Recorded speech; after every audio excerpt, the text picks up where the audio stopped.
Yo, what's going on, guys? This is me reading an entire book in one sitting. Let's get started.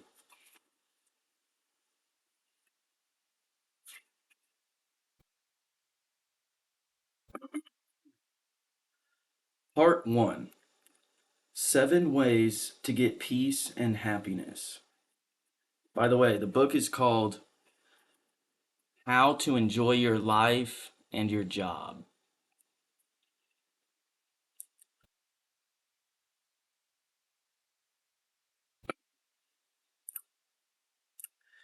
Part 1. 7 Ways to Peace and Happiness.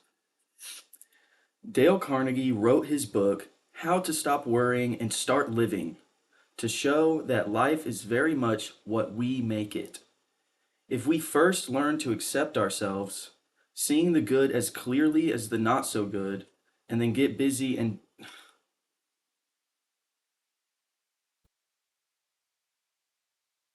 it's like I'm focusing on too much. Just read it, dude.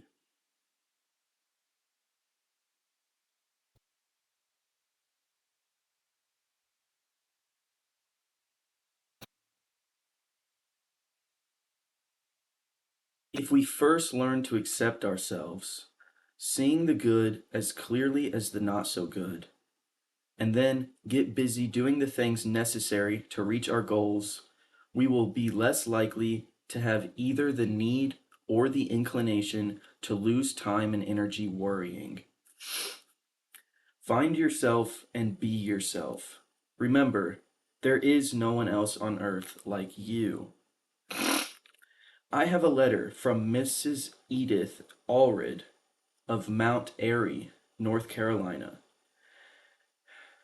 As a child, I was extremely sensitive and shy, she says in her letter.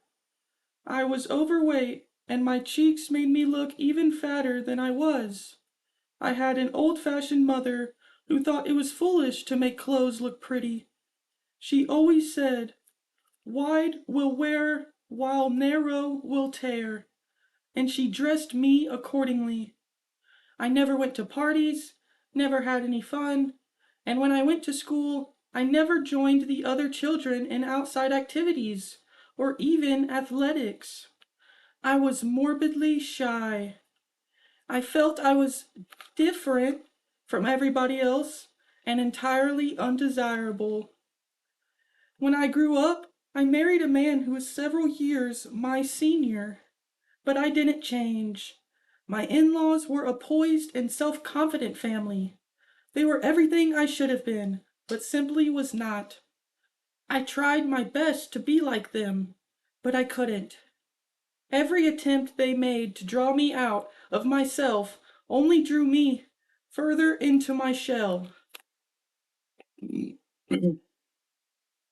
I became nervous and irritable. I avoided all friends. I got so bad I even dreaded the sound of the door ringing. Oh, of the doorbell ringing. I was a failure. I knew it, and I was afraid my husband would find it out. So whenever we were in public, I tried to be gay. And overacted my part. Wait, what?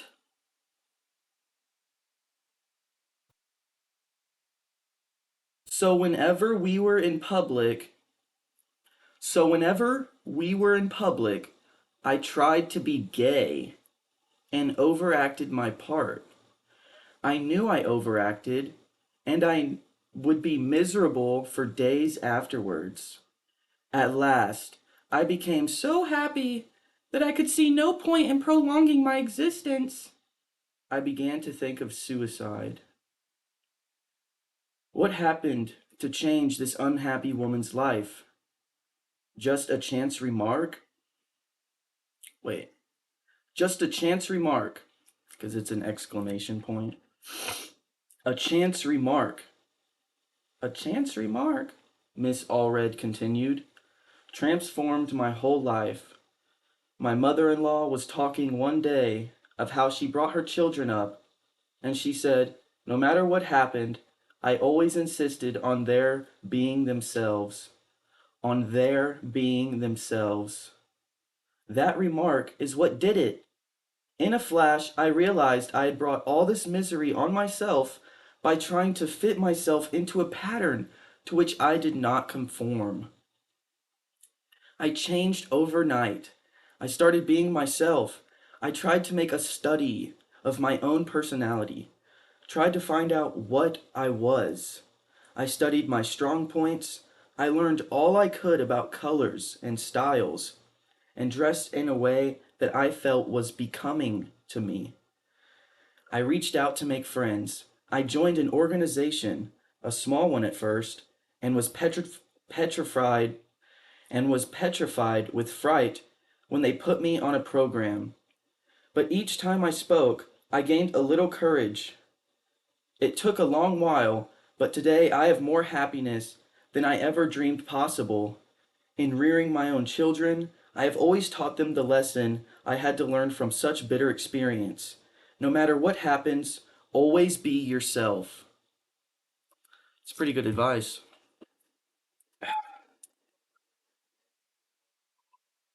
Mm,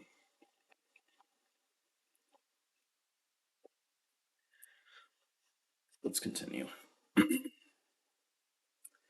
This problem of being unwilling to be yourself is old as history, says Dr. James Gordon Gilkey, and as universal as human life.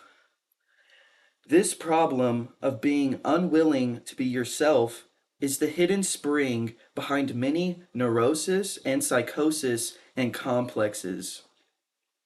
Angelo Petrie has written 13 books and thousands of syndicated newspaper articles on the subject of child training, and he says, nobody is so miserable as he who longs to be somebody, and something other than the person he is in body and mind.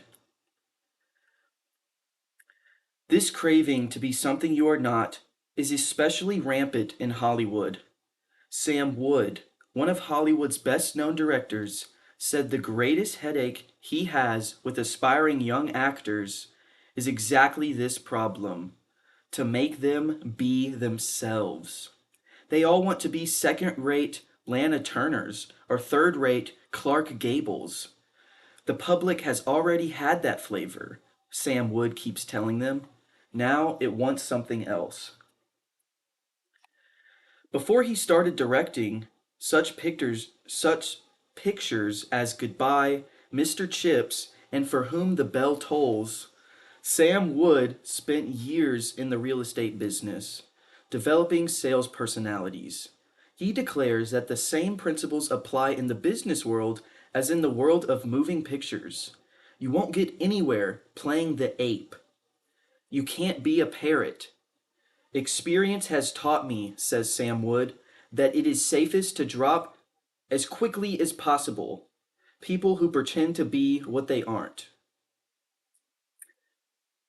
I asked Paul Boynton, then employment director for a major oil company, what is the biggest mistake people make in applying for jobs? He ought to know. He has interviewed more than 60,000 job seekers, and he has a written book entitled 6 Ways to Get a Job. He replied, the biggest mistake people make in applying for jobs is in not being themselves. Instead of taking their hair down and being completely frank, they often try to give you the answers they think you want. But it doesn't work because nobody wants a phony. Nobody ever wants a counterfeit coin. A certain daughter of a streetcar conductor had to learn that lesson the hard way. She longed to be a singer, but her face was her misfortune. She had a large mouth and protruding buck teeth. When she first sang in public in a New Jersey nightclub, she tried to pull down her upper lip to cover her teeth. She tried to act glamorous. The result? She made herself ridiculous. She was headed for failure. Page 4.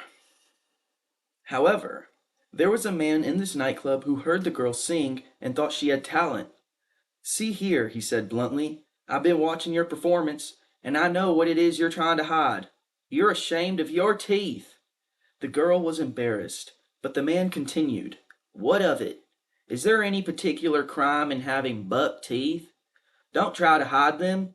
Open your mouth, and the audience will love you when they see you're not ashamed. Besides, he said shrewdly, those teeth you're trying to hide may make your fortune. Cass Daly took his advice and forgot about her teeth. From what time from that time on, she thought only about her audience. She opened her mouth wide and sang with such gusto and enjoyment that she became a top star in movies and radio. Other comedians tried to copy her. Dang. Dang. The renowned William James was speaking of people who had never found themselves when he declared that the average person develops only 10% of his or her latent mental abilities. Compared to what we ought to be, he wrote, we are only half awake. We are making use of only a small part of our physical and mental resources. Stating the thing broadly, human individuals thus far within their limits. Oh, I'm sorry. Human individuals thus far live within their limits. They possess powers of various sorts, which they habitually fail to use. You and I have such abilities, so let's not waste a second worrying because we are not like other people. You are something new in this world. Never before, since the beginning of time, has there ever been anybody exactly like you. And never again, throughout all the ages to come, will there ever be anybody exactly like you again. The science of genetics informs us that you are what you are, largely as a result of 23 chromosomes contributed by your father and 23 chromosomes contributed by your mother. 23. These 46 chromosomes comprise everything that determines what you inherit. In each chromosome, there may be, says Amram Scheinfeld, anywhere from scores to hundreds of genes, with a single gene in some cases able to change the whole life of an individual. Damn. Truly, we are fearfully and wonderfully made. 3:46. I started at 3:33 a.m. by the way. I don't know why I didn't mention that. So when I'm done, the sun will probably be up. But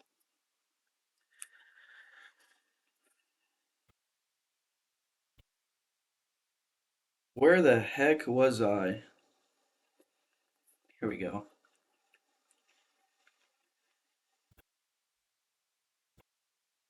Even after your mother and father met and mated, there was only one chance in 300,000 billion that the person who is specifically you would be born. In other words, if you had 300,000 billion brothers and sisters, they might all have been different from you. Is all this guesswork? No, it is a scientific fact. If you would like to read more about it, consult You and Harity by Amram Scheinfeld. I can talk with conviction about this subject of being yourself because I feel deeply about it. I know what I am talking about. I know from bitter and costly experience. To illustrate, when I first came to New York from the cornfields of Missouri, I enrolled in the American Academy of Dramatic Arts. I aspired to be an actor. I had what I thought was a brilliant idea, a shortcut to success. An idea so simple, so foolproof, that I couldn't understand why thousands of ambitious people hadn't already discovered it. It was this.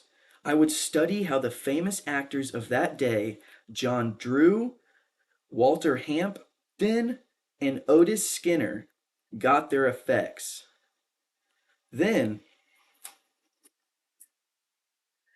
I would imitate the best points of each one of them and make myself into a shining, triumphant combination of all of them.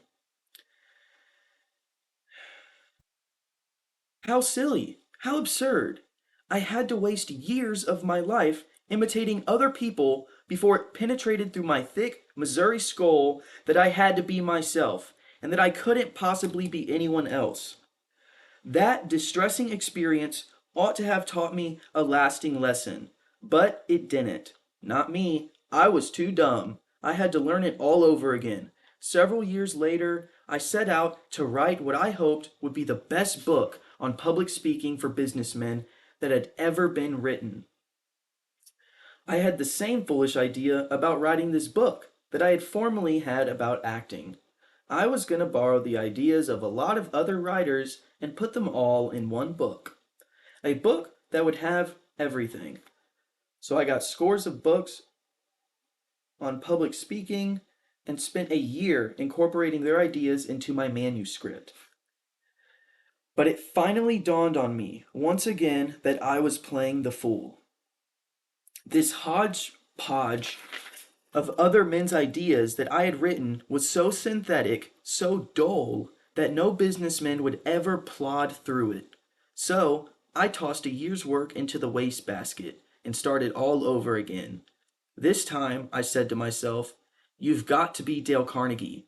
With all his faults and limitations, you can't possibly be anybody else. So I quit trying to be a combination of other men and rolled up my sleeves and did what I should have done in the first place. I wrote a textbook on public speaking out of my own experiences, observations, and convictions as a speaker and a teacher of speaking.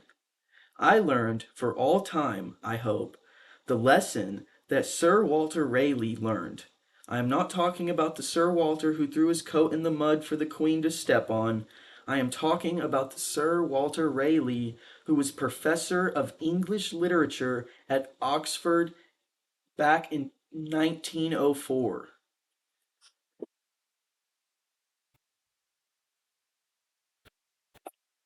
351, huh? Relative.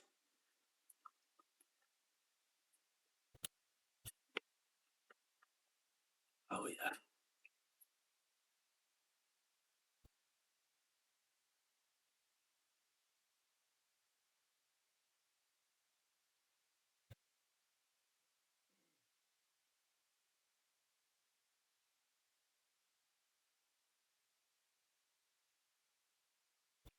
Okay.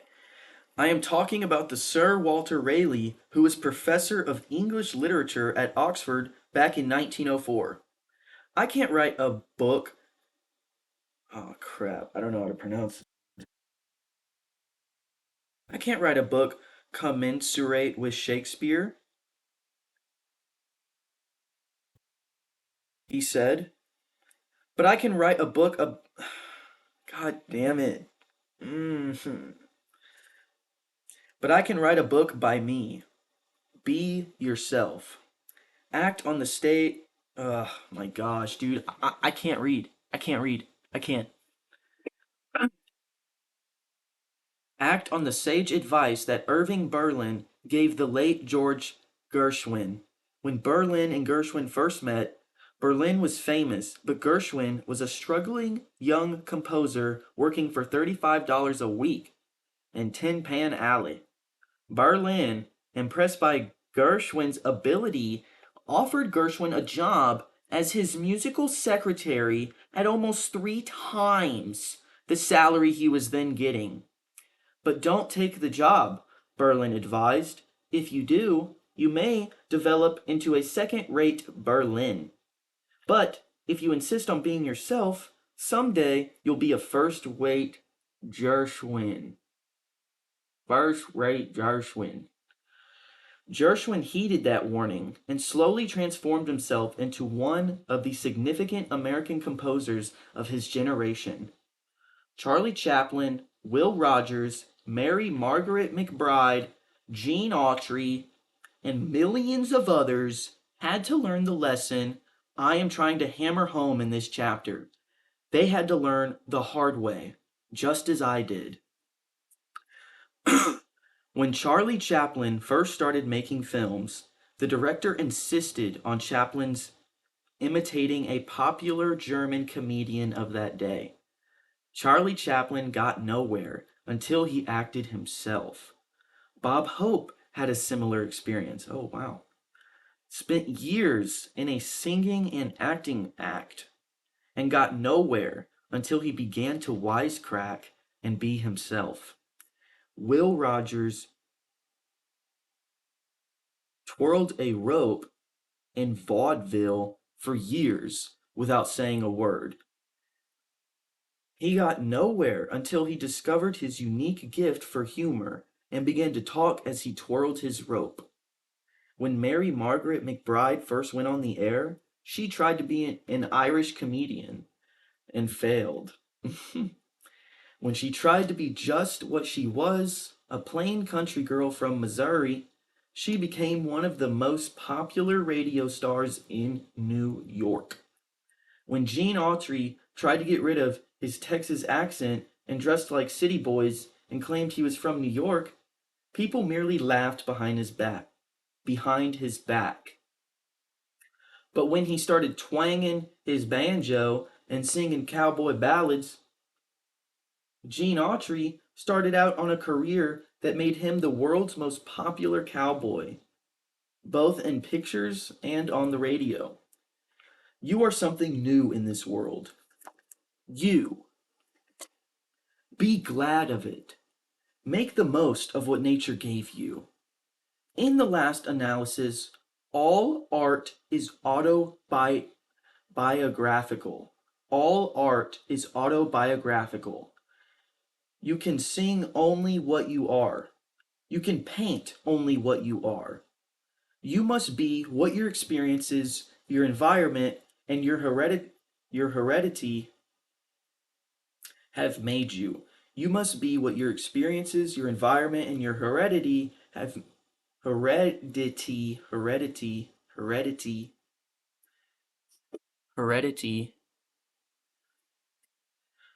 have made you. For better or for worse, you must cultivate your own little garden. For better or for worse, you must play your own little instrument in the orchestra of life. As Emerson said in his essay on self-reliance, there is a time in every man's education when he arrives at the conviction that envy is ignorance, that imitation is suicide, that he must take himself for better, for worse, as his portion. That though the wide universe is full of good, no kernel of nourishing corn can come to him but through his toil, bestowed on that plot of ground which is given to him to till. The power which resides in him is new in nature, and none but he knows what that is which he can do, nor does he know until he has tried. That is the way Emerson said it. But here is the way a poet, the late Douglas Mallock, said it. If you can't be a pine on the top of the hill, be a scrub in the valley, but be the best little scrub by the side of the rill. Be a bush if you can't be a tree. If you can't be a bush, be a bit of grass, and some highway happier make. If you can't be a muskie, then just be a bass, but the liveliest bass in the lake. We can't all be captains. We've got to be crew. There's nothing for all of us here. There's something for all of us here. There's something for all of us here. There's big work to do, and there's lesser to do, and the task we must do is the near. Okay, I gotta reread that because I don't really know what that said. There's big work to do, and there's lesser to do, and the task we must do is the near. If you can't be a highway, then just be a trail. If you can't be the sun, be a star. It isn't by size that you win or you fail. Be the best of whatever you are. To cultivate a mental attitude that will bring us peace and freedom, remember, let's not imitate others. Let's find ourselves and be ourselves. Page 9.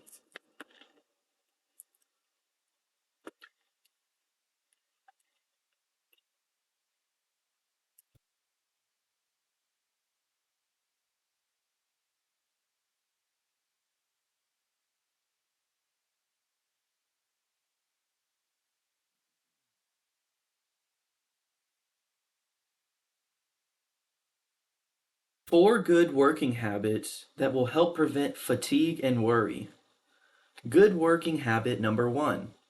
Clear your desk of all papers, except those relating to the immediate problem at hand.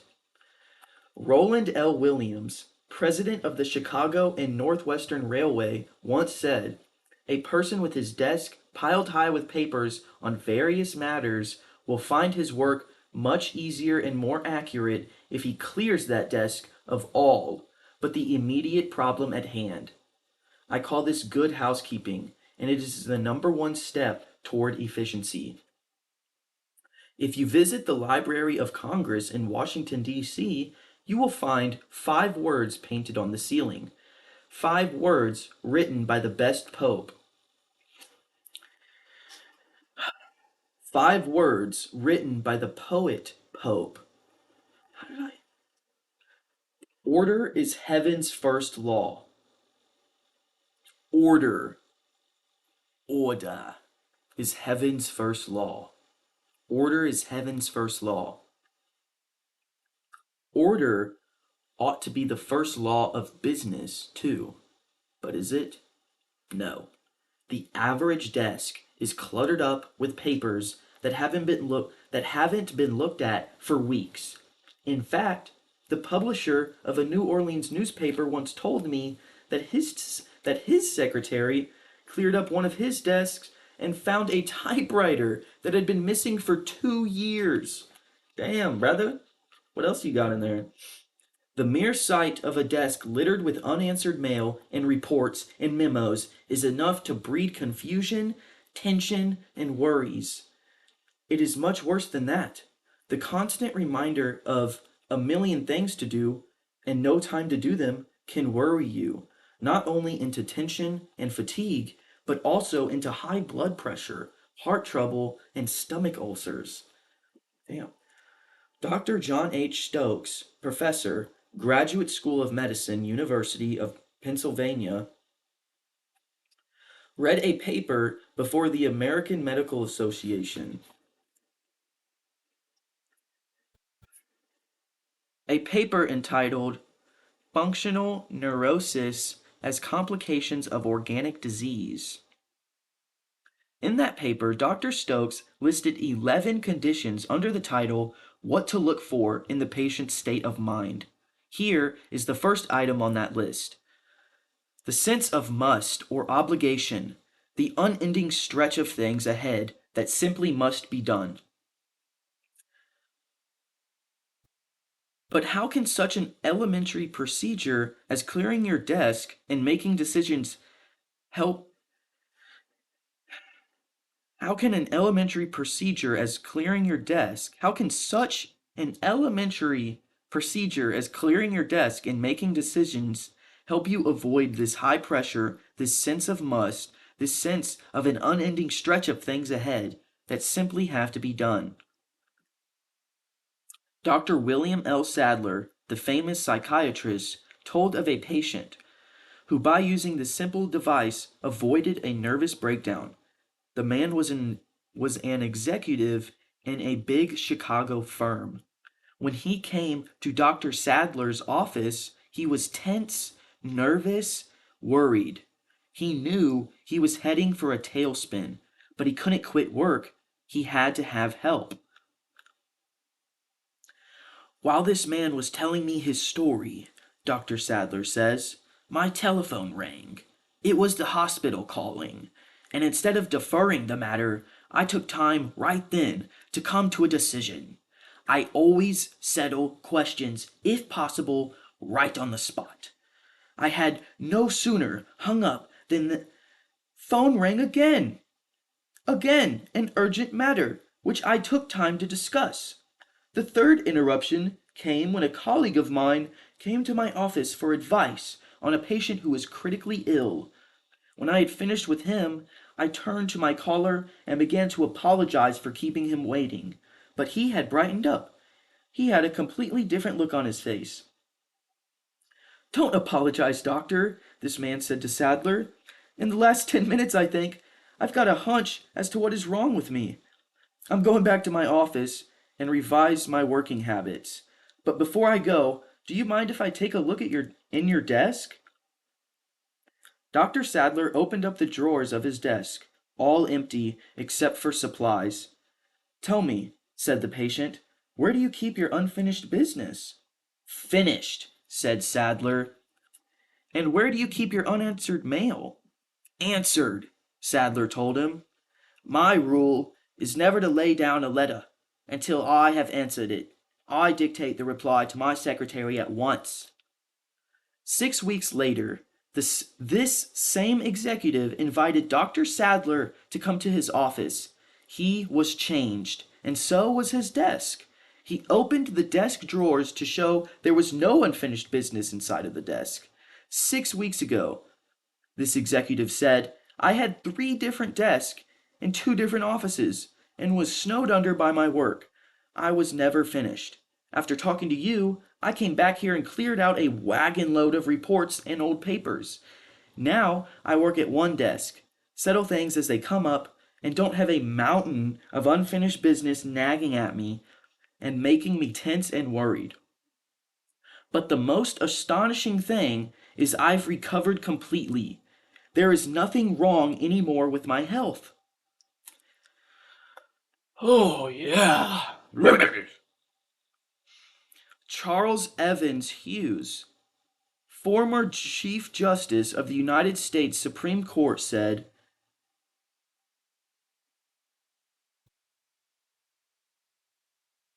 men do not die from overwork. They die from dissipation and worry. Yes, from dissipation of their energies, and worry because they never seem to get their work done. Good working habit number 2. Do things in the order of their importance. Henry L. Doherty, founder of the nationwide city service company, said that regardless of how much salary he paid, there were 2 abilities he found it almost impossible to find. Those 2 priceless abilities? First, the ability to think. Second, the ability to do things in the order of their importance.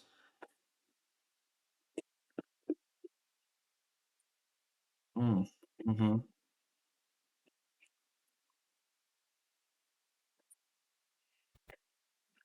Okay. Charles Luckman, the lad who started from scratch and climbed in 12 years to president of the Pepsodent Company, got a salary of $100,000 a year and made $1 million besides.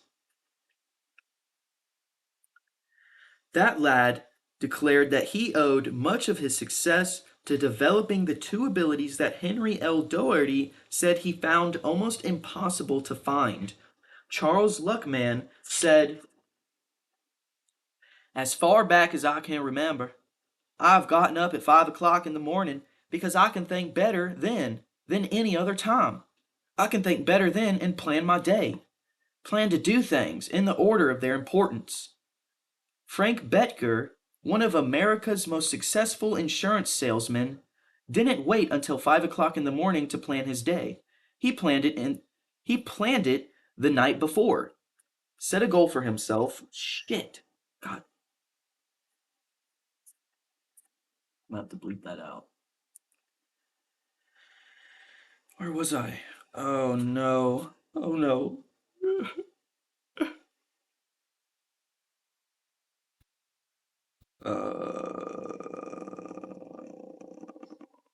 Right. He planned it the night before. Set a goal for himself. A goal to sell a certain amount of insurance that day. If he failed, that amount was added to his next day, and so on. I know from long experience that one is not always able to do things in the order of their importance, but I also know that some kind of plan to do things first, but I also know that some kind of plan to do first things first is infinitely better than extemporizing as you go along.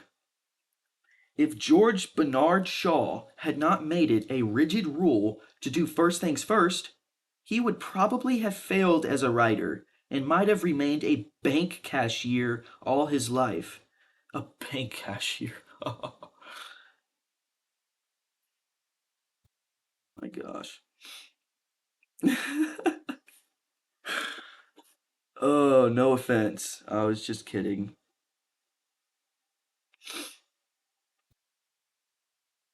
He would probably have failed as a writer and might have remained a bank cashier all his life.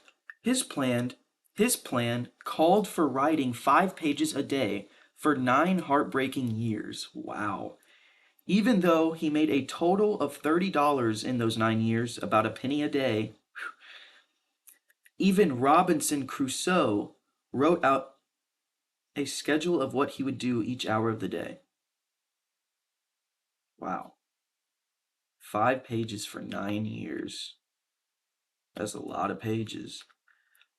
Good working habit number 3. When you face a problem, solve it then and there. If you have the facts necessary to make a decision, don't keep putting off decisions. When you face a problem, solve it then and there. If you have the facts necessary to make a decision, don't keep putting off decisions. One of my former students, the late H.P. Howell, told me that when he was a member of the board of directors of U.S. Steel, the meetings of the board were often long drawn out affairs. Many problems were discussed. Few decisions were made. The result? Each member of the board had to carry home bundles of reports to study. Finally, Mr. Howell persuaded the board of directors to take up one problem at a time and come to a decision. No procrastination, no putting off. The decision might be to ask for additional facts. It might be to do something or to do nothing. But a decision was reached on each problem before passing on to the next. Mr. Howell told me that the results were striking and salutary. Salutary. Mr. Howell told me that the results were striking and salutary. The docket was cleared. The calendar was clean. No longer was it necessary for each member to carry home a bundle of reports. No longer was there a worried sense of unresolved problems. 412.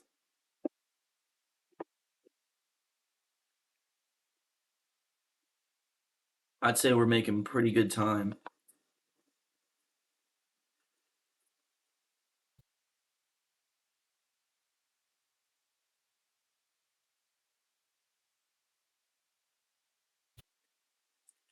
Okay, so he says good working habit number 3 is a good rule. Not only for the board of directors of US Steel, but for you, and me. Good working habit number 4. Learn to organize, deputize, and supervise. Many business persons are driving themselves to premature graves because they have never learned to delegate responsibilities to others, insisting on doing everything themselves. Result: details and confusion overwhelm them. They are driven by a sense of hurry, worry, anxiety, and tension. It is hard to learn to delegate responsibilities. I know, it was hard for me, awfully hard. I also know from experience the disasters that can be caused by delegating authority to the wrong people. But difficult as it is to delegate authority, executives must do it if they are to avoid worry, tension, and fatigue. Executives who build up big businesses and don't learn to organize, deputize, and supervise usually pop off with heart trouble in their 50s or early 60s. Heart trouble caused by tension and worries. Want a specific instance? Look at the death notices in your local paper. To help prevent fatigue and worry, clear your desk of all papers except those relating to the immediate problem at hand. Do things in order of their importance. When you face a problem, solve it then and there, if you have the facts necessary to make a decision. Learn to organize, deputize, and supervise. Okay, I need to reread this. To help to help prevent fatigue and worry, number 1, clear your desk of all papers except those relating to the immediate problem at hand. Number 2, do things in the order of their importance. Number 3, when you face a problem, solve it then and there if you have the facts necessary to make a decision. Number 4, learn to organize, deputize, and supervise. I think this is chapter number 3. What makes you tired and what you can do about it. Here is an astounding and significant fact. Mental work alone can't make you tired. Sounds absurd? But a few years ago, scientists tried to find out how long the human brain could labor without reaching a diminished capacity for work. The scientific definition of fatigue. To the amazement of these scientists, they discovered that blood passing through the brain when it is active shows no fatigue at all. If you took blood from the veins of a day laborer while he was working, you would find it full of fatigue toxins and fatigue products. But if you took a drop of blood from the brain of an Albert Einstein, it would show no fatigue toxins whatever at the end of the day. So far as the brain is concerned, it can work as well and as swiftly as the end of 8 or even 12 hours of effort as at the beginning. The brain is utterly tireless. So what makes you tired? Ugh. Psychiatrists declare that most of our fatigue derives from our mental and emotional attitudes. One of England's most distinguished psychiatrists, J.A. Hadfield, said in his book, The Psychology of Power, "The greater part of the fatigue from which we suffer is of mental origin. In fact, exhaustion of purely physical origin is rare." One of America's most distinguished psychiatrists, Dr. A. Brill, goes even further.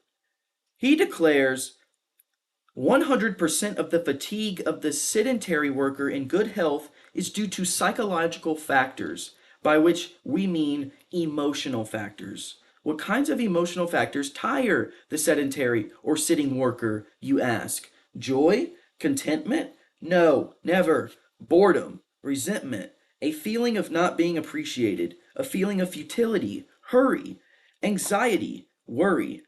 Those are the emotional factors that exhaust the sitting worker, make him susceptible to colds, reduce his output, and send him home with a nervous headache. Yes, we get tired because our emotions produce nervous tensions in the body. The Metropolitan Life Insurance Company pointed that out in a leaflet on fatigue. Hard work by itself, said this great life insurance company, seldom causes fatigue which cannot be cured by a good sleep or rest. Worry, tenseness, and emotional upsets are 3 of the biggest causes of fatigue. Often, they are to blame when physical or mental work seems to be the cause. Remember that a tense muscle is a working muscle. Ease up. Save energy for important duties. Stop now, right where you are, and give yourself a checkup. As you read these lines, are you scowling at the book? Do you feel a strain between your shoulders? Are the muscles of your face tense? Unless your entire body is as limp and relaxed as an old rag doll, you are at this very moment producing nervous tensions and muscular tensions. You are producing nervous tensions and nervous fatigue. Shit, okay. Did it again. Why do we produce these unnecessary tensions in doing mental work? Daniel W. Jocelyn said, I find that the chief obstacle is the almost universal belief that hard work requires a feeling of effort, else it is not well done. So, we scowl when we concentrate, we hunch our shoulders, we call on our muscles to take the motion of effort, which in no way assist our brain in its work. Here is an astonishing and tragic truth. Millions of people who wouldn't dream of wasting dollars go right on wasting and squandering their energy with the recklessness of 7 drunken sailors in Singapore. What is the answer to this nervous fatigue? Relax, relax, relax. Learn to relax while you are doing your work. Easy? No. You will probably have to reverse the habits of a lifetime. But it is worth the effort, for it may revolutionize your life. William James said in his essay, The Gospel of Relaxation, the American overtension and jerkiness and breathlessness and intensity and agony of expression are bad habits, nothing more or less. Tension is a habit, relaxing is a habit, and bad habits can be broken, good habits formed. How do you relax? Do you start with your mind or do you start with your nerves? You don't start with either. You always begin to relax with your muscles. Ooh. Ow.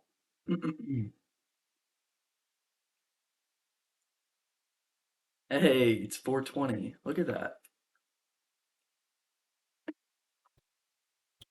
We're on page 16.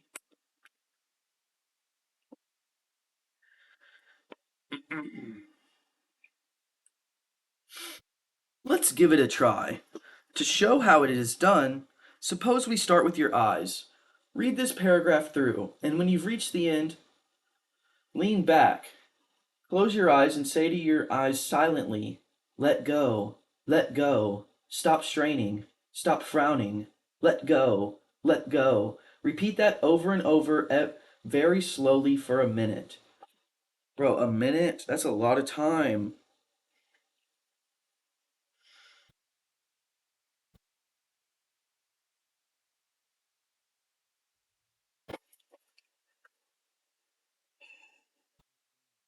Let go, let go, let go, let go, let go, let go, let go, let go, let go, let go, let go, let go, let go.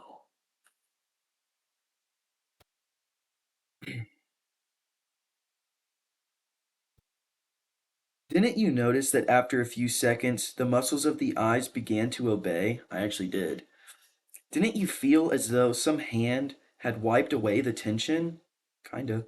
Well, incredible as it seems, you have sampled in that 1 minute the whole key and secret to the art of relaxing. You can do the same thing with the jaw, with the muscles of the face, with the neck, with the shoulders, the whole of the body. The whole of the body. But the most important organ of all is the eye. Dr. Edmund Jacobson of the University of Chicago has gone so far as to say that If you can completely relax the muscles of the eyes, you can forget all your troubles. The reason the eyes are so important in relieving nervous tension is that they burn up 1/4 of all the nervous energies consumed by the body. Wow, 1/4. That is also why so many people with perfectly sound vision suffer from eye strain. They are tensing the eyes. Vicky Baum, the famous novelist, said that when she was a child, she met an old man who taught her one of the most important lessons she ever learned. She had fallen down and cut her knees and hurt her wrist. The old man picked her up. He had once been a circus clown, and as he brushed her off, he said, "The reason you injured yourself was because you don't know how to relax. You have to pretend you are as limp as a sock, as an old crumpled sock. Come, I'll show you how to do it." That old man taught Vicky Baum and the other children how to fall, how to do flip-flops, and how to turn somersaults. And he always insisted, think of yourself as an old crumpled sock. Then you've got to relax. You can relax in odd moments, almost anywhere you are. Only don't make an effort to relax. Relaxation is the absence of all tension and effort. Think ease and relaxation. Let go, let go, let go.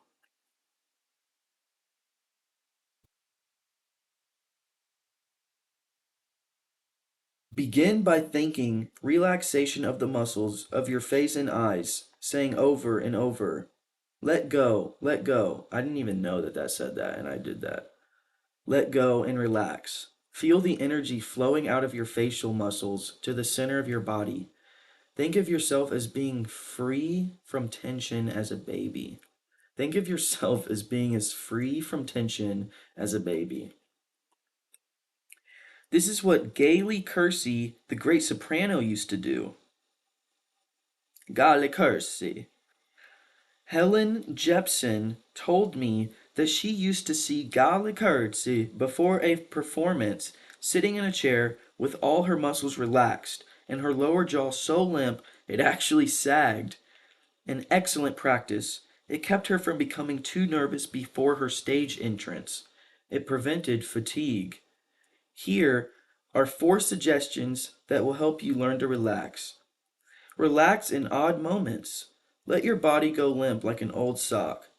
I keep an old maroon colored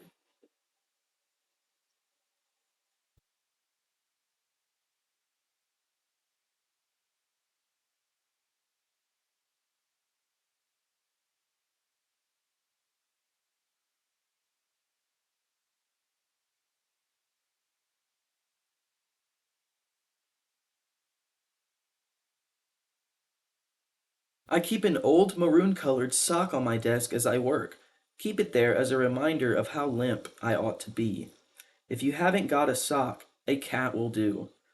Did you ever pick up a kitten sleeping in the sun? If so, both ends sagged like a wet newspaper. Even the yogis in India say that if you want to master the art of relaxation, study the cat. I never saw a tired cat. A cat with a nervous breakdown or a cat suffering from insomnia, worry, or stomach ulcers. You will probably avoid these disasters if you learn to relax as the cat does. Work as much as possible. Oh, wow. Here are 4 suggestions that will help you learn to relax. Relax in odd moments. Be like a cat. Number 2, work as much as possible in a comfortable position. Remember that tensions on the body produce aching shoulders and nervous fatigue. Okay? I gotta just like stand up a second. I don't want to cover the.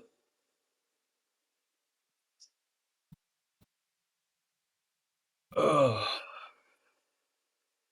Ugh.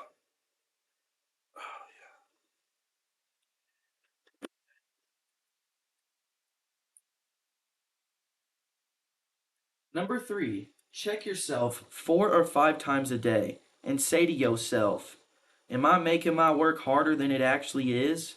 Am I using muscles that have nothing to do with the work I am doing? This will help you form the habit of relaxing. And as Dr. David Harold Fink says, among those who know psychology best, it is habits, 2 to 1. Number 4, test yourself again at the end of the day by asking yourself, just how tired am I? If I am tired, it is not because of the mental work I have done, but the way I have done it.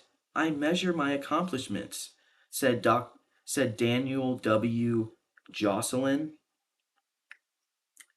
Not by how tired I am at the end of the day, but how tired I am not, he said. When I feel particularly tired at the end of the day, or when irritability proves that my nerves are tired, I know beyond question that it has been an efficient day, both as to quantity and quality. If every business person in America would learn that same lesson, our death rate from hypertension diseases would drop overnight, and we would stop filling up our sanitariums and asylums with people who have been broken by fatigue and worry.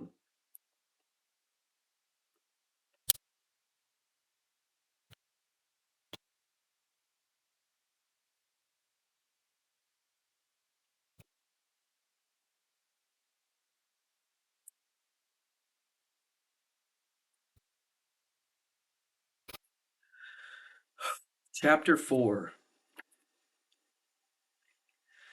One of the chief causes of fatigue is boredom. To illustrate, let's take the case of Alice, a corporate employee who lives on your street. Alice came home one night utterly exhausted. She acted fatigued. She was fatigued. She had a headache. She had a backache. She was so exhausted, she went to go to bed without waiting for dinner. Her mother pleaded. She sat down at the table. The telephone rang. The boyfriend. An invitation to a dance. Her eyes sparkled. Her spirits soared. She rushed up. She rushed upstairs, put on her Alice blue gown, and danced until 3 o'clock in the morning. And when she finally did get home, she was not the slightest bit exhausted. She was, in fact, so exhilarated she couldn't fall asleep. Was Alice really and honestly tired 8 hours earlier when she looked and acted exhausted? Sure she was. She was exhausted because she was bored with her work, perhaps bored with life. There are millions of Alices. You may be one of them. Alice in Wonderland. It is a well-known fact that your emotional attitude usually has far more to do with producing fatigue than has physical exertion. A few years ago, Joseph E. Barmack, PhD, published in the Archives of Psychology a report of some of his experiments showing how boredom produces fatigue. Dr. Barmack put a group of students through a series of tests in which he knew they could have little interest. The result? The students felt tired and sleepy, complained of headaches and eye strain, felt irritable. In most cases, even their stomachs were upset. Was it all imagination? No. Metabolism tests were taken of these students. These tests showed that the blood pressure of the body and the consumption of oxygen actually decrease when people are bored, and that the whole metabolism picks up immediately as soon as they begin to feel interest and pleasure in their work.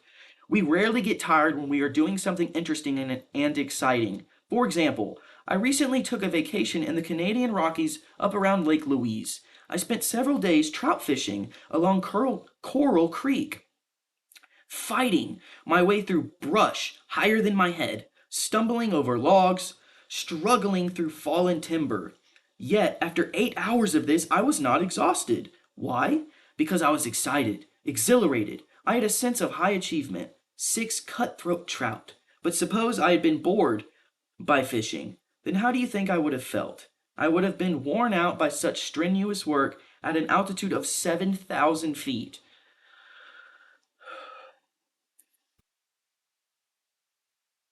Even in such exhausting activities as mountain climbing, boredom may tire you far more than the strenuous work involved. For example, Mr. S. H. Kingman, president of the Farmers and Mechanics Savings Bank of Minneapolis, told me of an incident that is a perfect illustration of that statement.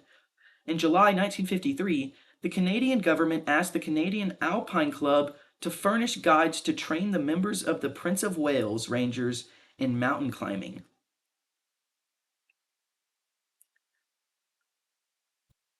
Mr. Kingman was one of the guides chosen to train these soldiers. He told me how he and the other guides, men ranging from 42 to 59 years of age, took these young army men on long hikes across glaciers and snowfields and up a sheer cliff of 40 feet, where they had to climb with ropes and tiny footholds and precarious handholds. They climbed Michael's Peak, the Vice President Peak, and other unnamed peaks in the Little Yoho Valley in the Canadian Rockies. After 15 hours of mountain climbing, these young men, who were in the peak of condition, they had just finished a 6 week course in tough commando training, were utterly exhausted. Was their fatigue caused by using muscles that had not been hardened by commando training? Anyone who had ever been through commando training would hoot at such a ridiculous question. No, they were utterly exhausted because they were bored by mountain climbing. They were so tired that many of them fell asleep without waiting to eat. But the guides, men who were 2 and 3 times as old as the soldiers, were they tired? Yes, but not exhausted.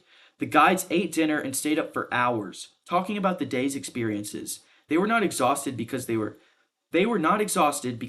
interested. When Dr. Edward Thorndike of Columbia was conducting experiments in fatigue, he kept young men awake for almost a week by keeping them constantly interested. After much investigation, Dr. Thorndike is reported to have said, "Boredom is the only real cause of diminution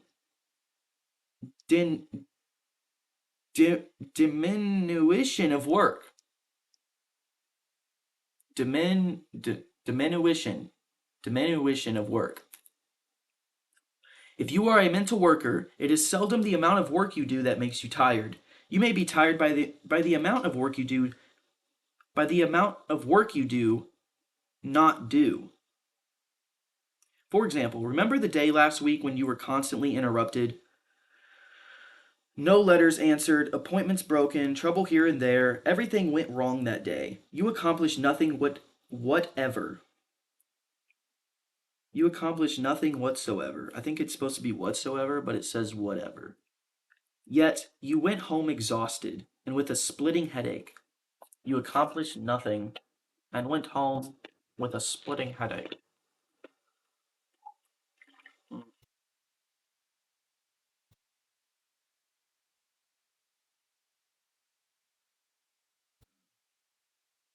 The next day, everything clicked at the office. You accomplished 40 times more than you did the previous day. Yet, you went home fresh as a snowy white gardenia. You have had that experience. So have I. The lesson to be learned? Just this. Our fatigue is often caused not by work, but by worry, frustration, and resentment. While writing this chapter, I went to see a revival of Jerome Kern's delightful music comedy Showboat.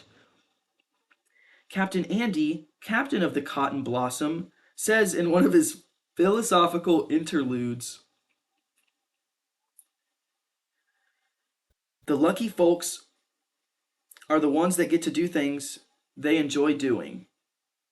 The lucky folks are the ones that get to do things they enjoy doing. Such folks are lucky because they have more energy, more happiness, less worry, and less fatigue. Where your interests are, there is your energy also. Walking 10 blocks with a nagging wife or husband can be more fatiguing than walking 10 miles with an adoring sweetheart." And so what? What can you do about it? Well, here is what one stenographer did about it. A stenographer working for an oil company in Tulsa, Oklahoma. For several days each month, she had one of the dullest jobs imaginable, filling out printed forms for oil leases, inserting figures and statistics. This task was so boring that she resolved, in self-defense, to make it interesting. How? She had a daily contest with herself.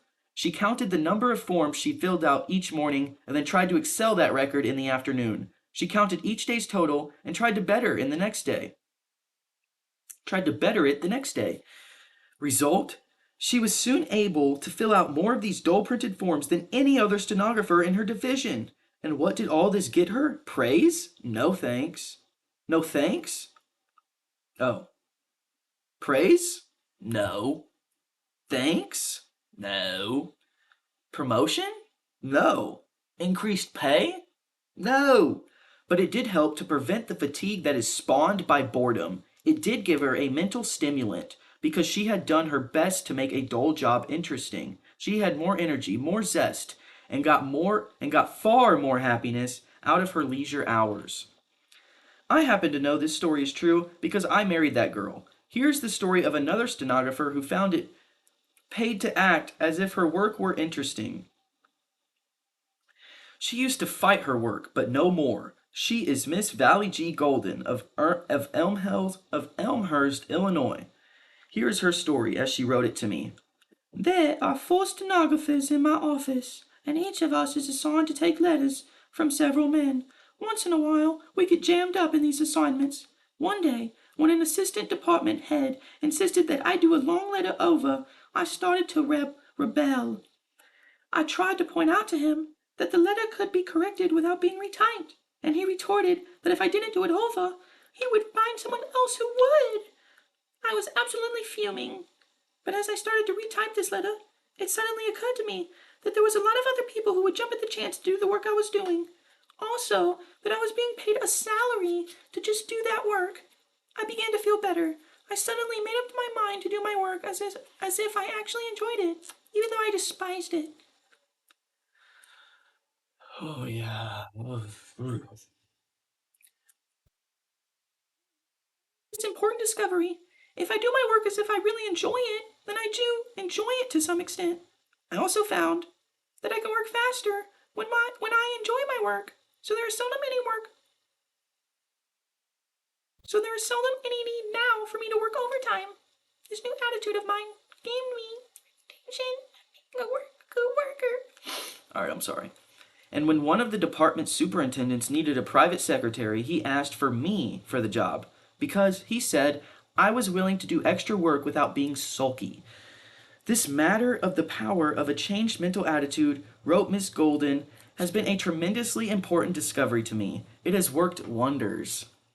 Miss Golden used the wonder working as if philosophy of Hans van Hingeder. He taught us to act as if we were happy, and so on. If you act as if you are interested in your job, that bit of acting will tend to make your interest real. It will also tend to decrease your fatigue, your tensions, and your worries.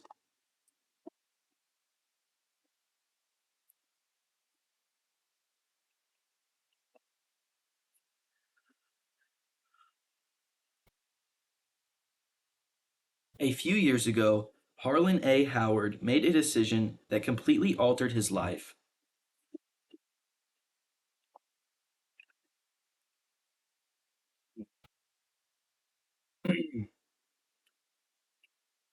He resolved to make a dull job interesting, and he certainly had a dull one. Washing plates, scrubbing counters, and dishing out ice cream in the high school lunchroom while the other boys were playing ball or kidding the girls. Harlan Howard despised his job. But since he had to stick to it, he resolved to study ice cream, how it was made, what ingredients were used, why some ice creams were better than others. He studied the chemistry of ice cream and became a whiz in the high school chemistry course. He was so interested now in food chemistry that he entered the Massachusetts State College and majored in the field of food technology. When the New York Cocoa Exchange offered a $100 prize for the best paper on uses of cocoa and chocolate, a prize open to all college students, who do you suppose won it? That's right, Harlan Howard. Harlan Howard. When he found it difficult to get a job, he opened a private laboratory in the basement of his home in Amherst, Massachusetts. Massachusetts. Shortly after that, a new law was passed. The bacteria in milk had to be counted. Harlan A. Howard was soon counting bacteria for the 14 milk companies in Amherst, and he had to hire 2 assistants. Where will he be 25 years from now? Well, The men who are now running the business of food chemistry will be retired then, or dead, and their places will be taken by young lads who are now radiating initiative and enthusiasm. 25 years from now, Harlan A. Howard will probably be one of the leaders in his profession, while some of his classmates to whom he used to sell ice cream over the counter will be sour, unemployed, cussing the government, and complaining that they never had a chance. Harlan A. Howard might have never had a chance either if he hadn't resolved to make a dull job interesting. Years ago, there was a young man who was bored with his dull job of standing at a lathe, turning out bolts in a factory. His first name was Sam. Sam wanted to quit, but he was afraid he couldn't find another job. Since he had to do this dull work, Sam decided he would make it interesting. So he ran a race with the mechanic operating a machine beside him.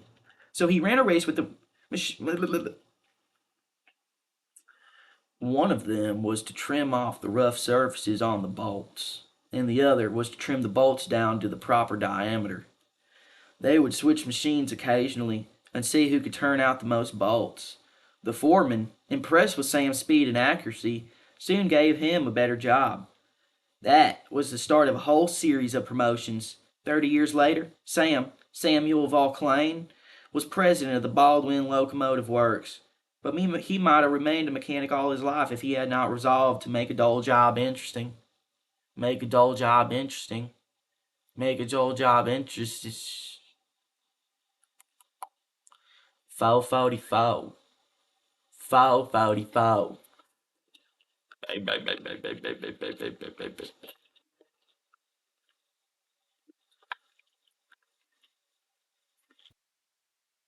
you guess what page I'm on?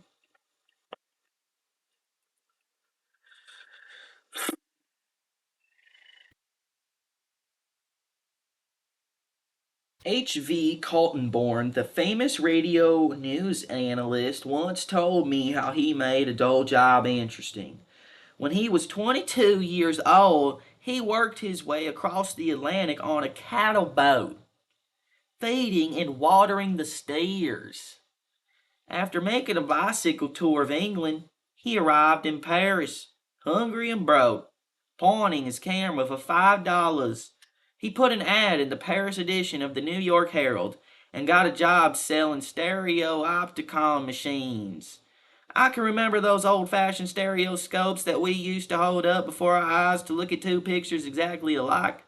As we looked, a miracle happened. These two lenses in the stereoscope transformed the two pictures into a single scene with the effect of a third dimension. We saw distance. We got an astounding sense of perspective. Well, as I was saying, Coltonborn started out selling these machines from door to door in Paris, and he couldn't speak French, but he earned $5,000 in commissions the first year, and made himself one of the highest paid salesmen in France that year. H.V. Coltonborn told me that his experience did as much to develop within him the qualities that make for success as did any year single stone and study at Harvard. That make for success as did any single year of study at Harvard. Confidence? He told me himself after that experience he felt he could have sold the congressional record to French housewives. That experience gave him what? That experience gave him an intimate understanding of the French life that later provided invaluable in interpreting on the radio European events. Huh. How did he manage to become an expert salesman when he couldn't speak French? Well, he had his employer write out his sales talk in perfect French, and he memorized it. He would ring a doorbell, a housewife would answer, and Coltonborn would begin repeating his memorized sales talk with an accent so terrible it's funny. He would show the housewife his pictures, and when she asked a question, he would shrug his shoulders and say, "An American, an American, an American, an American." ¿Dónde? Oh no. He would then take off his hat and point to a copy of the sales talk in perfect French that he had pasted in the top of his hat. Pasted? That he had pasted in the top of his hat. The housewife would laugh, he would laugh, and show her more pictures. When H.V. Cultivating told me about this, he confessed that the job had been far more from easy. He told me that there was only one quality that pulled him through his determination to make the job interesting. Every morning before he started out, he looked into the mirror and gave himself a pep talk. Kaltenborn, you have to do this if you want to eat. Since you have to do it, why not have a good time doing it? Why not imagine every time you ring a doorbell that you are an actor before the footlights and that there's an audience out there looking at you? After all, what you are doing is just as funny as something on the stage. So why not put a lot of zest and enthusiasm into it? Why not?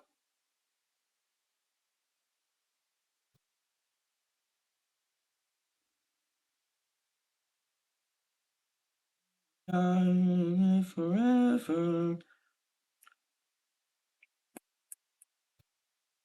Mr. Kaltenborn told me that these daily pep talks helped him transform a task that he had once hated and dreaded into an adventure that he liked and made highly profitable. When I asked Mr. Kaltenborn if he had any advice to give to the young men of America who are eager to succeed, he said, yes, go to bat with yourself every morning. We talk a lot about the importance of physical exercise to wake us up out of the half sleep in which so many of us walk around, but we need even more.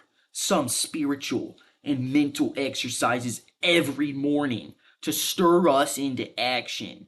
Give yourself a pep talk every day.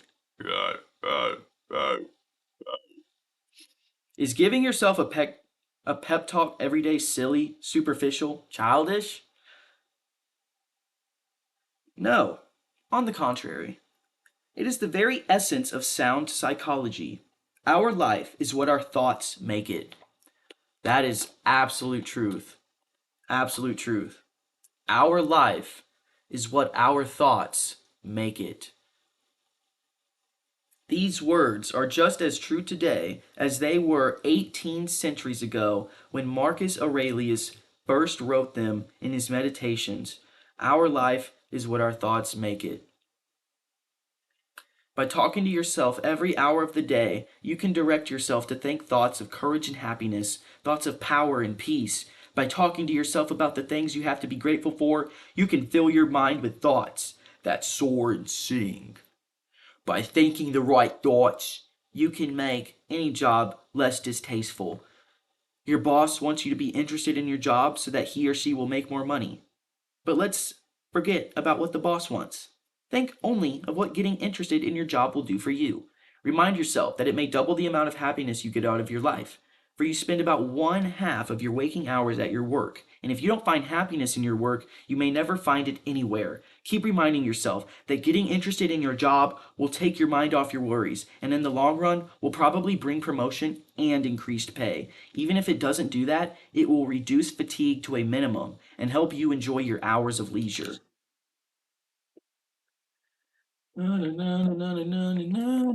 Chapter 5. Mm,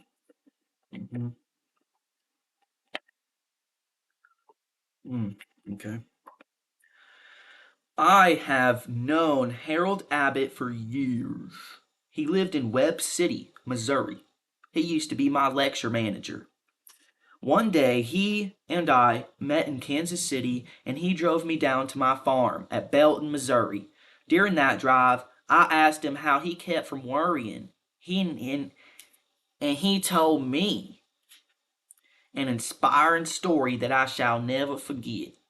I used to worry a lot, he said. But one spring day in 1934, I was walking down West Doherty Street in Webb City when I saw a sight that banished all my worries. It all happened in 10 seconds. But during those 10 seconds, I learned more about how to live than I had learned in the previous 10 years. For 2 years, I had been running a grocery store in Webb City. I had not only lost all my savings, but I had incurred debts that took me 7 years to pay back. My grocery store had been closed the previous Saturday, and now I was going to the Merchants and Miners Bank to borrow money so I could go to Kansas City to look for a job. I walked like a beaten man. I had lost all my fight and faith.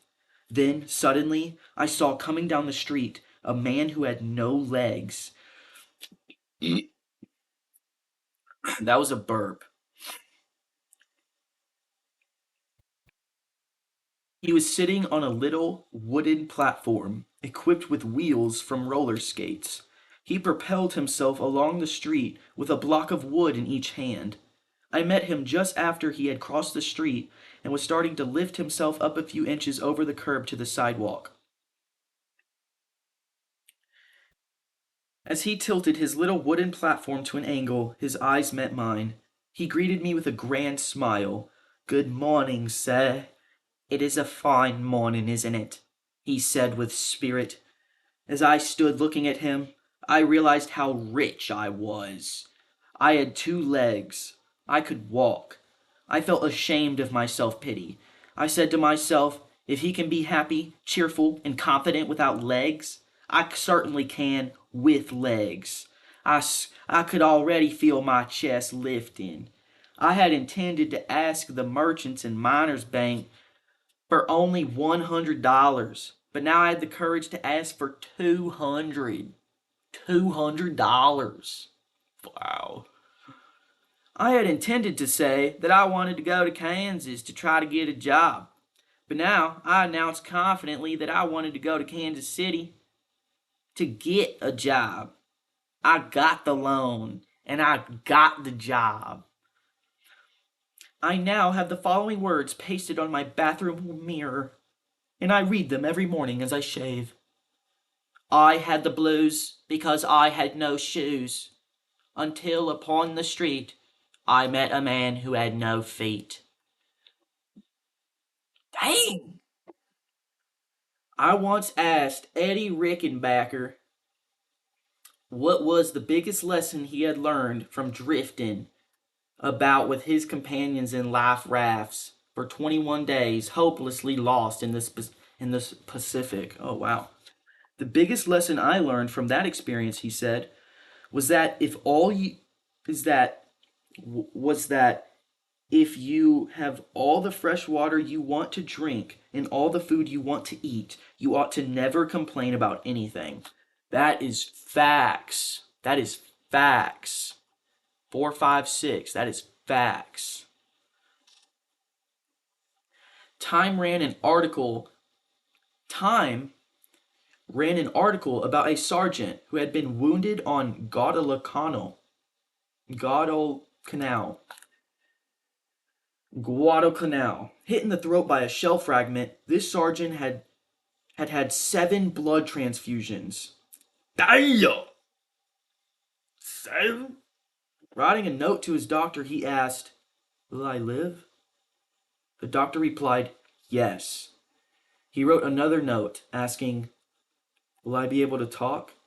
And again, the answer was yes. He then wrote another note saying, "Then what in the hell am I worrying about? Why don't you stop right now and ask yourself, what in the hell am I worrying about? Why don't you will probably find that it is comparatively unimportant and insignificant. Comparatively unimportant and insignificant. Your worries are. Maybe. About 90% of the things in our lives are right, and about 10% are wrong. If we want to be happy, all we have to do is concentrate on the 90% that are right and ignore the 10% that are wrong. If we want to be worried and bitter and have stomach ulcers, all we have to do is concentrate on the 10% that are wrong and ignore the 90% that are glorious. Glorious. The words think and thank are inscribed in many of the Cromwellian churches of England. These words ought to be inscribed on our hearts too. Thank and thank. Think of all we have to be grateful for, and thank God for all our boons and bounties. I need water. I have to use the restroom. I don't think it matters though.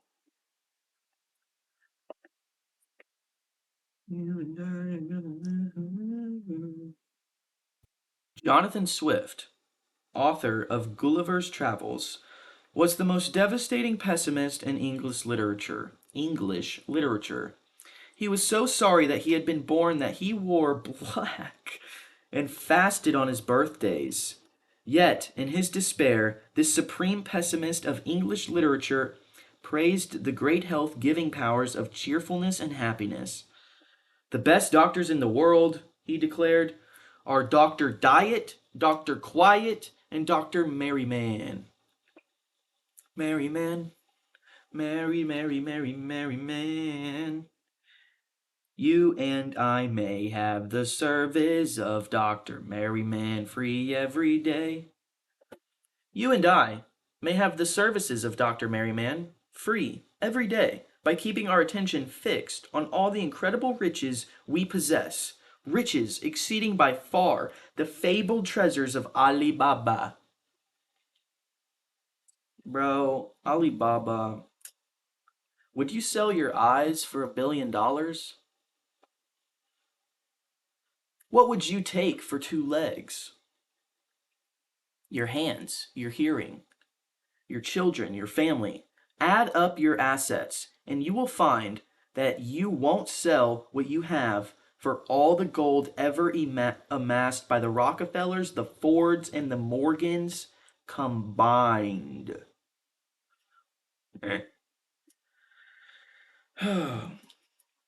But do we appreciate all of this? Ah, no. As Schopenhauer said, we seldom think of what we have, but always of what we lack. Yes, the tendency to seldom think of what we have, but always what we lack, is the greatest tragedy on earth. It has probably caused more misery than all of the wars and diseases in history.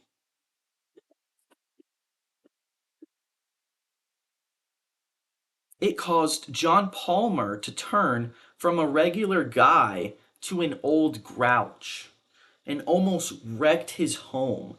I know because he told me so. Mr. Palmer lived in Paterson, New Jersey. Shortly after I returned from the army, he said, I started a business for myself. I worked hard, day and night. Things were going nicely. Then trouble started.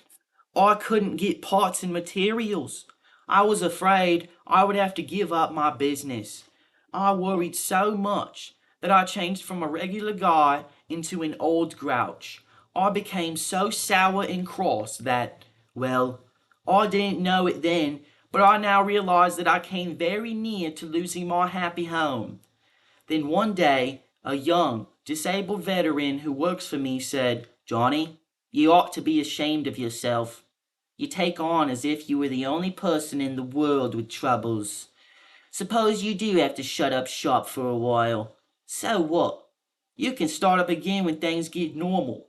You've got a lot to be thankful for. Yet, you're always growling. Boy, how I wish I were in your shoes. Look at me. I've only got one arm, and half my face is shot away. And yet, I am not complaining. If you don't stop your growling and grumbling, you will lose not only your business, but also your health, your home, and your friends. Those remarks stopped me dead in my tracks. They made me realize how well off I was. I resolved then and there that I would change and be my old self again. And I did. A friend of mine, Lucille Blake, had to tremble on the edge of tragedy before she learned to be happy about what she had instead of worrying over what she lacked. She learned to be happy about what she had instead of worrying about what she lacked.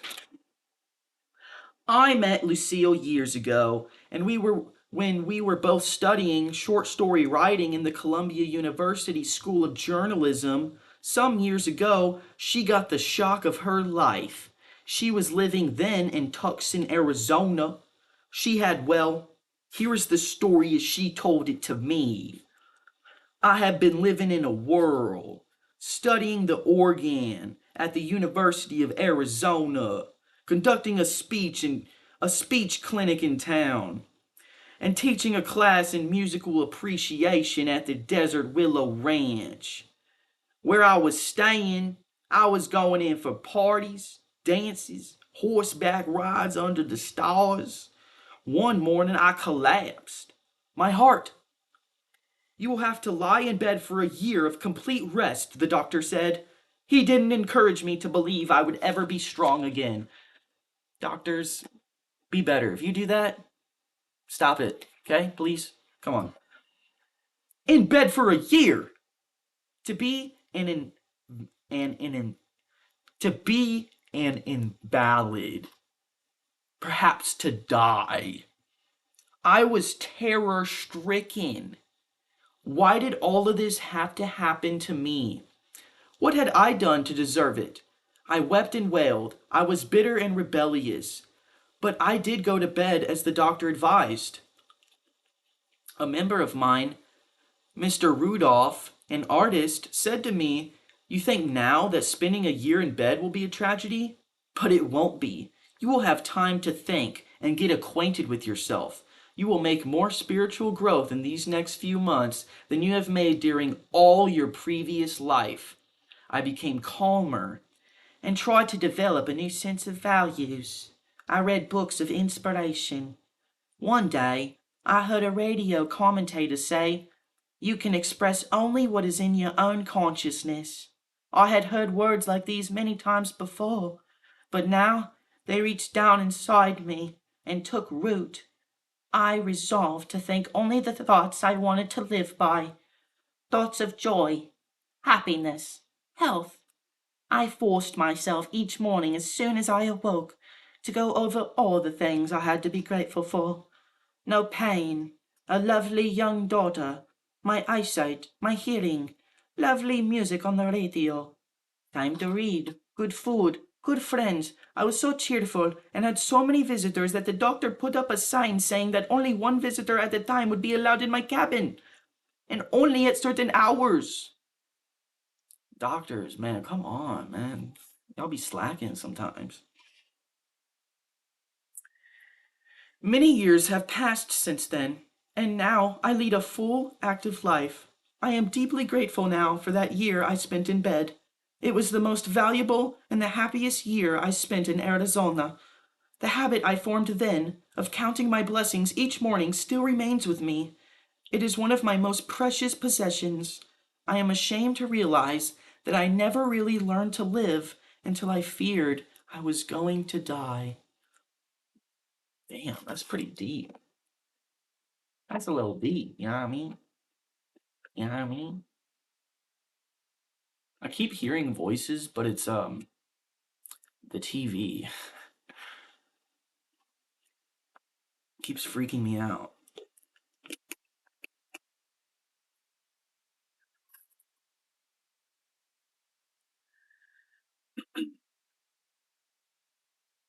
My dear Lucille Blake, you may not realize it, but you learn the same lesson that Dr. Samuel Johnson learned 200 years ago.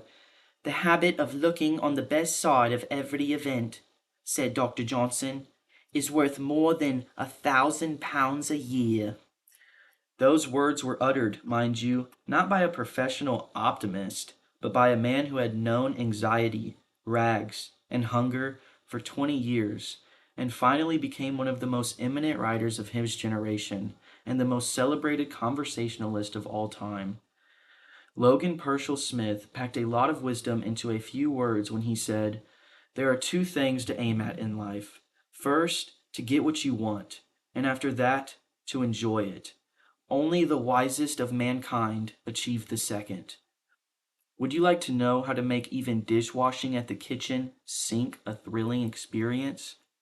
Yes. If so, read an inspiring book of incredible courage by Borhild Dahl. It is called I Wanted to See. This book was written by a woman who was practically blind for half a century. I only had one eye, she writes, and it was so covered with dense scars that I had to do all my seeing through one small opening in the left of the eye. I could see a book only by holding it up close to my face and by straining my one eye as hard as I could to the left. But she refused to be pitied, refused to be considered different, and as a child, she wanted to play hopscotch with other children, but she couldn't see the markings. So after the other children had got home, she got down on the ground and crawled along with her eyes near the marks. She memorized every bit of the ground where she and her friends played, and soon became an expert at running games. She did her reading at home, holding a book of large print so close to her eyes that her eyelashes brushed the pages. She earned 2 college degrees, an AB from the University of Minnesota and a Master of Arts from Columbia University. Well done. She started teaching in the tiny village of Twin Valley, Minnesota, and rose until she became professor of journalism and literature at Augustana College in Sioux Falls, South Dakota. She taught there for 13 years, lecturing before women's clubs and giving talks about books and authors. In the back of my mind, she writes, there had always lurked a fear of total blindness. In order to overcome this, I had adopted a cheerful, almost hilarious attitude toward life. Then, in 1943, when she was 52 years old, a miracle happened, an operation at the famous Mayo Clinic. She could now see 40 times as well as she had been able to see before. 40 times. A new and exciting world of loveliness opened before her. She now found it thrilling even to wash the dishes in the kitchen sink. I began to play with the white fluffy suds in the dishpan, she writes. I dip my hands into them, and I pick up a ball of tiny soap bubbles. I hold them up against the light, and in each of them I can see the brilliant colors of a miniature rainbow. That's true. I do that too. I swear. As she looked through the window above the kitchen sink, she saw the flapping gray-black wings of the sparrows flying through the thick falling snow. She found such ecstasy looking at the soap bubbles and sparrows that she closed her book with these words. Dear Lord, I whisper, our Father in heaven, I thank thee. I thank thee. Imagine thanking God because you can wash dishes and see rainbows and bubbles and sparrows flying through the snow. You and I ought to be ashamed of ourselves. No, I don't worry that much.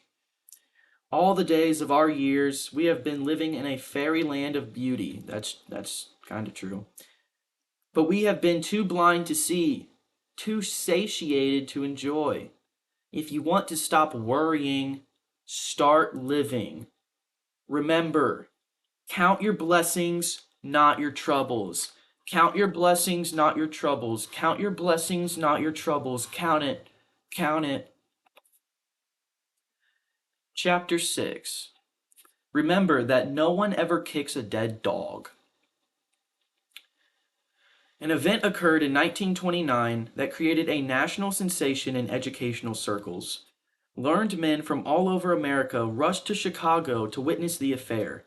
A few years earlier, a young man by the name of Robert Hutchins had worked his way through Yale, acting as a waiter, a lumberjack, a tutor, and a clothesline salesman. Now, only 8 years later, he was being inaugurated as president of the fourth richest university in America, The University of Chicago. His age, 30. Wow. Incredible. The older educators shook their heads. Criticism came roaring down upon this boy wonder like a rock slide. He was this and he was that, too young, too inexperienced. His educational ideas were cockeyed. Even the newspapers joined in the attack. The day he was inaugurated, a friend said to the father of Robert Maynard Hutchins, "I was shocked this morning to read that newspaper editorial denouncing your son." "Yes," the elder Hutchins replied, "it was severe, but remember that no one ever kicks a dead dog."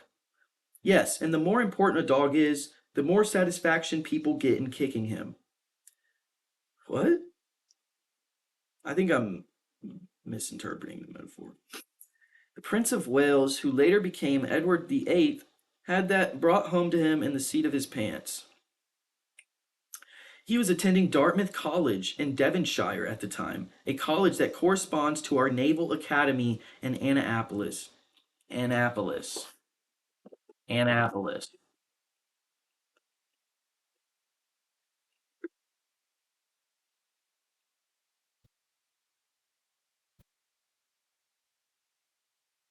The prince was about 14. One day, one of the naval officers found him crying and asked him what was wrong. He refused to tell at first, but finally admitted the truth. He was being kicked by the naval cadets. The commodore of the college summoned the boys and explained to them that the prince had not complained, but he wanted to find out why the prince had been singled out for this rough treatment. After much hemming and hawing and toe scraping, the cadets finally confessed that when they themselves became commanders and captains in the king's navy, they wanted to be able to say that they had kicked the king. So when you are kicked and criticized, remember that it is often done because it gives the kicker a feeling of importance. It often means that you are accomplishing something and are worthy of attention. Many people get a sense of savage satisfaction out of denouncing those who are better educated than they are or more successful. For example, while I was writing this chapter, I received a letter from a woman denouncing General William Booth, founder of the Salvation Army. I had given a laudatory broadcast about General Booth. So, this woman wrote me, saying that General Booth had stolen $8 million of the money he had collected to help poor people. The charge, of course, was absurd, but this woman wasn't looking for truth. She was seeking the mean spirited gratification that she got from tearing down someone far above her. I threw her bitter letter into the wastebasket and thanked Almighty God that I wasn't married to her. Her letter didn't tell me anything at all about General Booth, but it did tell me a lot about her. Schopenhauer had said it years ago. Vulgar people take huge delight in the faults and follies of great men. One hardly thinks of the president of Yale as a vulgar man, yet a former president of Yale, Timothy Dwight, apparently took huge delight in denouncing a man who was running for president of the United States. The president of Yale warned that if this man were elected president, we may see our wives and daughters the victims of prostitution, soberly dishonored, specially polluted.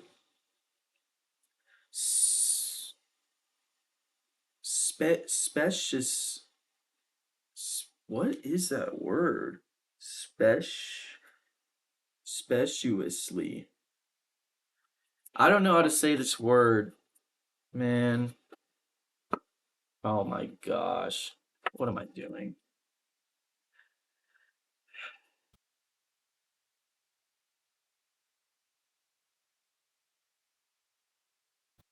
Now, okay. We may see our wives and daughters the victims of prostitution, soberly dishonored, speciously polluted, the outcast of delicacy and virtue, the loathing of God and man. Sounds almost like a denunciation of Hitler, doesn't it? But it wasn't. It was a denunciation of Thomas Jefferson. Which Thomas Jefferson? Surely not the immortal Thomas Jefferson, the author of the Declaration of Independence, the patron saint of democracy. Yes, verily, that was the man. That was him. That was him. What American do you suppose was denounced as a hypocrite, an impostor, and as little better than a murderer? A newspaper cartoon depicted him on a guillotine, the big knife ready to cut off his head. Crowds jeered at him and hissed him as he rode through the streets. Who was he? George Washington. But that occurred a long time ago. Maybe human nature has improved since then. Let's see. Let's take the case of Admiral Peary, the explorer who startled and thrilled the world by reaching the North Pole with dog sleds on April 6, 1909. Wow. A goal that brave men for centuries had suffered and starved and died to attain. Peary himself almost died from cold and starvation, and 8 of his toes were frozen so hard that they had to be cut off. He was so overwhelmed with disasters that he feared he would go insane. His superior naval officers in Washington were burned up because Peary was getting so much publicity and acclaim. So they accused him of collecting money for scientific expeditions and then lying around and loafing in the Arctic. And they probably believed it, because it is almost impossible not to believe what you want to believe. Their determination to humiliate and block Peary was so violent that only a direct order from President McKinley enabled Peary to continue his career in the Arctic. Would Peary have been denounced if he had a desk job in the Navy Department in Washington? No. He wouldn't have been important enough to then have aroused jealousy. I really have to pee. But General Grant had an even worse experience than Admiral Peary. In 1862, General Grant won the first great victory that the North had enjoyed, a victory that was achieved in one afternoon, a victory that made Grant a national idol overnight, a victory that had tremendous repercussions even in far-off Europe, a victory that set church bells ringing and bonfires blazing from Maine to the banks of the Mississippi. Yet within 6 weeks after achieving that great victory, Grant, hero of the North, was arrested and his army was taken from him. He wept with humiliation and despair. Why was General U.S. Grant arrested at the flood tide of his victory? Largely because he had aroused the jealousy and envy of his arrogant superiors. If we are tempted to be worried about unjust criticism, remember that unjust criticism is often a disguised compliment. Remember that no one ever kicks a dead dog. Chapter 7. Do this and criticism can't hurt you. I once interviewed Major General Smedley Butler. Old Gimlet Eye. I don't know. Old Hell Devil Butler. Remember him? One of the most colorful, swashbuckling generals who ever commanded the United States Marines. He told me that when he was young, he was desperately eager to be popular, wanted to make a good impression on everyone. In those days, the slightest criticism smarted and stung, but he confessed that 30 years in the Marines had toughened his hide. I have been berated and insulted, he said, and denounced as a yellow dog, a snake, and a skunk. I have been cursed by the experts. I have been called every possible combination of unprintable curse words in the English language. Bother me? Huh? When I hear somebody cussing me now, I never turn my head to see who is talking. Maybe old Gimlet Eye Butler was too indifferent to criticism, but one thing is sure, most of us take the little jibes and javelins that are hurled at us far too seriously. I remember the time years ago when a reporter from the New York Sun attended a demonstration meeting of my adult education classes and lampooned me in my work. Was I burned up? I took it as a personal insult. I telephoned Jill Hodges, the chairman of the executive committee of the Sun, and practically demanded that he print an article stating the facts instead of ridicule. I was determined to make the punishment fit the crime. I am ashamed now of the way I acted. I realize that half the people who bought the paper never saw that article. Half of those who read it regarded it as a source of innocent merriment. Half of those who gloated over it forgot all about it in a few weeks. I realize now that people are not thinking about you and me or caring what is said about us. They are thinking about themselves. Before breakfast, after breakfast, and right on until 10 minutes past midnight. They would be 1,000 times more concerned about a slight headache of their own than they would about the news of your death or mine.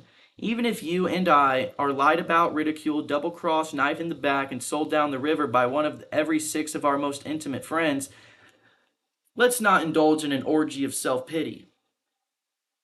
Instead, let's remind ourselves that that's precisely what happened to Jesus. One of his 12 most intimate friends turned traitor for a bribe. That would amount in our modern money to about $19. I thought it was more than that, but oh, $19 in 1960 or whatever this is. I guess is more.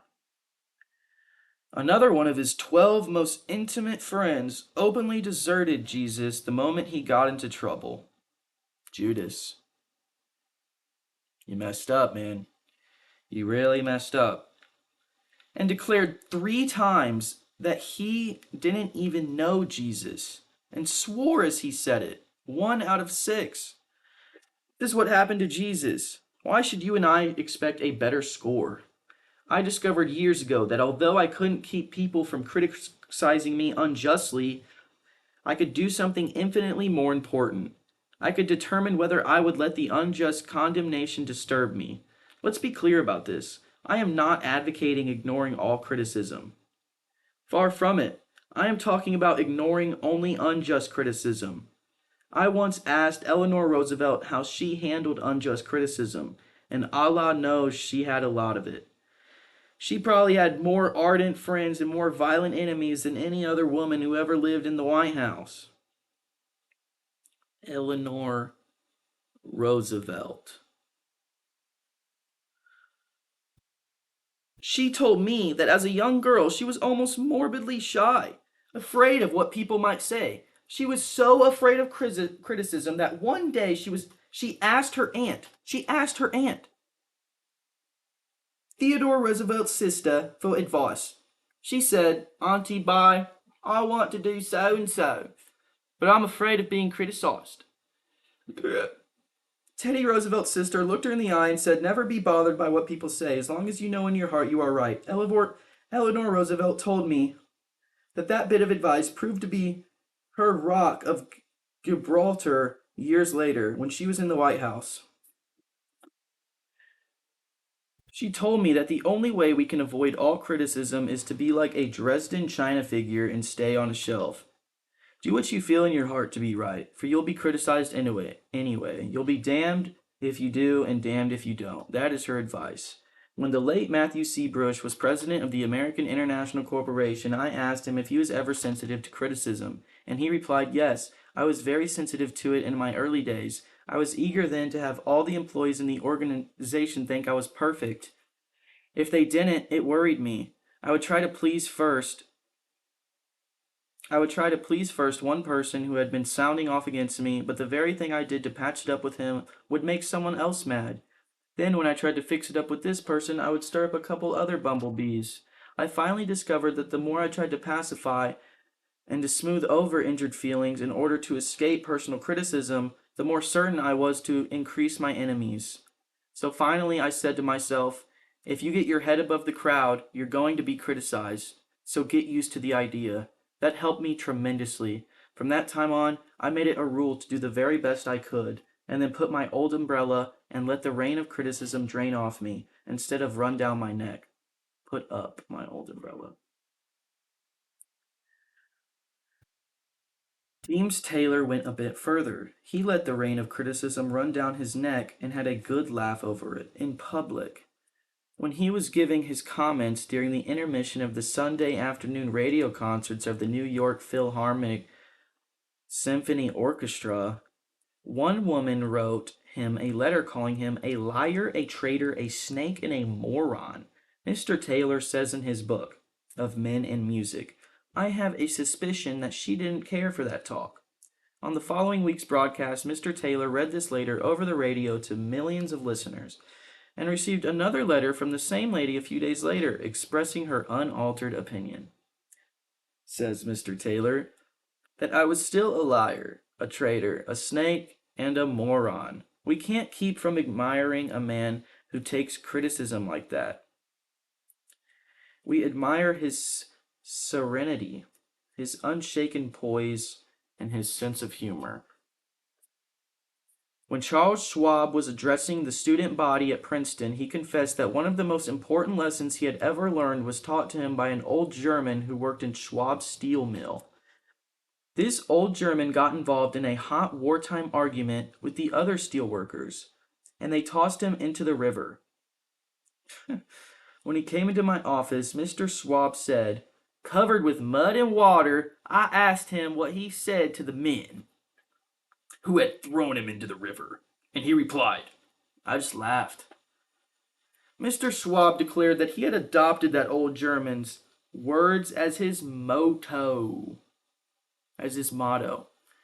Just laugh.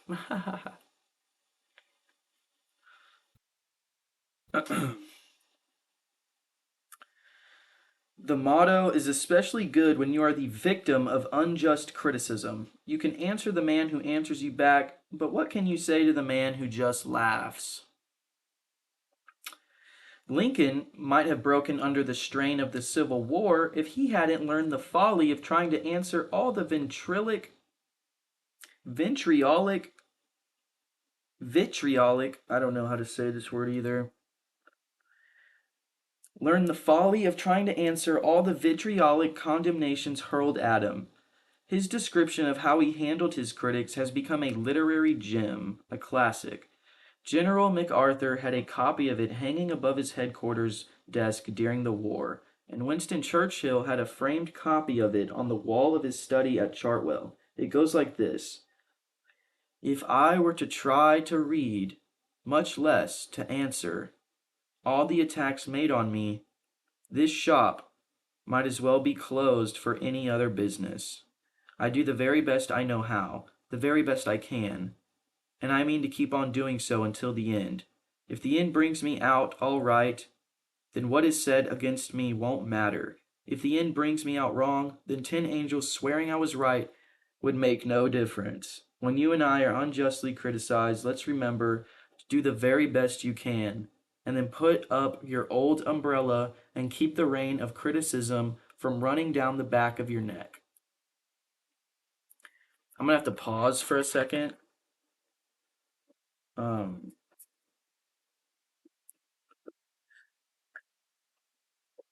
ah, mhm, mhm. I love books. Mhm.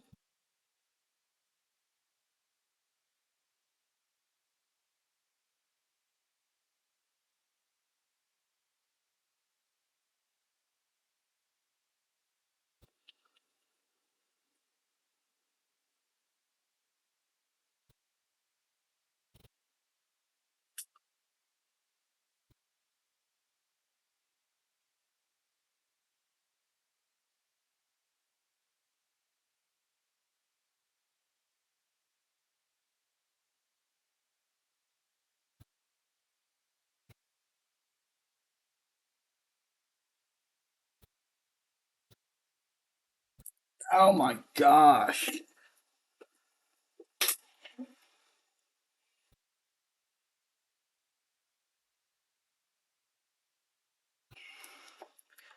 Dude, that is so much. I'm sorry, okay? I'm sorry.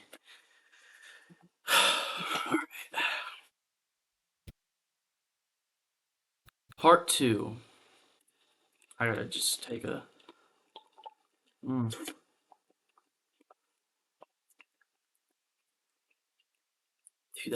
Dude, I am ready to go now. I had to pee so bad. I'm ready. I'm ready. I'm sorry also. I shouldn't have done that. I said maybe. You don't really want to know. Fundamental Techniques in Handling People. How to Win Friends and Influence People is a book on human relations, on getting along with people, on the need for friends in living a full life, resisting the temptation to criticize, and getting in the habit of giving praise and honest appreciation will do more than anything else to make people like us. And the same things that make us happy in the world will give us a happy home life too. The first need of every man and woman. If you want to gather honey, don't kick over the beehive. On May 7th, 1931, the most sensational manhunt New York City had ever known had come to its climax. After weeks of search, Two Gun Crowley, the killer, the gunman who didn't smoke or drink, was at bay, trapped in his sweetheart's apartment on West End Avenue. 150 policemen and detectives laid siege to his top floor hideaway. They chopped holes in the roof. They tried to smoke out Crowley, the cop killer, with tear gas. Then they mounted their machine guns on surrounding buildings, and for more than an hour, one of New York's fine residential areas reverberated with the crack of pistol fire and the rat-tat-tat of machine guns. Crowley, crouching behind an overstuffed chair, fired incessantly at the police. 10,000 excited people watched the battle. Nothing like it had ever been seen before on the sidewalks of New York. When Crowley was captured, Police Commissioner E.P. Mulrooney declared that the two-gun desperado was one of the most dangerous criminals ever encountered in the history of New York. He will kill. He will kill, said the commissioner, at the drop of a feather. But how did Two Gun Crowley regard himself? We know because while the police were firing into the apartment, he wrote a letter addressed to whom it may concern. And as he wrote, the blood flowing from his wounds left a crimson tail on the paper. In this letter, Crowley said, "Under my coat is a wary heart, but a kind one that would do nobody any harm." A short time before this, Crowley had been having a necking party with his girlfriend on a country road out on Long Island. Suddenly, a policeman walked up to the car and said, "Let me see your license." Without saying a word, Crowley drew his gun and cut the policeman down with a shower of lead. As the dying officer fell, Crowley leaped out of the car, grabbed the officer's revolver, and fired another bullet into the prostrate body. And that was the killer who said, "Under my coat is a wary heart, but a kind one that would do nobody any harm." Crowley was sentenced to the electric chair. When he arrived at the death house in Sing Sing, did he say, "This is what I get for killing people"? No, he said, "This is what I get for defending myself." The point of the story is this. Two Gun Crowley didn't blame himself for anything. Is that an unusual attitude among criminals? If you think so, listen to this. "I have spent the best years of my life giving people the lighter pleasures, helping them have a good time, and all I get is abuse, the existence of a hunted man."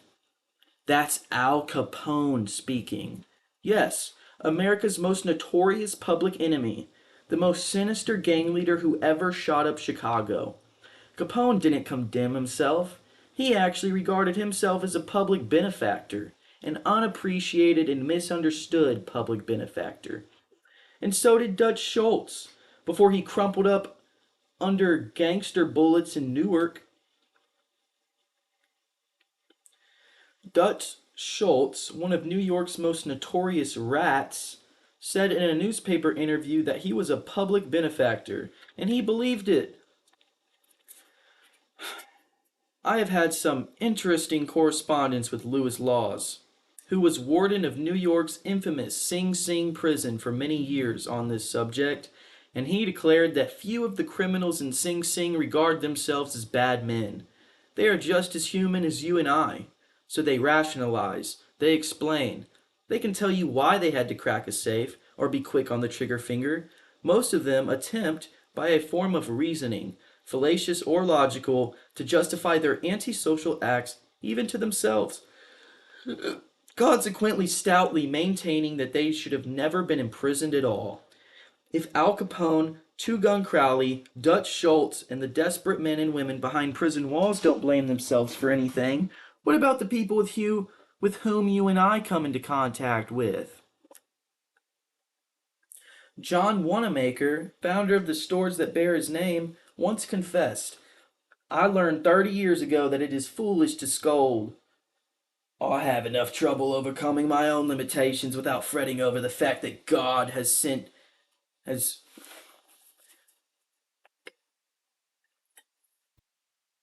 John Wanamaker, founder of the stores that bear his name, once confessed, "I learned 30 years ago that it is foolish to scold. I have enough trouble overcoming my own limitations without fretting over the fact that God has not seen fit to distribute evenly the gift of intelligence." Ooh, burn, brother.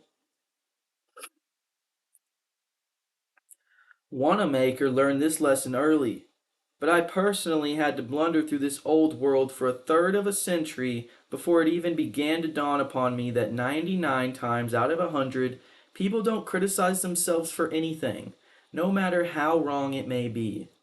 Criticism is futile because it puts a person on the defensive and usually makes him strive to justify himself. Criticism is dangerous because it wounds a person's precious pride, hurts his sense of importance, and arouses resentment.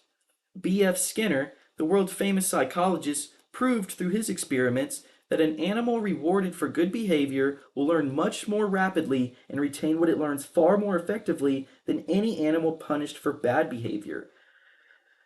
Later studies have shown that the same applies to humans. By criticizing, we do not make lasting changes and often incur resentment. Hans Selye, another great psychologist, said, "As much as we thirst for approval, we dread condemnation.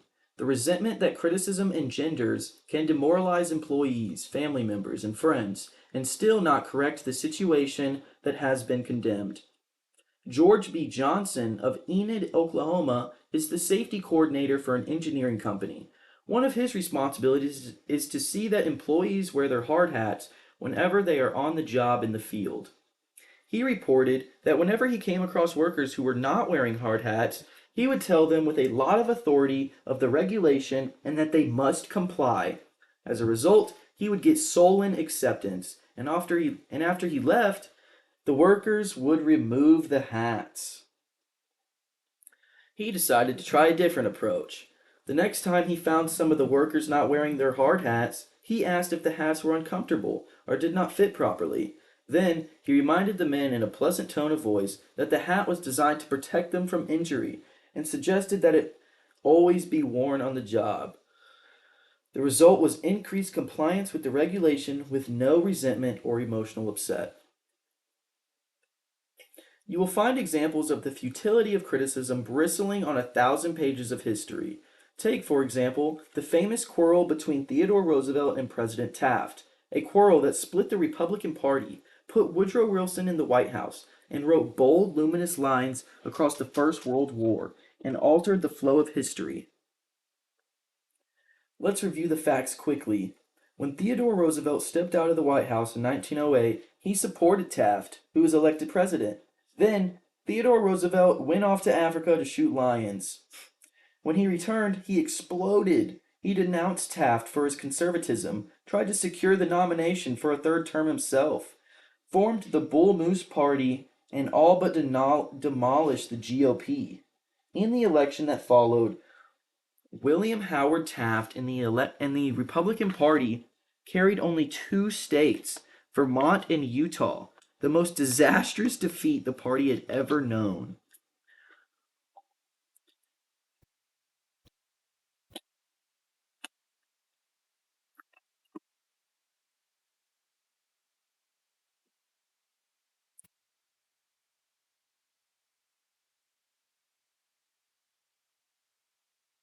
Theodore Roosevelt blamed Taft, but did President Taft blame himself?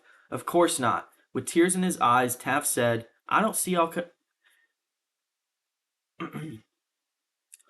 how I could have done any differently from what I have. Who was to blame?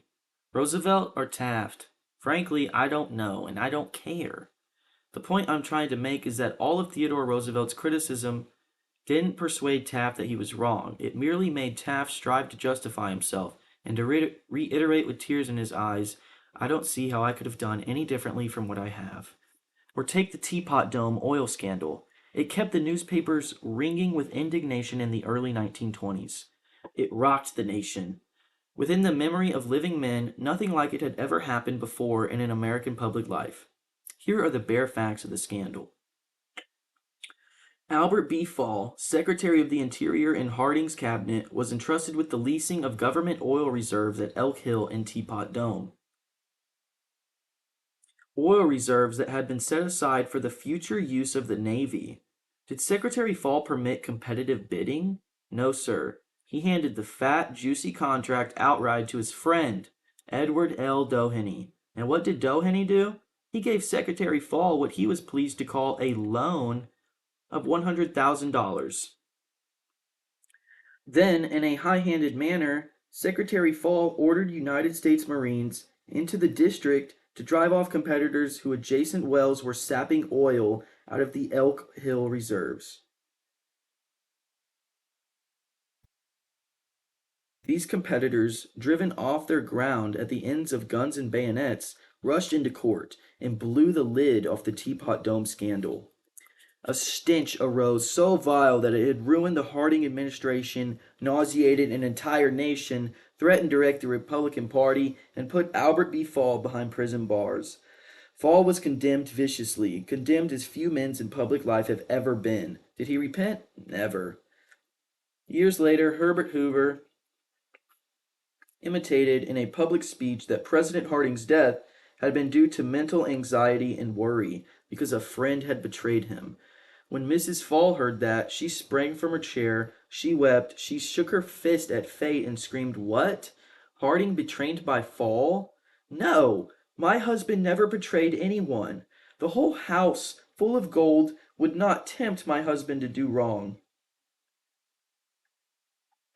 He is the one who has been betrayed and led to the slaughter and crucified.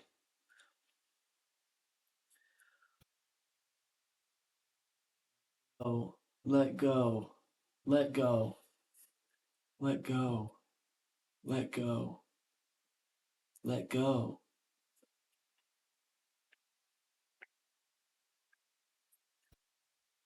There you are, human nature in action. Wrongdoers blaming everybody but themselves. We are all like that. So when you and I are tempted to criticize someone tomorrow, let's remember Al Capone, Two Gun Crowley, and Albert Fall. Let's realize that criticisms are like homing pigeons. They always return home. Let's realize that the person we are going to correct and condemn will probably justify himself or herself and condemn us in return.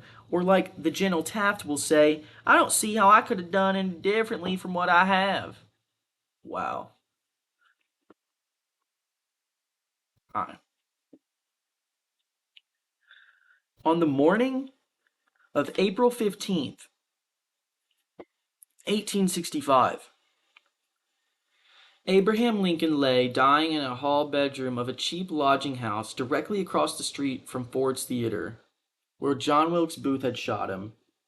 Lincoln's long body lay stretched diagonally across a sagging bed that was too short for him. A cheap reproduction of Rosa Bonheur's famous painting, The Horse Fair, hung above the bed, and a dismal gas jet flickered yellow light. As Lincoln lay dying, Secretary of War Stanton said, There lies the most perfect ruler of men that the world has ever seen. What was the secret of Lincoln's success in dealing with people? I studied the life of Abraham Lincoln for 10 years and devoted all 3 years to writing and rewriting a book entitled Lincoln the Unknown. I believe I have made as detailed and exhaustive a study of Lincoln's personality and home life as it is possible for any being to make. I made a special study of Lincoln's method of dealing with people. Did he indulge in criticism? Oh, yes. As a young man in the Pigeon Creek Valley of Indiana, he not only criticized, but also wrote letters and poems ridiculing people, and dropped these letters on the country roads where they were sure to be found. These letters aroused resentments that burned for a lifetime. Ugh. Even after Lincoln had become a practicing lawyer in Springfield, Illinois, he attacked his opponents openly in letters published in the newspapers. But he did this just once too often. In the autumn of 1842, he ridiculed a vain, pugnacious politician by the name of James Shields. Lincoln lampooned him through an anonymous letter published in the Springfield Journal. The town roared with laughter. Shields, sensitive and proud, boiled with indignation. He found out who wrote the letter, leaped on his horse, started after Lincoln, and challenged him to fight a duel. Lincoln didn't want to fight. He was opposed to dueling, but he couldn't get out of it and save his honor. He was given the choice of weapons. Since he had very long arms, he chose cavalry broadswords and took lessons in sword fighting from a West Point graduate. On the appointed day, he and Shields met on a sandbar in the Mississippi River, prepared to fight to the death. But at the last minute, their seconds interrupted and stopped the duel. That was the most lurid personal incident in Lincoln's life. It taught him an invaluable lesson in the art of dealing with people. Never again did he write an insulting letter. Never again did he ridicule anyone. And from that time on, he almost never criticized anybody for anything. Time after time, during the Civil War, Lincoln put a new general at the head of the Army of the Potomac, and each one in turn. McClellan, Pope, Burnside, Hooker, Meade blundered tragically and left Lincoln to pacing the floor in despair. Half the nation savagely condemned these incompetent generals, but Lincoln, with malice toward none, with charity for all, held his peace. One of his favorite quotations was, "Judge not, that ye be not judged." That's facts. And when Mrs. Lincoln and others spoke harshly of the Southern people, Lincoln replied, "Don't criticize them. They are just what we would be under similar circumstances."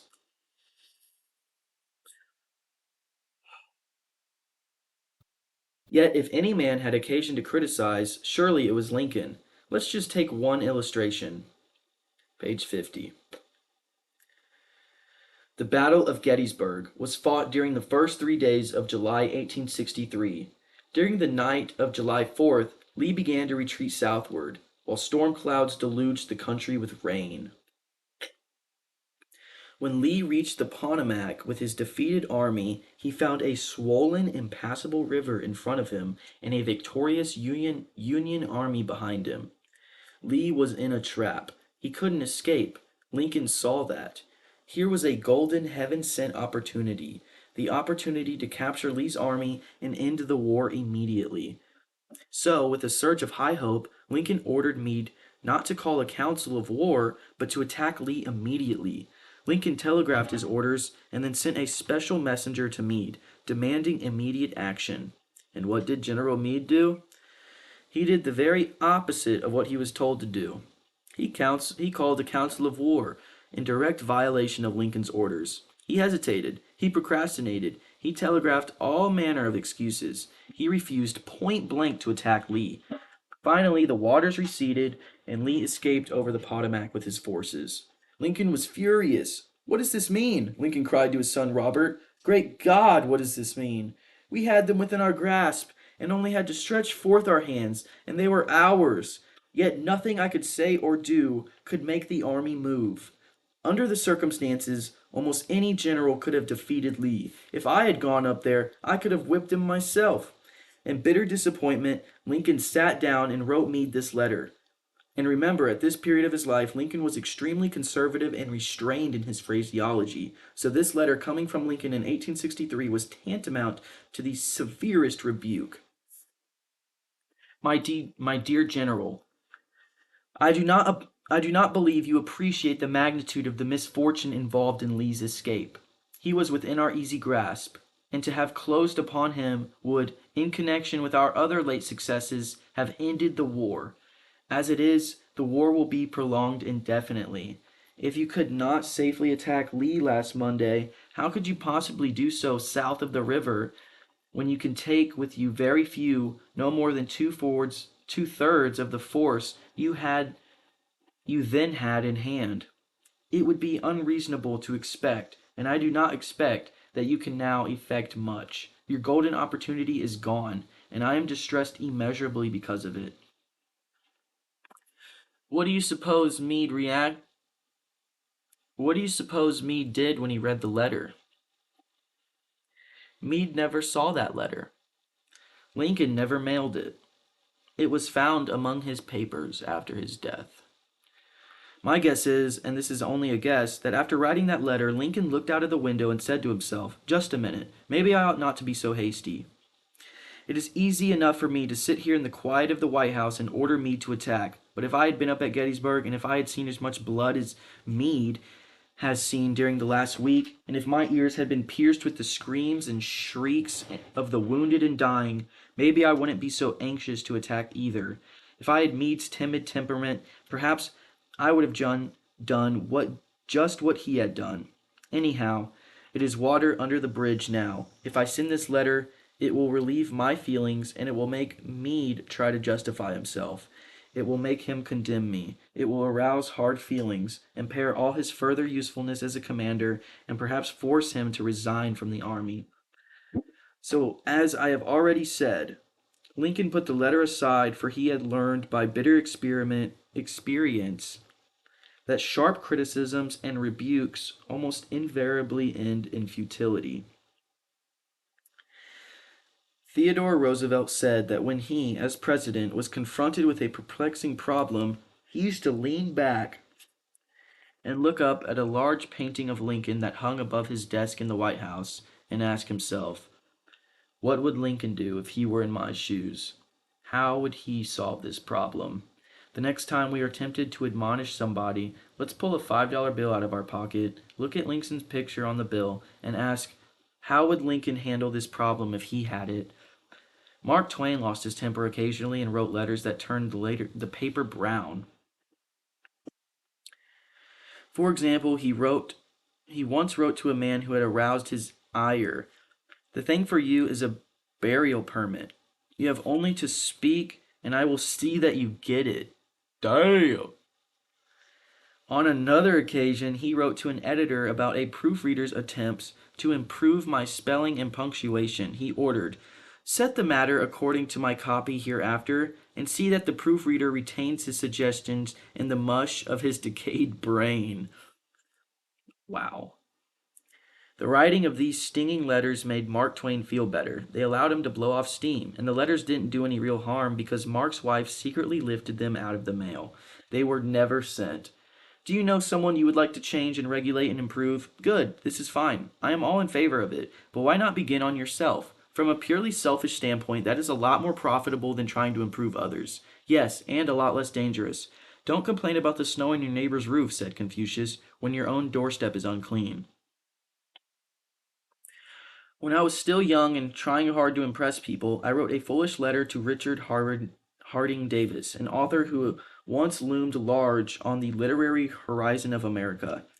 I was preparing a magazine article about authors, and I asked Davis to tell me about his method of work. A few weeks earlier, I had received a letter from someone with this notation at the bottom: dictated but not read.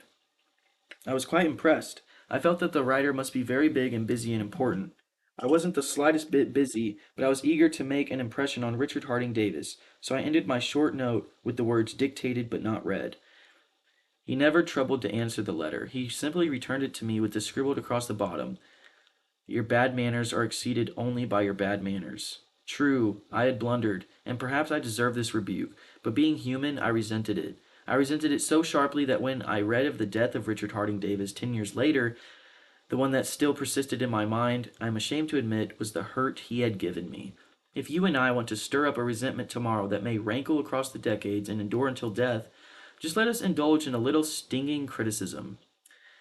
When dealing with people, let us remember we are not dealing with creatures of logic. We are dealing with creatures of emotion, creatures bristling with prejudices and motivated by pride and vanity. Bitter criticism caused the sensitive Thomas Hardy, one of the finest novelists ever, to enrich English literature, to give up forever the writing of fiction.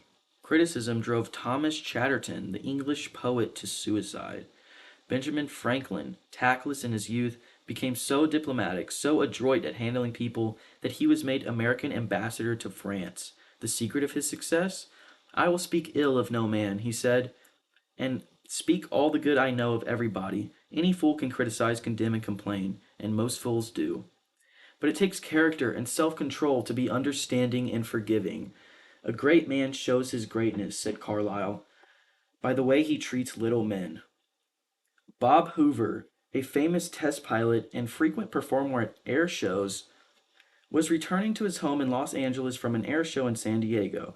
As described in the magazine Flight Operations, at 300 feet in the air, both engines suddenly stopped. By deft maneuvering, he managed to land the plane, but it was badly damaged, although no one was hurt. Hoover's first act after the emergency landing was to inspect the airplane's fuel. Just as he suspected, the World War II propeller plane he had been flying had been fueled with jet fuel rather than gasoline. Huh. Upon returning to the airport, he had asked to see the mechanic who had serviced his airplane. The young man was sick with the agony of his mistake. Tears streamed down his face as Hoover approached. He had just caused the loss of a very expensive plane and could have caused the loss of 3 lives as well. You can imagine Hoover's anger. One could anticipate the tongue lashing that this proud and precise pilot would unleash for that carelessness. But Hoover didn't scold the mechanic. He didn't even criticize him. Instead, he put his big arm around the man's shoulder and said, "To show you I'm sure that you'll never do this again, I want you to service my F-51 tomorrow." Often, parents are tempted to criticize their children. You'd expect me to say don't, but I will not. I am merely going to say, before you criticize them, read one of the classics of American journalism, Father Forgets. It originally appeared as an editorial in the People's Home Journal. We are reprinting it here with the author's permission, as condensed in the Reader's Digest. Father Forgets is one of those pieces that, dashed off in a moment of sincere feeling, strikes an echoing chord in so many readers as to become a perennial reprint favorite. Since its first appearance, Father Forgets has been reproduced, writes the author W. Livingston Larned, in hundreds of magazines and house organs, and in newspapers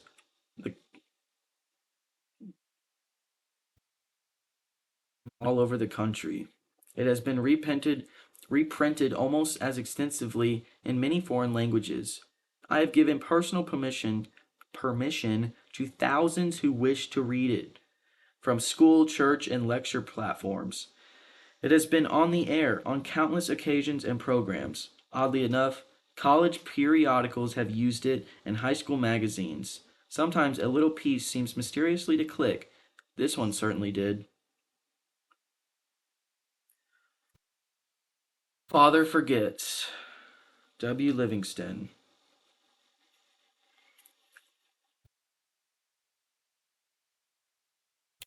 Listen, son, I am saying this as you lie asleep, one little paw crumpled under your cheek, and the blonde curls stickily wet on your damp forehead. I have stolen into your room alone. Just a few minutes ago, as I sat reading my paper in the library, a stifling wave of remorse swept over me. Guiltily, I came to your bedside.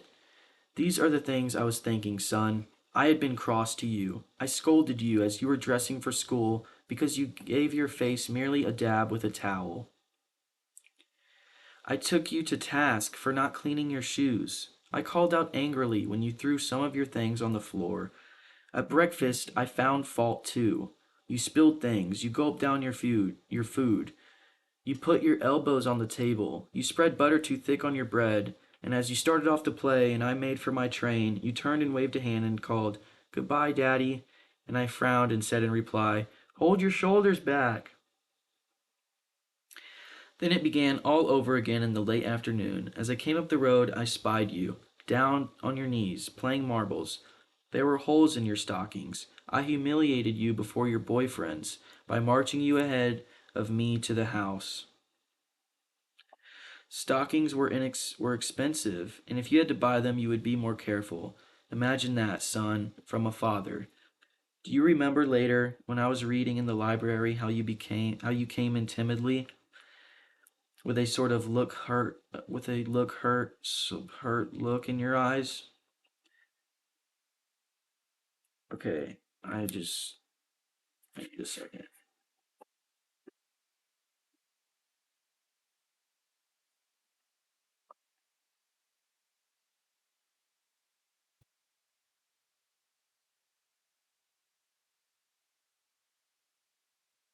Okay.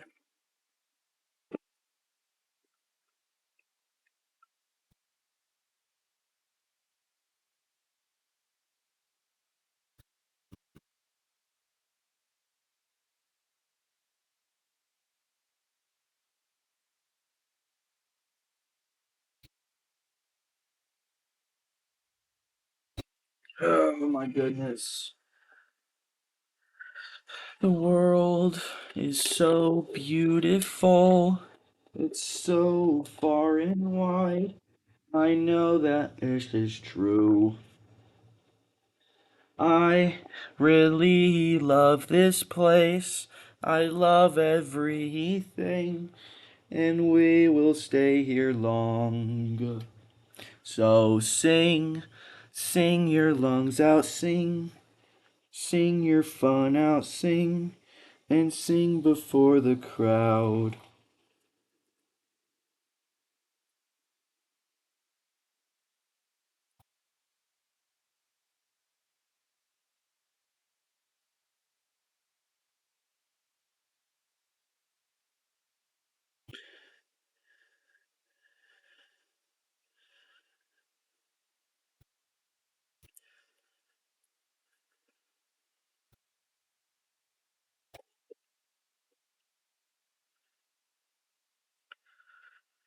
Mm, sorry.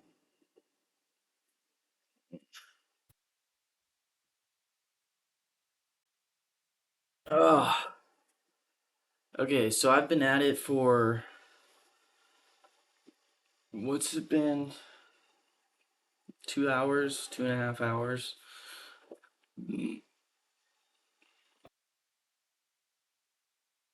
That's really not that bad, honestly. 2.5 hours. So if I go,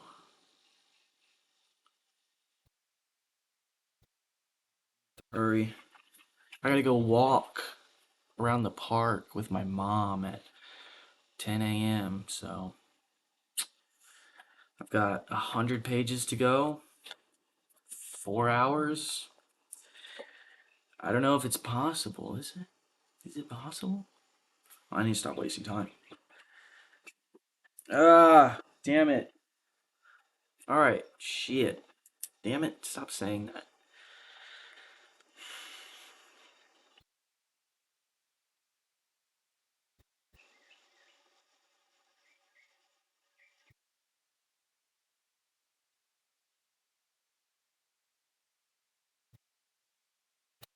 Okay. Ah, this was Father Forgets. Do you remember later, when I was reading in the library, how you came in timidly with a sort of hurt look in your eyes? When I glanced up over my paper, impatient at the interruption, you hesitated at the door. "What is it you want?" I snapped.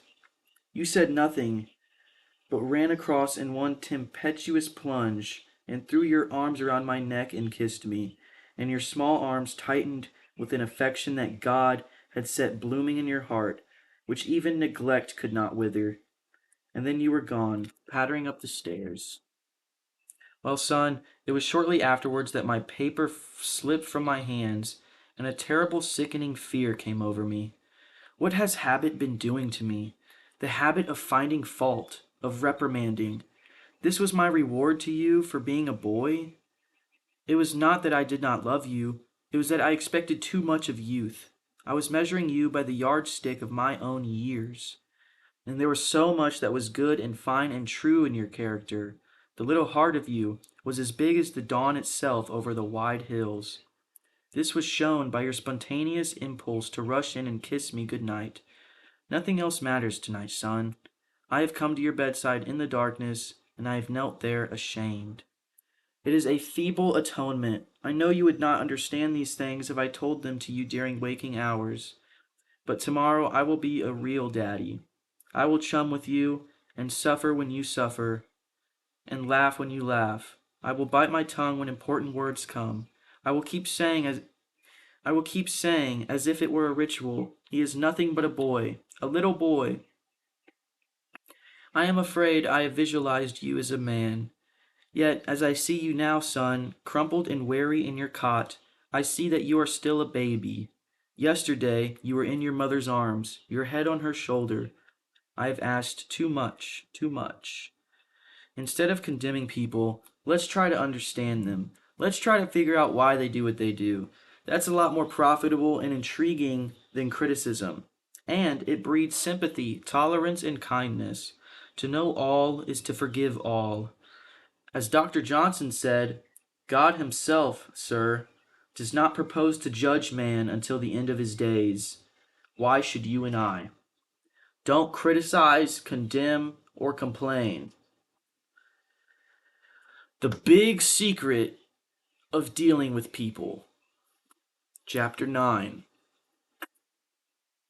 There is only one way under high heaven to get anybody to do anything.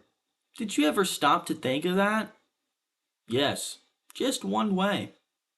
And that is by making the other person want to do it.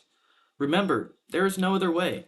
Of course, you can make someone want to give you his watch by sticking a revolver in his ribs. You can make your employees give you cooperation until your back is turned by threatening to fire them. You can make a child do what you want to do by a whip or a threat, but these crude methods have sharply undesirable repercussions. The only way I can get you to do anything is by giving you what you want. What do you want? Huh? What do you want? Sigmund Freud said that everything you and I do spring from two motives, the sex urge and the desire to be great. John Dewey, one of America's most profound philosophers, phrased it a bit differently. Dr. Dewey said that the deepest urge in human nature is the desire to be important. Remember that phrase, the desire to be important. It is significant. You are going to hear a lot about it in this book. What do you want? Not many things, but the few things that you do wish, you crave with an insistence that will not be denied. Some of the things most people want include number 1, health and the preservation of life. Number 2, food. Number 3, sleep. Number 4, money and the things money will buy.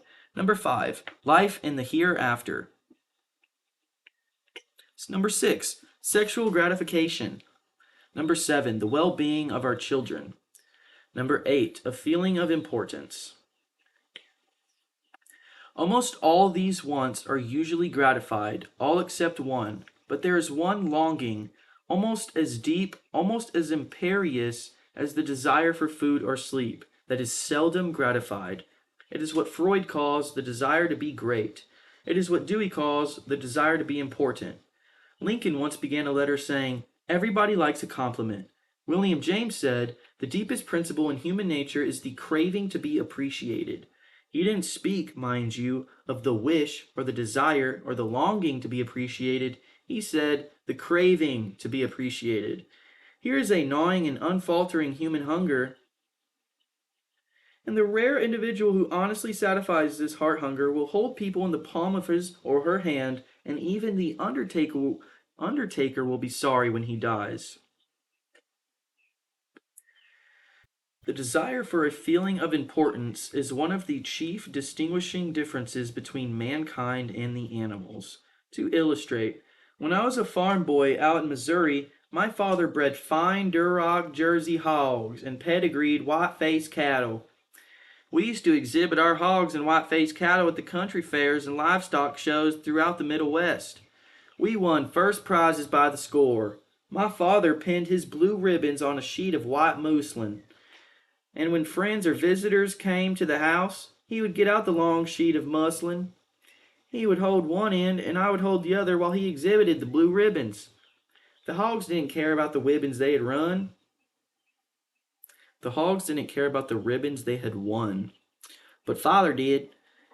These prizes gave him a feeling of importance. If our ancestors hadn't had this flaming urge for a feeling of importance, civilization would have been impossible. Without it, we should have been just about like animals. It was this desire for a feeling of importance that inspired Dickens to write his immortal novels. This desire inspired Sir Christopher Wren to design his symphonies in stone. This desire made Rockefeller amass millions that he never spent. And this same desire made the richest family in your town build a house far too large for its requirements. This desire makes you want to hear the latest styles, drive the latest cars, and talk about your brilliant children. It is the desire that lures many boys and girls into joining gangs and engaging in criminal activities. The average young criminal, according to E.P. Mulrooney, one-time police commissioner of New York, is filled with ego, and his first request after arrest is for those lurid newspapers that make him out a hero. The disagreeable prospect of serving time seems remote so long as he can gloat over his likeness, sharing space with pictures of sports figures, movie and television stars, and politicians. If you tell me how you get your feeling of importance, I'll tell you what you are. That determines your character. That is the most significant thing about you. For example, John D. Rockefeller got his feeling of importance by giving money to erect a modern hospital in Peking, China, to care for millions of poor people whom he had never seen and never would see. Dillinger, on the other hand, got his feeling of importance by being a bandit, a bank robber and killer. When the FBI agents were hunting him, he dashed into a farmhouse up in Minnesota and said, "I'm Dillinger!" He was proud of the fact that he was public enemy number one. "I was not going to hurt you, but I'm Dillinger," he said. Yes, the one significant difference between Dillinger and Rockefeller is how they got their feeling of importance. History sparkles with amusing examples of famous people struggling for a feeling of importance. Even George Washington wanted to be called His Mightiness, the President of the United States. And Columbus pleaded for the title Admiral of the Ocean and Viceroy of India. Catherine, Catherine the Great refused to open letters that were not addressed to Her Imperial Majesty. And Mrs. Lincoln in the White House turned upon Mrs. Grant like a tigress and shouted, "How dare you be seated in my presence until I invite you?" Our millionaires helped finance Admiral Byrd's expedition to the Antarctic in 1928 with the understanding that ranges of icy mountains would be named after them. And Victor Hugo aspired to have nothing less than the city of Paris named in his honor. Even Shakespeare, mightiest of the mighty, tried to add luster to his name by procuring a coat of arms for his family.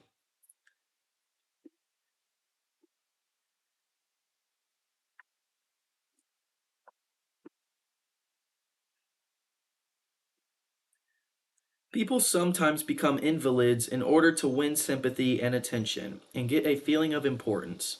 For example, take Mrs. McKinley. She got a feeling of importance by forcing her husband, the President of the United States, to neglect important affairs of state while he reclined on the bed beside her for hours at a time, his arm about her, soothing her to sleep. She fed her gnawing desire for attention by insisting that he remain with her while she was having her teeth fixed, and once created a stormy scene when he had to leave her alone with the dentist while he kept an appointment with John Hay, his Secretary of State. The writer Mary Roberts Reinhardt once told me of a bright, vigorous young woman who became an invalid in order to get a feeling of importance. One day, said Mrs. Reinhardt, this woman had been obliged to face something. Her age, perhaps. The lonely years were stretching ahead, and there was little left for her to anticipate. She took to her bed, and for 10 years her old mother traveled to the third floor and back, carrying trays, nursing her. Then one day the old mother, weary with service, lay down and died. For some weeks the invalid languished. Then she got up, put on her clothing, and resumed living again. Some authorities declare that people may actually go insane in order to find, in the dreamland of insanity, the feeling of importance that has denied them in the harsh world of reality. There are more patients suffering from mental diseases in the United States than from all other diseases combined. What is the cause of insanity? Nobody can answer such a sweeping question, but we know that certain diseases, such as syphilis, break down and destroy the brain cells and result in insanity. In fact, about one half of all mental diseases can be attributed to such physical causes of brain lesions, alcohol, toxins, and injuries. But the other half, and this is the appalling part of the story, the other half of people who go insane apparently have nothing organically wrong with their brain cells. In postmodern examinations, when their brain tissues are studied under the highest powered microscopes, these tissues are found to be apparently just as healthy as yours and mine. Why do these people go insane? I put that question in the head physician. I put that question to the head physician of one of our most important psychiatric hospitals. This doctor, who has received the highest honors and the most coveted awards for his knowledge of this subject, told me frankly that he didn't know why people went insane. Nobody knows for sure, but he did say that many people who go insane find in insanity a feeling of importance that they were unable to achieve in the world of reality. Then he told me this story. I have a patient right now whose marriage proved to be a tragedy. She wanted love, sexual gratification, children, and social prestige. But life blasted all her hopes. Her husband didn't love her, he refused to even eat with her, and forced her to serve his meal in his room upstairs. She had no children, no social standing. She went insane, and in her imagination, she divorced her husband and resumed her maiden name. She now believes she is married into English aristocracy, and she insists on being called Lady Smith. And as for children, she imagines now that she has had a new child every night. Each time I call on her, she says, Doctor, I had a baby last night. Life once wrecked all her dream ships on the sharp rocks of reality. But in the sunny fantasy isles of insanity, all her bark, all her barkentines, all her barkentines race into port, with canvas billowing and wind singing through the sails.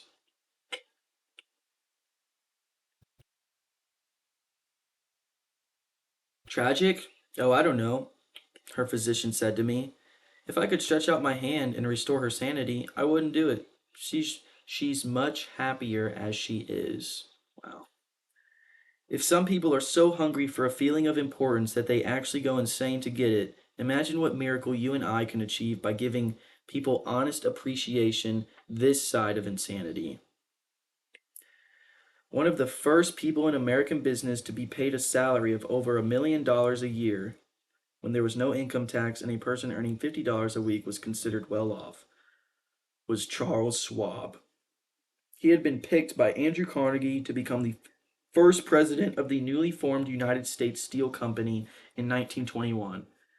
When Schwab was only 38 years old, Schwab later left U.S. Steel to take over the then troubled Bethlehem Steel Company, and he rebuilt it into one of the most profitable companies in America. Why did Carnegie pay $1 million a year, or more than $3,000 a day, to Charles Schwab? Why? Because Schwab was a genius. Because Schwab was a genius? No. Because he knew more about the manufacture of steel than other people? No.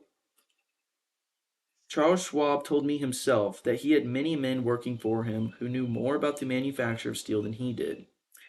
Schwab says that he was paid this salary largely because of his ability to deal with people. I asked him how he did it. Here is his secret, set down in his own words. Words that ought to be cast in eternal bronze and hung in every home and school, every shop and office in the land. Words that children ought to memorize instead of wasting their time memorizing the conjugation of Latin verbs or the amount of the annual rainfall in Brazil. Words that will all but transform your life and mine if we only live them. I consider my ability to arouse enthusiasm among my people, said Schwab, the greatest asset I possess, and the way I develop the best that is in a person is by appreciation and encouragement. There is nothing else that so kills the ambitions of a person as criticism from superiors. I never criticize anyone. I believe in giving a person incentive to work. So I am anxious to praise, but loath to fault. If I like anything, I am hearty in my approbation, and lavish in my praise. That is what Schwab did. But what do average people do? The exact opposite. If they don't like a thing, they bawl out their subordinates. If they do like it, they say nothing. As the old couplet says, once I did bad, and that I heard ever, twice I did good. Once I did bad, and that I heard ever, and that I heard ever. Twice I did good, and that I heard never. My reading ability is going down. I think it was always down. In my wide association in life, meeting with many and great people in various parts of the world, Schwab declared, I have yet to find the person, however great and exalted his station, who did not do better work and put forth greater effort under a spirit of approval than he would ever do a spirit of criticism. That, he said frankly, was one of the outstanding reasons for the phenomenal success of Andrew Carnegie. Carnegie praised his associates publicly as well as privately. Carnegie wanted to praise his assistants even on his tombstone. He wrote an epitaph for himself that read, Here lies one who knew how to get around him men who were cleverer than himself. Sincere appreciation was one of the secrets of the first John D. Rockefeller's success in handling men. For example, when one of his partners, Edward T. Bedford, lost $1 million for the firm by a bad buy in South America, John D. might have criticized, but he knew Bedford had done his best, and the incident was closed. So Rockefeller found something to praise. He congratulated Bedford because he had been able to save 60% of the money he had invested. That's splendid, said Rockefeller. We don't always do as well as that upstairs. I have among my clippings a story that I know never happened, but it illustrates a truth, so I'll repeat it.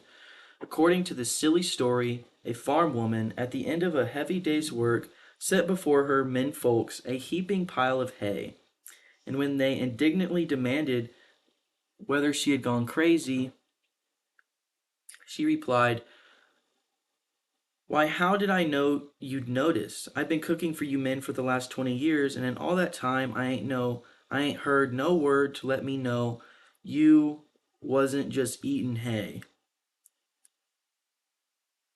When a study was made a few years ago on runaway wives, what do you think was discovered to be the main reason wives ran away? It was lack of appreciation. And I bet that a similar study made of runaway husbands would come out the same way. We often take our spouses so much for granted that we never let them know we appreciate them. A member of one of our classes told of a request made by his wife. She and a group of other women in her church were involved in a self improvement program. She asked her husband to help her by listing 6 things he believed she could do to help her become a better wife. He reported to the class, I was surprised by such a request. Frankly, it would have been easy for me to list 6 things I would like to change about her.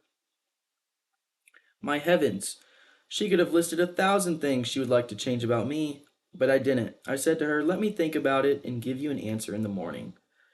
The next morning, I got up very early and called the florist and had them send 6 red roses to my wife with a note saying, I can't think of 6 things I would like to change about you. I love you the way you are.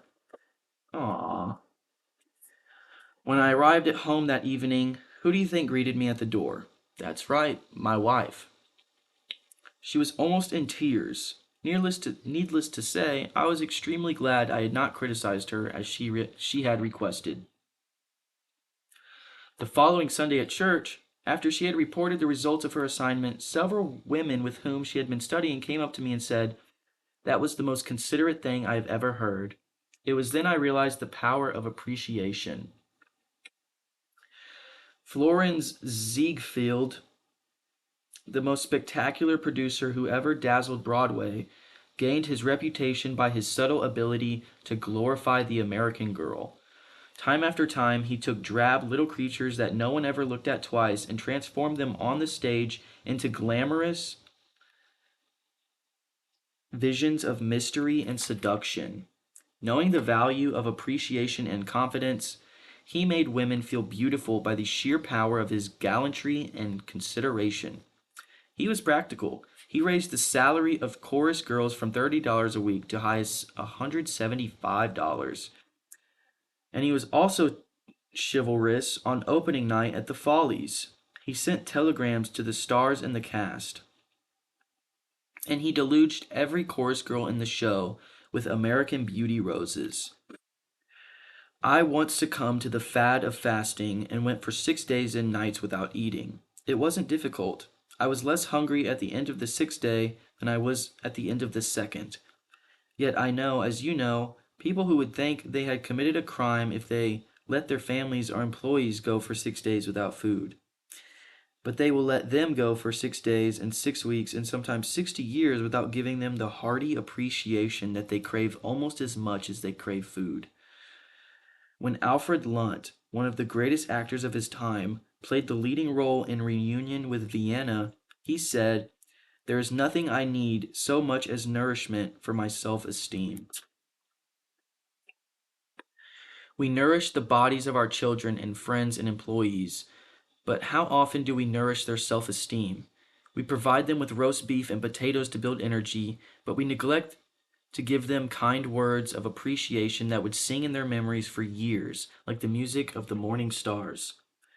Paul Harvey, in one of his radio broadcasts, The Rest of the Story, told how showing sincere appreciation can change a person's life. He reported that years ago, a teacher in Detroit asked Stevie Morris to help her find a mouse that was lost in the classroom.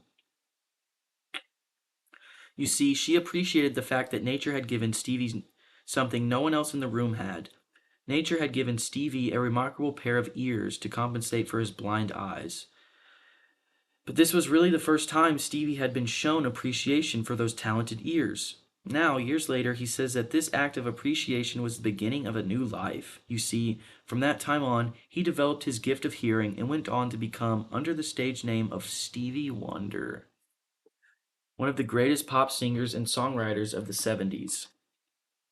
Some readers are saying right now as they read these lines, "Oh, phooey, flattery, bear oil. I have tried that stuff. It doesn't work. Not with intelligent people." Of course, flattery seldom works with discerning people. It is shallow, selfish, and insincere. It ought to fail, and it usually does. True, some people are so hungry, so thirsty for appreciation that they will swallow anything, just as a starving man will eat grass and fish worms. Even Queen Victoria was susceptible to flattery.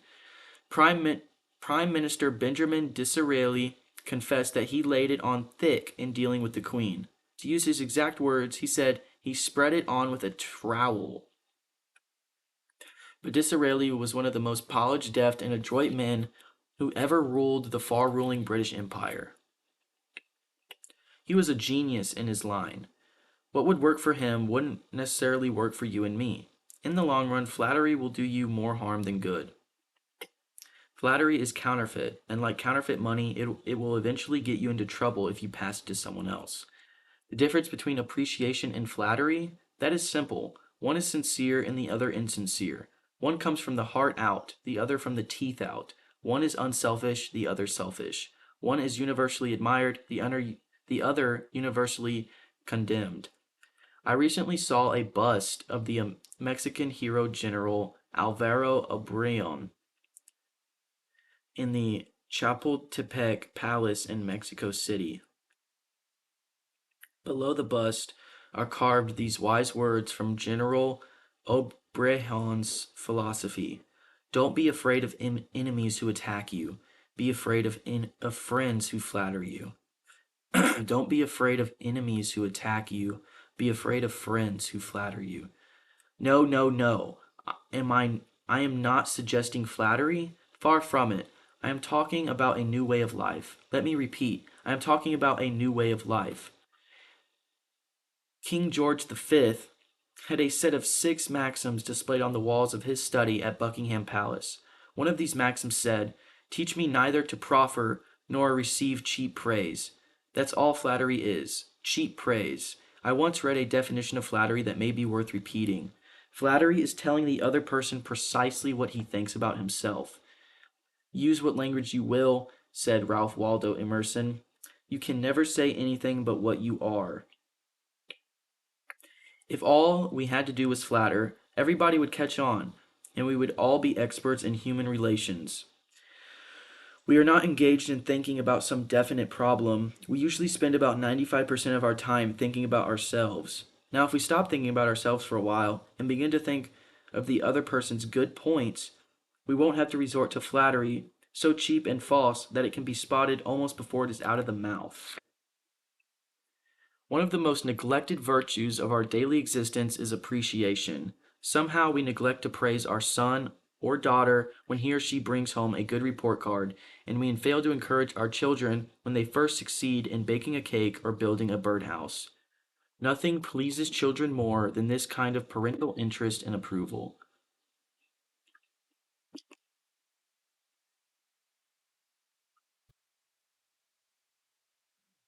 The next time you enjoy filet mignon at the club, send word to the chef that it was excellently prepared. And when a tired salesperson shows you unusual courtesy, please mention it. Every minister, lecturer, and public speaker knows the discouragement of pouring himself or herself out to an audience and not receiving a single ripple of appreciative comment. What applies to professionals applies doubly to workers in offices, shops, and factories, and to our families and friends. In our interpersonal relations, we should never forget that all our associates are human beings and hunger for appreciation. It is the legal tender that all souls enjoy. Try leaving a friendly trail of little sparks of gratitude on your daily trips. You will be surprised how they will set small flames of friendship that will be rose beacons on your next visit.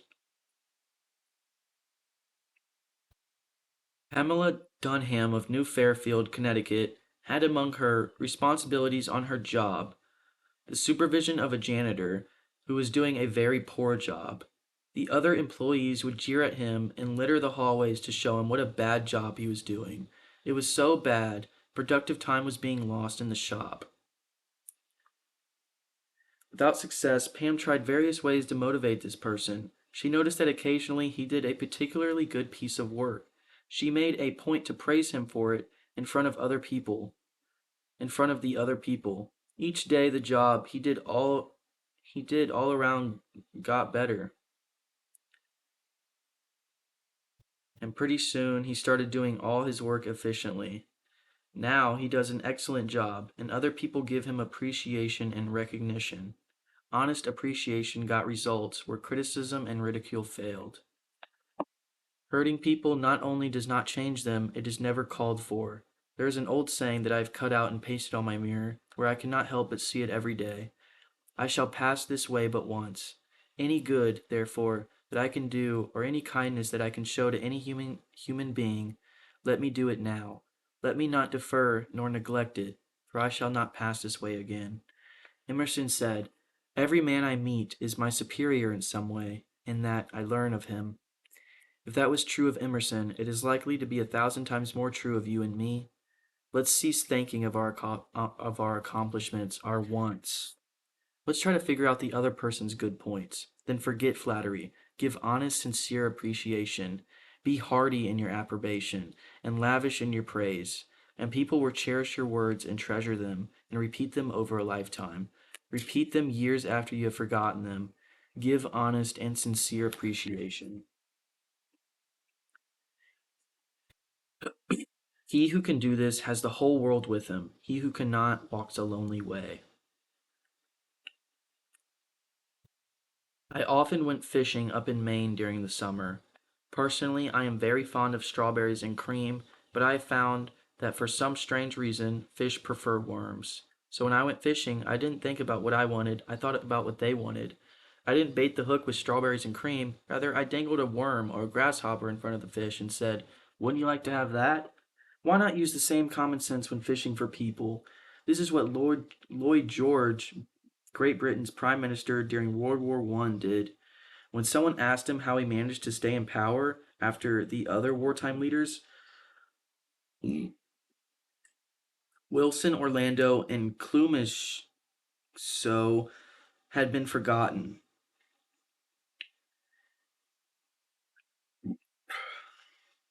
He replied that if his staying on top might be attributed to any one thing, it would be to his having learned that it was necessary to bait the hook to suit the fish.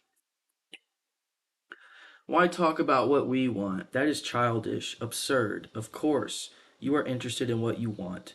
You are eternally interested in it. But no one else is. The rest of us are just like you. We are interested in what we want. So the only way on earth to influence other people is to talk about what they want and show them how to get it. Remember that tomorrow, when you are trying to get somebody to do something, if, for example, you don't want your children to smoke, don't preach at them. Don't talk about what you want, but show them that cigarettes may keep them from making the basketball team or winning the 100-yard dash. This is a good thing to remember, regardless of whether you are dealing with children or calves or chimpanzees. For example, one day Ralph Waldo Emerson and his son tried to get a calf into a barn, but they made the common mistake of thinking only of what they wanted.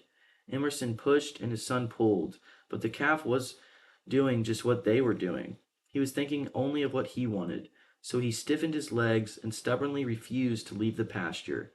The Irish housemaid saw their predicament. She couldn't write essays and books, but on this occasion at least, she had more horse sense or calf sense than Emerson had. She thought of what the calf wanted, so she put her maternal finger in the calf's mouth and let the calf suck her finger as she gently led him into the barn. Throat's getting dry. Every act you have performed since the day you were born was performed because you wanted something. How about the time you gave a large contribution to the Red Cross? Yes, that is no exception to the rule. You gave the Red Cross the donation because you wanted to lend a helping hand. You wanted to do a beautiful, unselfish, divine act. Inasmuch as ye have done it unto the least of these my brethren, ye have done it unto me. If you hadn't wanted that feeling more than you wanted your money, you would not have made the contribution. Of course, you might have made the contribution because you were ashamed to refuse or because a customer asked you to do it.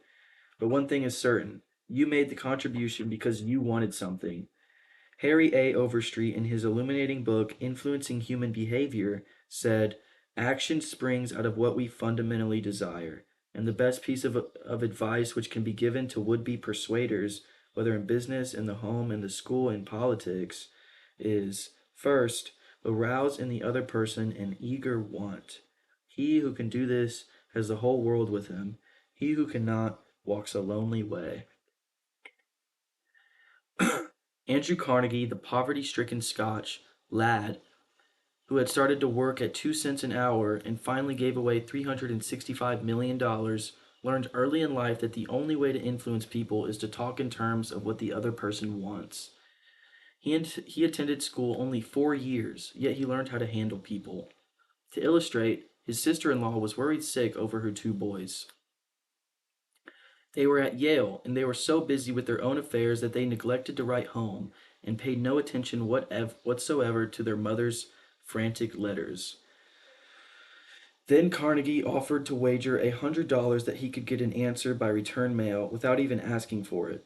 Someone called his bet, so he wrote his nephews a chatty letter, mentioning casually in a postscript that he was sending each one a $5 bill.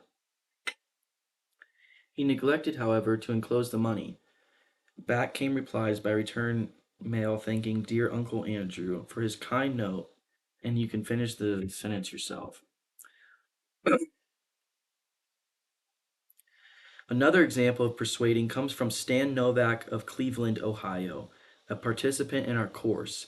Stan came home from work one evening to find his youngest son, Tim, kicking and screaming on the living room floor. He was to start kindergarten the next day and was protesting that he would not go. Stan's normal reaction would have been to banish the child to his room and tell him he'd just better make up his mind to go. He had no choice. But tonight, recognizing that this would not really help Tim start kindergarten in the best frame of mind, Stan sat down and thought, if I were Tim, what would I be excited about going to kindergarten? He and his wife made a list of all the fun things Tim would do.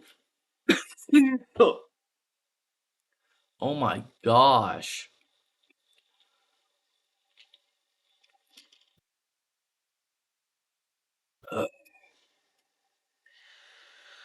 Such as finger painting, singing songs, making new friends. Then they put them into action. We all started finger painting on the kitchen table. My wife, Lil, my other son, Bob, and myself, all having fun. Soon Tim was peeping around the corner. Next, he was begging to participate. Oh no, you have to go to kindergarten first to learn how to finger paint. With all the enthusiasm I could muster, I went through the list, talking in terms he could understand, telling him all the fun he would have in kindergarten. The next morning, I thought I was the first one up. I went downstairs and found Tim sitting sound asleep in the living room chair. What are you doing here? I asked. I'm waiting to go to kindergarten. I don't want to be late. The enthusiasm of our entire family had aroused in Tim an eager want that no amount of discussion or threat could have possibly accomplished.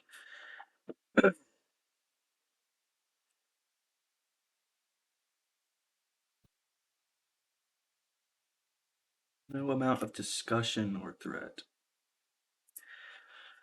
Tomorrow you may want to persuade somebody to do something. Before you speak, pause and ask yourself, how can I make this person want to do it? That question will stop us from rushing into a situation heedlessly, with futile chatter about our desires. At one time, I rented the grand ballroom of a certain New York hotel for 20 nights in each season in order to hold a series of lectures. At the beginning of one season, I was suddenly informed that I should have to pay almost 3 times as much rent as formerly. This news reached me after the tickets had been printed and distributed and all announcements had been made. Naturally, I didn't want to pay the increase, but what was the use of talking to the hotel about what I wanted? They were interested only in what they wanted.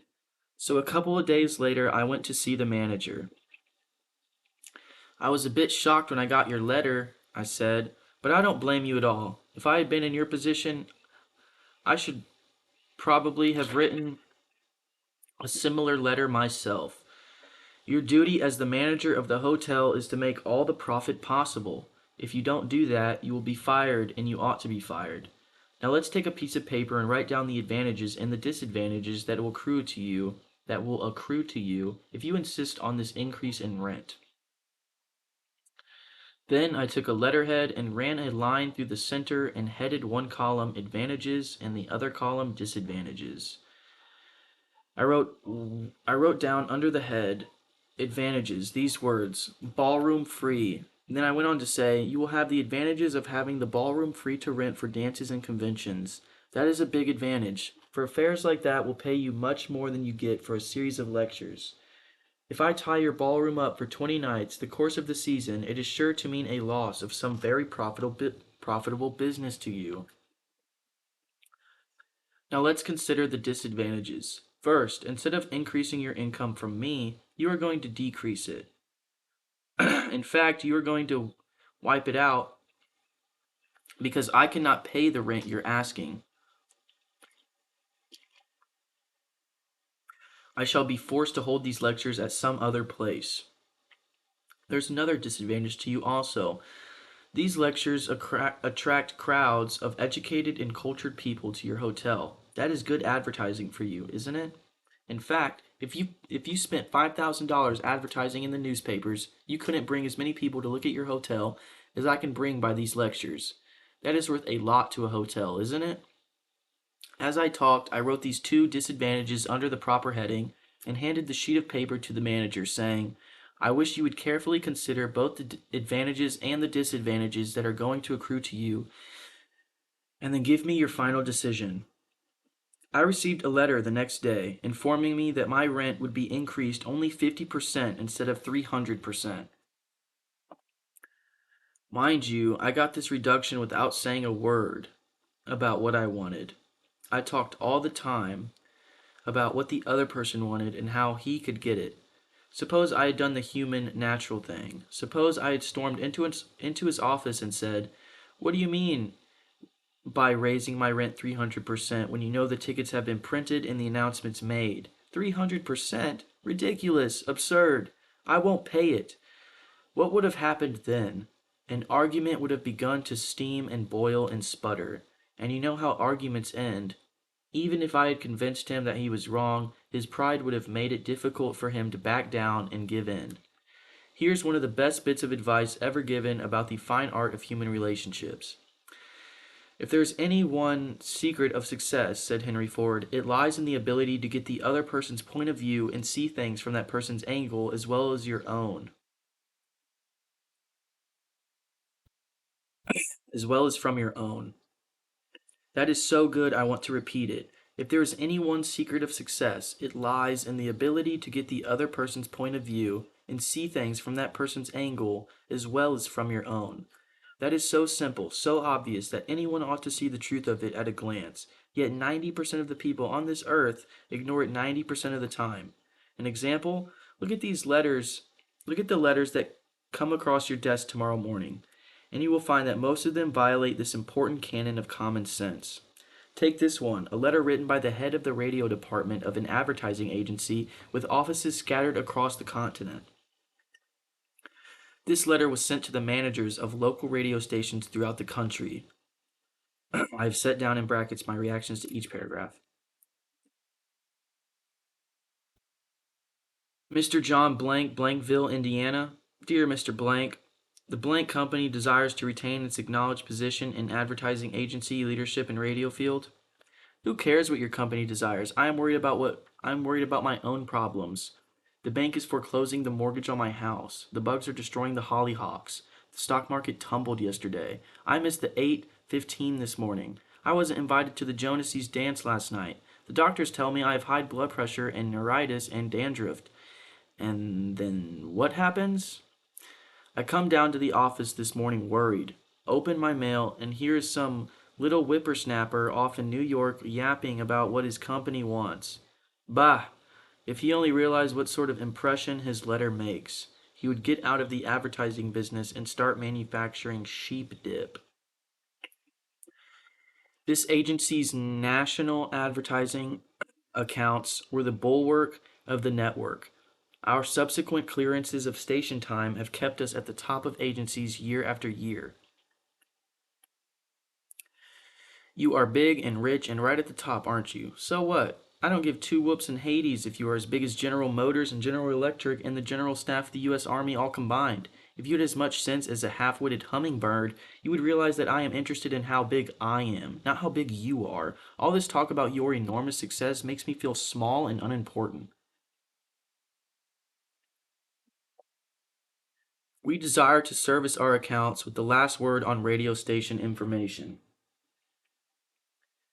You desire, you unmitigated ass. I am not interested in what you desire or what the President of the United States desires. Let me tell you once and for all that I am interested in what I desire, and you haven't said a word about that yet in this absurd letter of yours. Will you therefore put the Blank Company on your preferred list for weekly station information, every single detail that will be useful to an agency in an intelligible booking time? A prompt acknowledgement of this letter giving us your latest doings will be mutually helpful. You fool! You mail me a cheap form letter letter scattered far and wide like the autumn leaves, and you have the gall to ask me, when I am worried about the mortgage and the hollyhocks and my blood pressure, to sit down and dictate a personal note acknowledging your form letter? And you ask me to do it promptly? What do you mean promptly? Don't you know I am just as busy as you are, or at least I like to think I am? And while we are on the subject, who gave you the lordly right to order me around? You say it will be mutually helpful. At last, you have begun to see my viewpoint, but you are vague about how it will be to my advantage. Very truly yours, John Doe. Oh my gosh. Okay. This is crazy.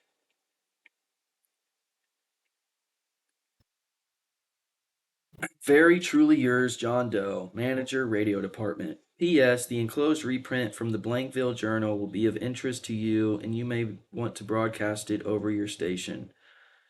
Finally, down here in the postscript, you mentioned something that may help me solve one of my problems. Why didn't you begin your letter with, "But what's the use? Any advertising man who is guilty of perpetuating such drivel as you have sent me has something wrong with his medulla oblongata." You don't need a letter giving our latest doings. What you need is a quart of iodine in your thyroid gland. Jeez. Now, if people who devote their lives to advertising and who pose as experts in the art of influencing people to buy, if they write a letter like that, what can we expect from the butcher and baker or the auto mechanic? Here is another letter, written by the superintendent of a large freight terminal to a student of this course, Edward Vermeulen. What effect did this letter have on the man to whom it was addressed? Read it and then I'll tell you. A. Zerga Sons Incorporated, 28 Front Street, Brooklyn, New York, 11-11-11-201. Attention, Mr. Edward Vermeulen. Gentlemen, the operations at our outbound rail receiving station are handicapped because a material percentage of the total business is delivered us in the late afternoon. This condition results in congestion, overtime on the part of our forces, delays to trucks, and in some cases, delays to freight. On November 10th, we received from your company a lot of 510 pieces, which reached here at 4:20 p.m. Nice. We solicit your cooperation toward overcoming the undesirable effects arising from late receipt of freight. May we ask that on days on which you ship the volume which was received on the above date, effort be made either to get the truck here earlier or to deliver us part of the freight during the morning. The advantage that would accrue to you under such an arrangement would be that of more expeditious discharge of your trucks in the assurance that your business would go forward on the date of its receipt. Very truly yours, J.B. Suit. After reading this letter, Mr. Vermeulen, sales manager for A. Zurigas Sons Incorporated, sent it to me with the following comment. This letter had the reverse effect from that which was intended. The letter begins by describing the terminal's difficulties, in which we are not interested, generally speaking. Our cooperation is then requested without any thoughts as to whether it would inconvenience us.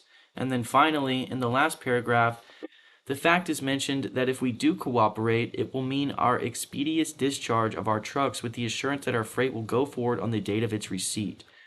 In other words, that in which we are most interested is mentioned last, and the whole effect is one of raising a spirit of antagonism rather than of cooperation.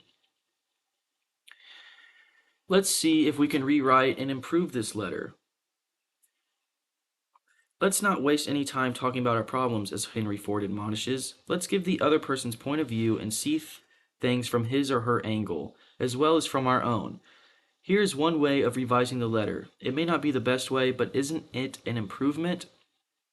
Dear Mr. Vermeulen, your company has been one of our good customers for 14 years. Naturally, we are very grateful for your patronage and are eager to give you the speedy, efficient service you deserve. However, we regret to say that it isn't possible for us to do that when your trucks bring us a large shipment late in the afternoon as they did on November 10th. Why? Because many other customers make late afternoon deliveries also. Naturally, that causes congestion. That means your trucks are held up unavoidably at the pier and sometimes even your freight is delayed. That's bad, but can it be avoided? If you make your deliveries at the pier in the morning when possible, your trucks will be able to keep moving, your freight will get immediate attention, and our workers will get home early at night to enjoy a dinner of the delicious macaroni and noodles that you manufacture. Regardless of when your shipments arrive, we shall always cheerfully do all in our power to serve you promptly. You are busy. Please don't trouble to answer this note. Very truly yours. Barbara Anderson, who worked in a bank in New York, desired to move to Phoenix, Arizona because of the health of her son. Using the principles she had learned in our course, she wrote the following letter to 12 banks in Phoenix. Dear Sir, my 10 years of bank experience should be of interest to a rapidly growing bank like yours. In various capacities in bank operations, with the Bankers Trust Company in New York leading to my present assignment as branch manager. I have acquired skills in all phases of banking, including depositor relations, credits, loans, and administration. I will be relocating to Phoenix in May, and I am sure that I can contribute to your growth and profit. I will be in Phoenix the week of April 3rd and would appreciate the opportunity to show you how I can help your bank meet its goals. Sincerely, Barbara L. Anderson. Do you think Miss Anderson received any response from that letter? 11 of the 12 banks invited her to be interviewed, and she had a choice of which banks offered to accept. Why? Miss Anderson did not state what she wanted, but wrote in the letter how she could help them and focused on their wants, not her own. Thousands of salespeople are pounding the pavements today, tired, discouraged, and underpaid. Why? Because they are always thinking of only what they want. They don't realize that neither you nor I want to buy anything. If we did, we would go out and buy it. But both of us are eternally interested in solving our problems. And if salespeople can show us how their services or merchandise will help us solve our problems, they won't need to sell us. We'll buy. And customers like to feel that they are buying, not being sold. Yet, many salespeople spend a lifetime in selling without seeing things from the customer's angle. For example, for many years I lived in Forest Hills, a little community of private homes in the center of greater New York. One day I was rushing to the station. I chanced to meet a real estate operator who had bought and sold property in that area for many years. He knew Forest Hills well. So I hurriedly asked him,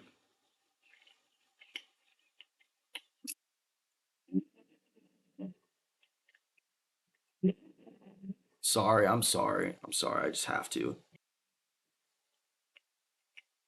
He was interested only in helping himself. Wait.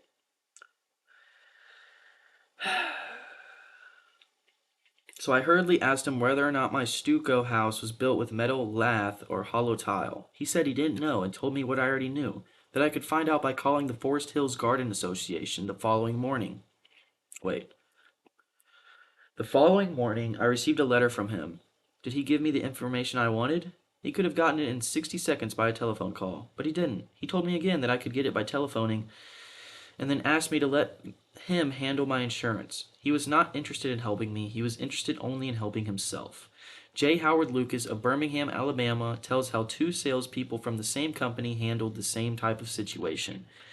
He reported several years ago, I was on the management team of a small company. Headquartered near us was the district office of a large insurance company. Their agents were assigned territories, and our company was assigned to two agents, who I shall refer to as Carl and John. One morning, Carl dropped by our office and casually mentioned that his company had just introduced a new life insurance policy for executives that and thought we might be interested later on, and he would get back to us when he had more information on it.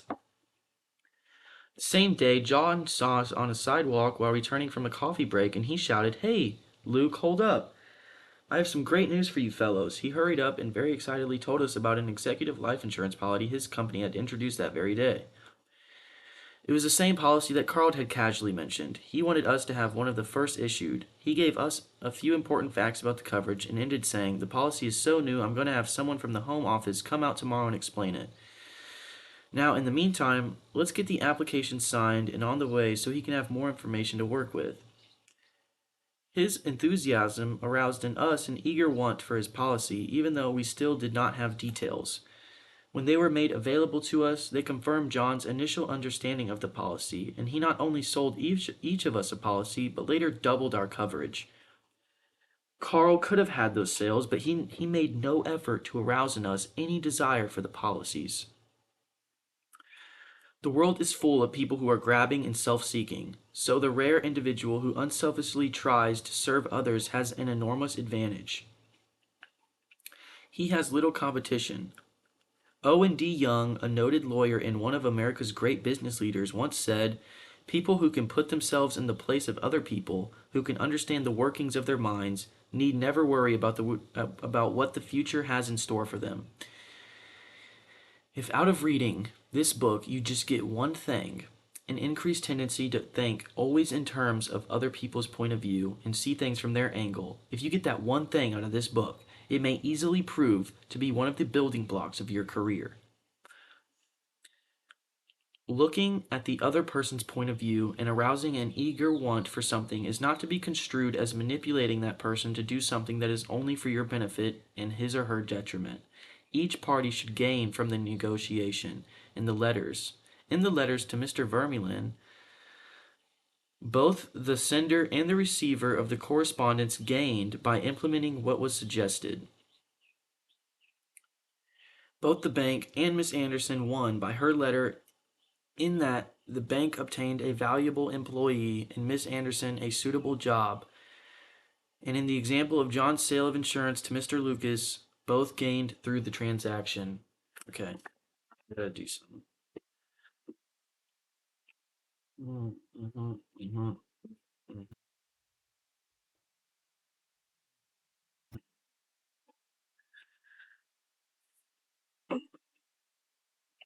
Hello again.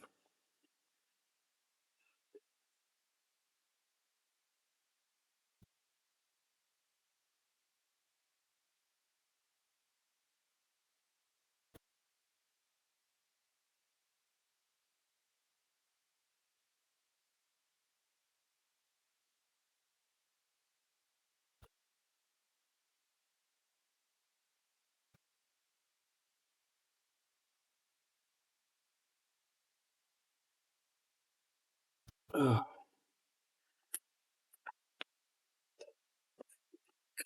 dude.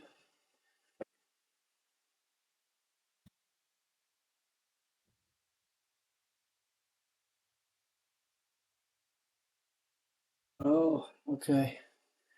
Stand up for a second. Oh, it's up.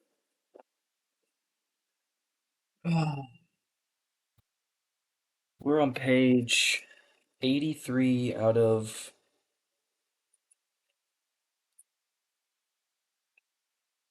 160.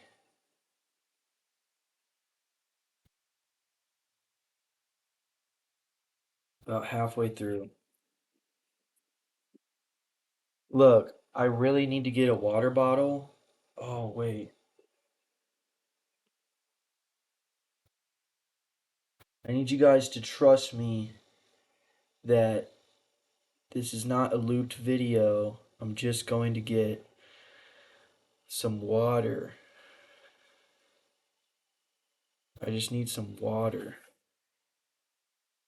It's been 3 hours and 30 minutes. Halfway done.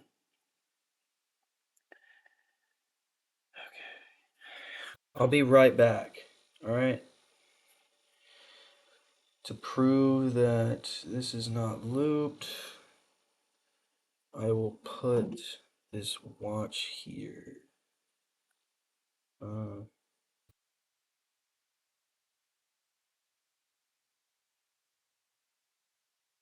Whatever. Just trust me, please. Okay? Just do it. Just do it. I will sing the entire time. Walla bobby, walla babo, walla ha he, walla ha ho, walla ha he, walla ha ho, walla ha he, walla ha ho.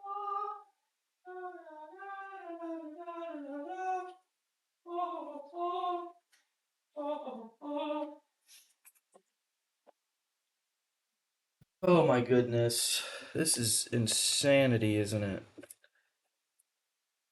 Okay. I just need to, like, maybe take a little 5 minute break.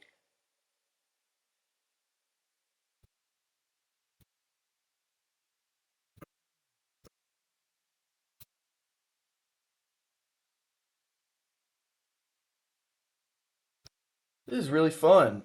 Really good book. Really learning a lot, you know?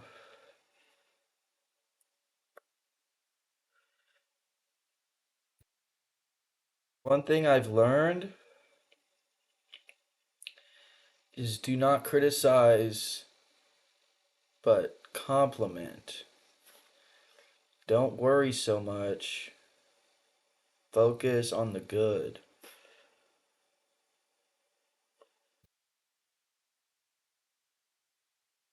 What else? Uh, you want someone to do something that you want, inspire, and eager want within them to to do the thing you want to do.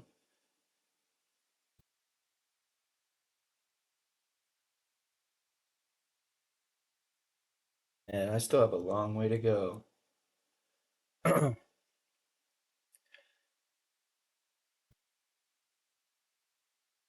Yeah.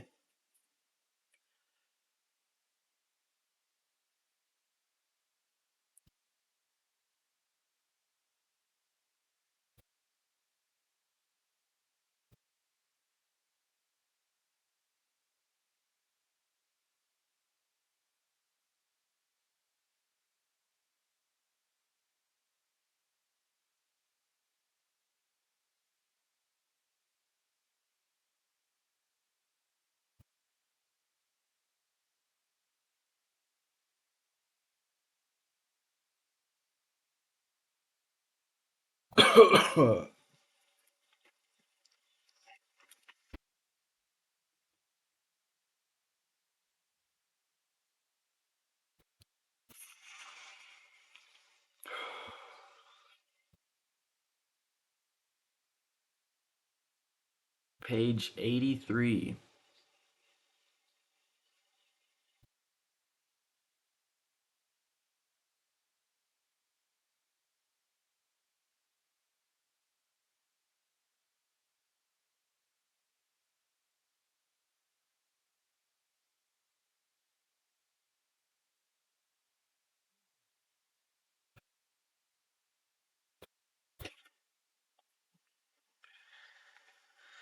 Another example in which everybody gains through this principle of arousing an eager want comes from Michael E. Whiddon of Warwick, Rhode Island, who is a territory salesman for the Shell Oil Company.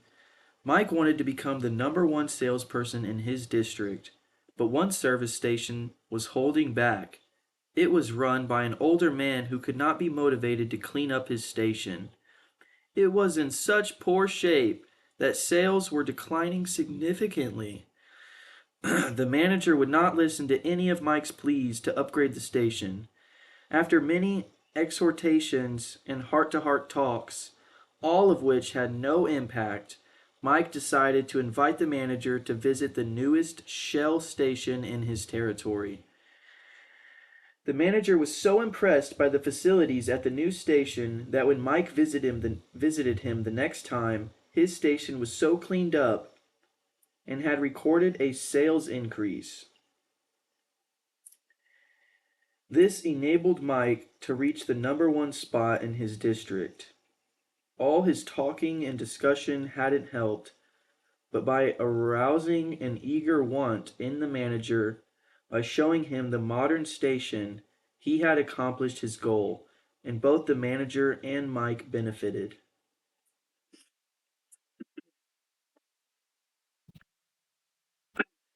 Most people go most people go through college and learn to read Virgil, and master the mysteries of calculus, without ever discovering how their own minds function. For instance, I once gave a course in effective speaking for the young college graduates who were entering the employ of the Carrier Corporation, the large air conditioner manufacturer. One of the participants wanted to persuade the others to play basketball in their free time. And this is about what he said. I want you to come out and play basketball. I like to play basketball, but the last few times I've been to the gymnasium, there haven't been enough people to get up a game. 2 or 3 of us got to throwing the ball around the other night, and I got a black eye. I wish all of you would come down tomorrow night. I want to play basketball. Did he talk about anything you want? You don't want to go to a gymnasium that no one else goes to, do you? You don't care about what he wants. You don't want to get a black eye. Could he have shown you how to get the things you want by using the gymnasium? Surely. More pep, keener edge to the appetite, clearer brain, fun, games, basketball. To repeat Professor Overstreet's wise advice, first arouse in the other person an eager want. He who can do this has the whole world with him. He who cannot walks a lonely way. One of the students in the training course was worried about his little boy. The child was underweight and refused to eat properly. They scolded and nagged. Mother wants you to eat this and that. Father wants you to grow up to be a big man. Did the boy pay any attention to these pleas? Just about as much as you would pay to one fleck of sand on a sandy beach. No one with a trace of horse sense would expect a child 3 years old to react to the viewpoint of a father 30 years old. Yet, that was precisely what that father had expected. It was absurd. He finally saw that. So he said to himself, "What does that boy want? How can I tie up what I want to what he wants?" It was easy for the father when he started thinking about it. His boy had a tricycle that he loved to ride up and down the sidewalk in front of the house in Brooklyn.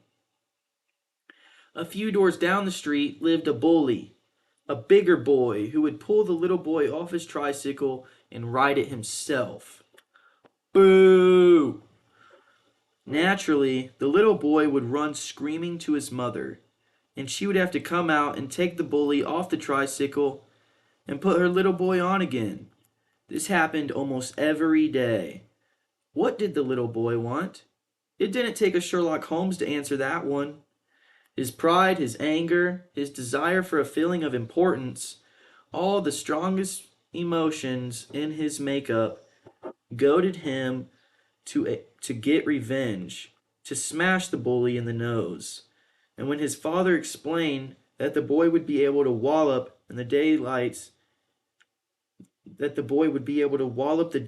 out of the bigger kid someday if he would only eat the things his mother wanted him to eat.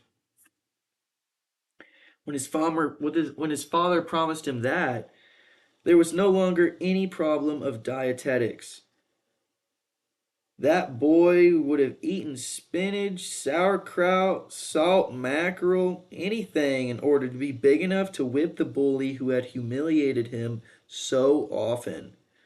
After solving that problem, the parents tackled another. The boy had the unholy habit of wetting the bed. He slept with his grandmother. In the morning, his grandmother would wake up and feel the sheet and say, "Look, Johnny, what you did again last night." He would say, "No, I didn't do it. You did it." Scolding, spanking, shaming him, reiterating that the parents didn't want him to do it. None of these things kept the bed dry. So the parents asked, "How can we make this boy want to stop wetting his bed?" What were his wants? First, he wanted to wear pajamas like Daddy instead of wearing a nightgown like Grandmother. Grandmother was getting fed up with his nocturnal iniquities, so she gladly offered to buy him a pair of pajamas if he would reform. Bro, they had him in a nightgown, bro. That's messed up, man. Second, He wanted a bed of his own. Grandma did object. Oh, wow. His mother took him to a department store in Brooklyn, winked at the salesgirl, and said, "Here is a little gentleman who would like to do some shopping." The salesgirl made him feel important by saying, "Young man, what can I show you?" He stood a couple of inches taller and said, "I want to buy a bed for myself." When he was shown the one his mother wanted him to buy, he winked at the salesgirl. She winked at the salesgirl, and the boy was persuaded to buy it. The bed was delivered the next day, and that night, when father came home, the little boy ran to the door shouting, "Daddy, Daddy, come upstairs and see my bed that I bought."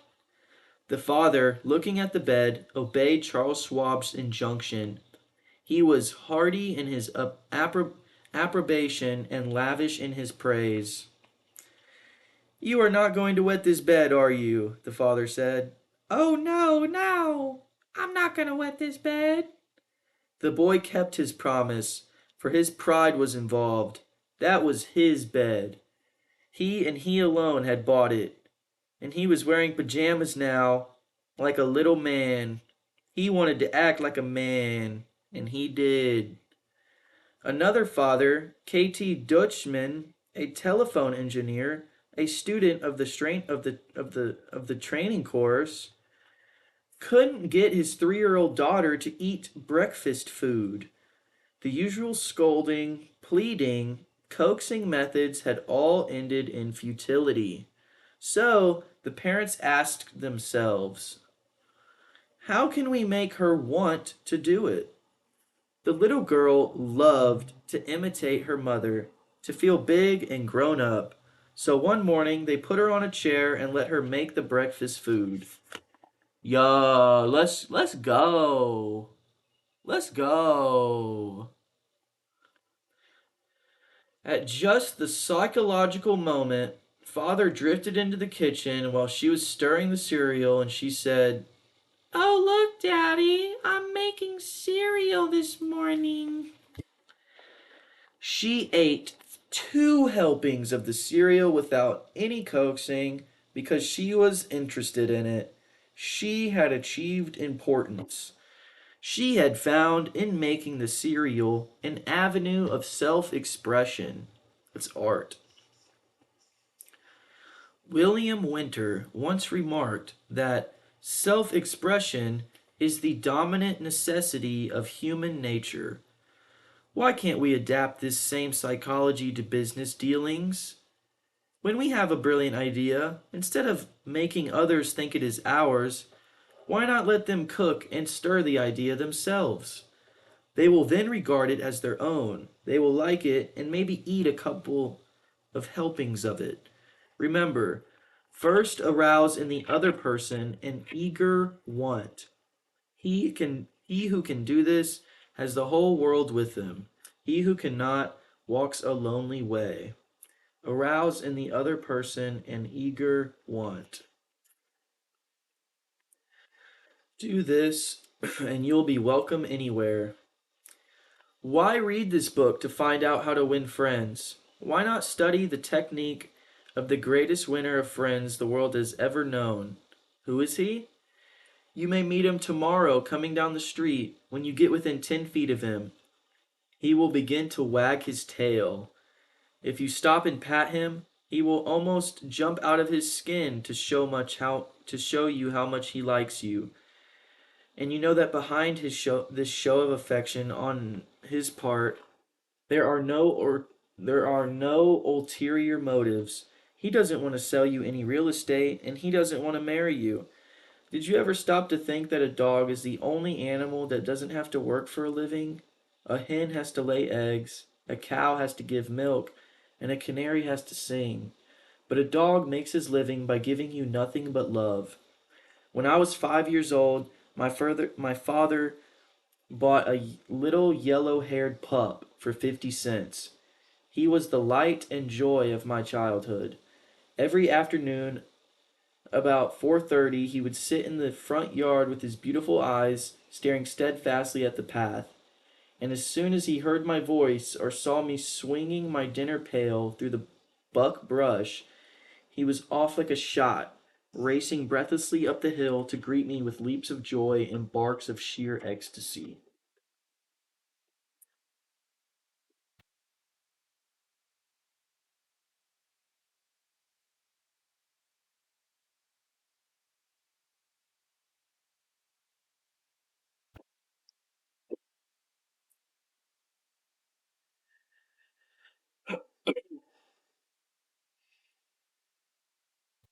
Tippy was my constant companion for 5 years. Then one tragic night, I shall never forget it, he was killed within 10 feet of me, killed by lightning. Tippy's death was the tragedy of my boyhood. You never read a book on psychology, Tippy. You never read a book on psychology, Tippy. You didn't need to. You knew by some divine instinct that you can make more friends in 2 months by becoming genuinely interested in other people than you can in 2 years by trying to get other people interested in you. Let me repeat that. You can make more friends in 2 months by becoming interested in other people than you can in 2 years by trying to get other people interested in you. Yet I know and you know people who blunder through life trying to wig-wag other people into becoming interested in them. Of course, it doesn't work. People are not interested in you. They are not interested in me. They are interested in themselves, morning, noon, and after dinner. The New York Telephone Company made a detailed study of telephone conversations to find out which word is the most frequently used. You have guessed it, it is the personal pronoun I. I. I. It was used 3,900 times in 500 telephone conversations. I. When you see a group photograph that you are in, whose picture do you look for first? If we merely try to impress people and get people interested in us, we will never have any true friends. Friends, real friends, are not made that way. Napoleon tried it, and in his last meeting with Josephine, he said, Josephine, I have been as fortunate as any man ever was on this earth, and yet at this hour you are the only person in the world on whom I can rely. And historians doubt that he could rely even on her. Alfred Adler, the famous Viennese psychologist, wrote a book titled What Life Should Mean to You. In that book, he says it is the individual who's not interested in his fellow men who has the greatest difficulties in life and provides the greatest injury to others. It is from among such individuals that all human failures spring.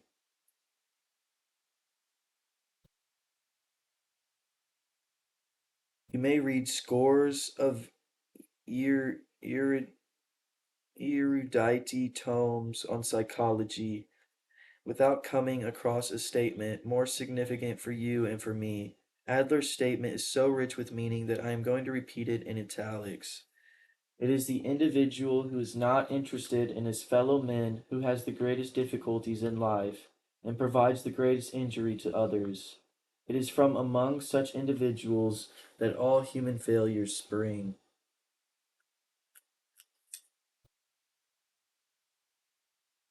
I once took a course in short story writing at New York University, and during that course, the editor of a leading magazine talked to our class. He said he could pick up any one of the dozens of stories that drifted across his desk every day, and after reading a few paragraphs, he could feel whether or not the author liked people. If the author doesn't like people, he said, people won't like his or her stories. This hard boiled editor stopped twice in the course of his talk on fiction, writing, and apologized for preaching a sermon. I am telling you, he said, the same things your preacher would tell you, but remember, you have to be interested in people if you want to be a successful writer of stories. If that is true of writing fiction, you can be sure it is true of dealing with people face to face. I spent an evening in the dressing room of Howard Thurston the last time he appeared on Broadway. Thurston was the acknowledged dean of magicians. For 40 years, he had traveled all over the world, time and again, creating illusions, mystifying audiences, and making people gasp with astonishment. More than 60 million people had paid admission to his show, and he had made almost 2 million in profit. I asked Mr. Thurston to tell me the secret of his success. His schooling certainly had nothing to do with it, for he ran away from home as a small boy, became a hobo, rode in box cars, slept in haystacks, begged his food from door to door, and learned to read by looking out of box cars at signs along the railway. Did he have a superior knowledge of magic? No, he told me. Hundreds of books had been written about Ledger Domain, and scores of people knew as much about it as he did. But he had two things that the others didn't have. First, he had the ability to put his personality across the footlights. He was a master showman. He knew human nature. Everything he did, every gesture, every intonation of his voice, every lifting of an eyebrow, had been carefully rehearsed, and his actions were timed to split seconds. But, in addition to that, Thurston had a genuine interest in people.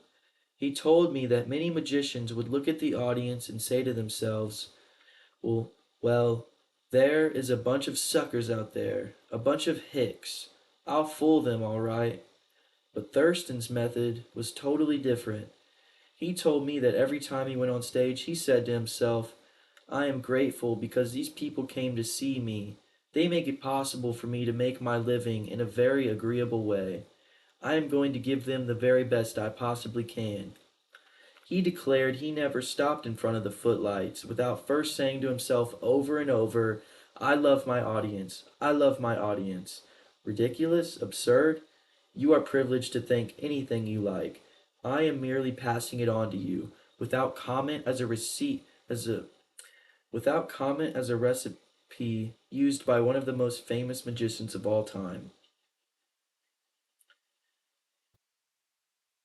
I am merely passing it on to you without comment as a recipe used by one of the most famous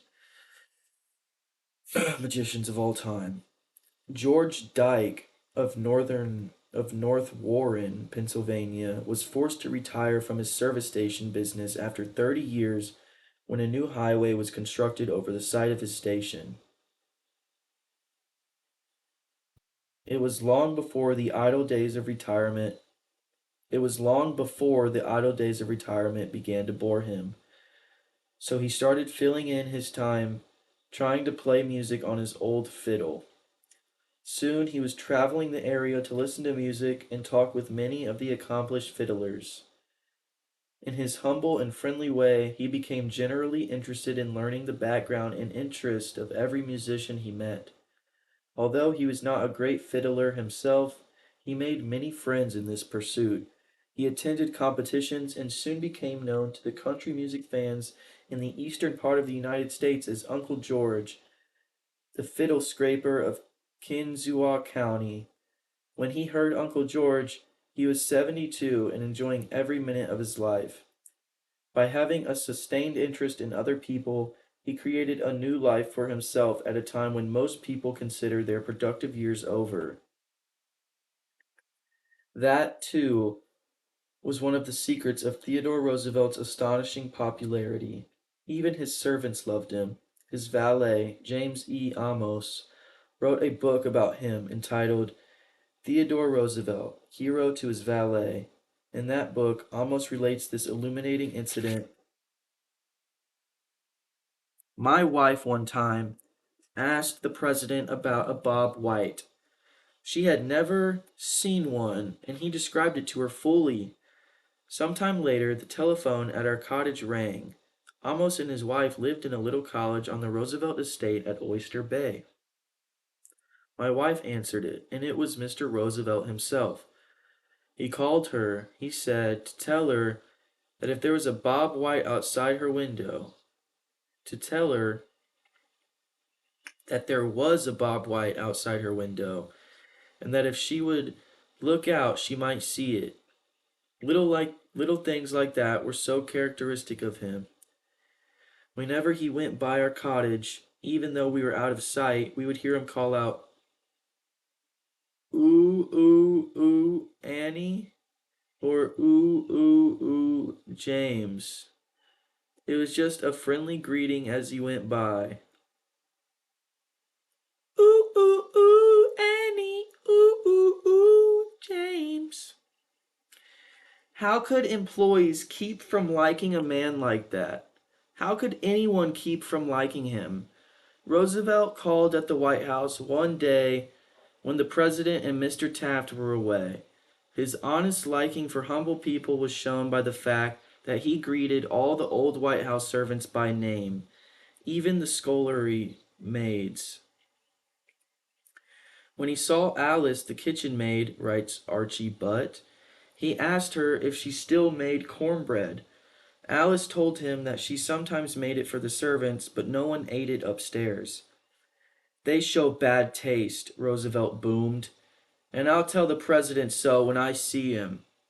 Alice brought a piece to him on a plate, and he went over to the office, eating it as he went and greeting gardeners and laborers as he passed.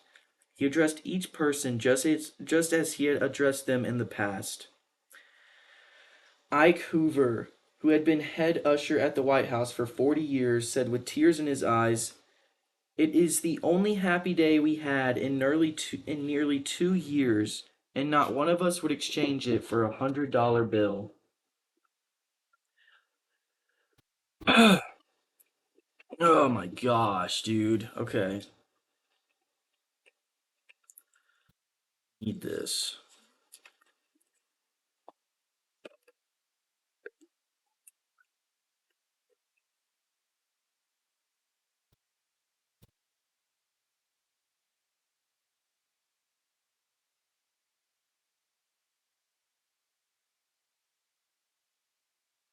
The same concern for the seemingly unimportant people helped sales representative Edward M. Skies, Jr. of Chatham, New Jersey, retain an account. "Many years ago," he reported, "I called on customers for Johnson and Johnson in the Massachusetts area. One account was a drug store in Hingham. Whenever I went into the store, I would always talk to the soda clerk and sales clerk for a few minutes before talking to the owner to obtain his order. One day I went up to the owner of the store and he told me to leave as he was not interested in buying J&J products anymore because he felt they were concentrating their activities on food and discount stores to the detriment of the small drug store. I left with my tail between my legs and drove around the town for several hours. Finally, I decided to go back and try at least to explain our position to the owner of the store. When I returned, I walked in and as usual said hello to the soda clerk and sales clerk. When I walked up to the owner, he smiled at me and welcomed me back. He then gave me double the usual order. I looked at him with surprise and asked him what had happened since my visit only a few hours earlier. He pointed to the young man at the soda fountain and said that after I had left, the boy had come over and said that I was one of the few salespeople who called on the store who even bothered to say hello to him and to the others in the store. He told the owner that if any salesperson deserved his business, it was I. The owner agreed and remained a loyal customer. I never forgot to be genuinely interested in other people. I never forgot that to be genuinely interested in other people is a most important quality for a salesperson to possess, for any person for that matter.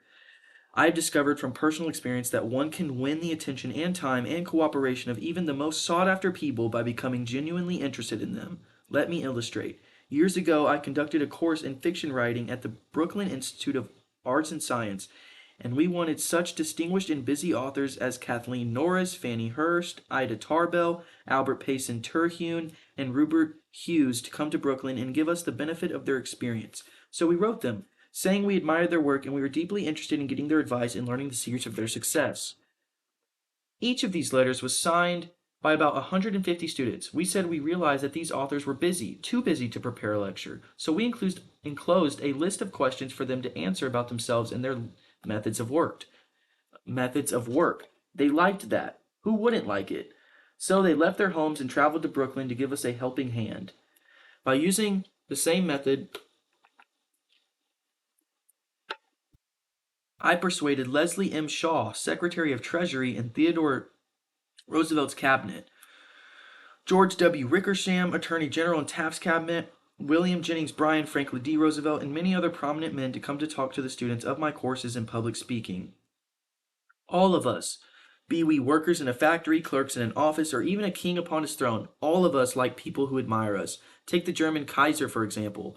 At the close of World War I, he was probably the most savagely and universally despised man on this earth. Even his own nation turned against him when he fled over into the Holland to save his neck. The hatred against him was so intense that millions of people would have loved to tear him limb from limb or burn him at the stake. In the midst of all this forest fire of fury, one little boy wrote the Kaiser a simple, sincere letter glowing with kindliness and admiration. That little boy said that no matter what the others thought, he would always love Wilhelm as his emperor. The Kaiser was deeply touched by this letter and invited the little boy to come see him. That boy came, so did his mother, and the Kaiser married her. That little boy didn't need to read a book on how to win friends and influence people. He knew how instinctively. If we want to make friends, let's put ourselves out to do things for other people, things that require time, energy, unselfishness, and thoughtfulness. When the Duke of Windsor was Prince of Wales, he was scheduled to tour South America, and before he started out on that tour, he spent months studying Spanish so that he could make public talks in the language of the country, and the South Americans loved him for it. For years, I made it a point to find out the birthdays of my friends. How? Although I haven't the foggiest bit of faith in astrology, I began by asking the other party whether he believed the date of one's birth has anything to do with character and disposition. I then asked him or her, to tell me the month and day of birth. If he or she said November 24th, for example, I kept repeating to myself, November 24th, November 24th. The minute my friend's back was turned, I wrote down the name and birthday and later would transfer it to a birthday book. At the beginning of each year, I had these birthday dates scheduled in my calendar pad so that they came to my attention automatically. When the natal day arrived, there was my letter or telegram. What a hit it made! I was frequently the only person on earth who remembered.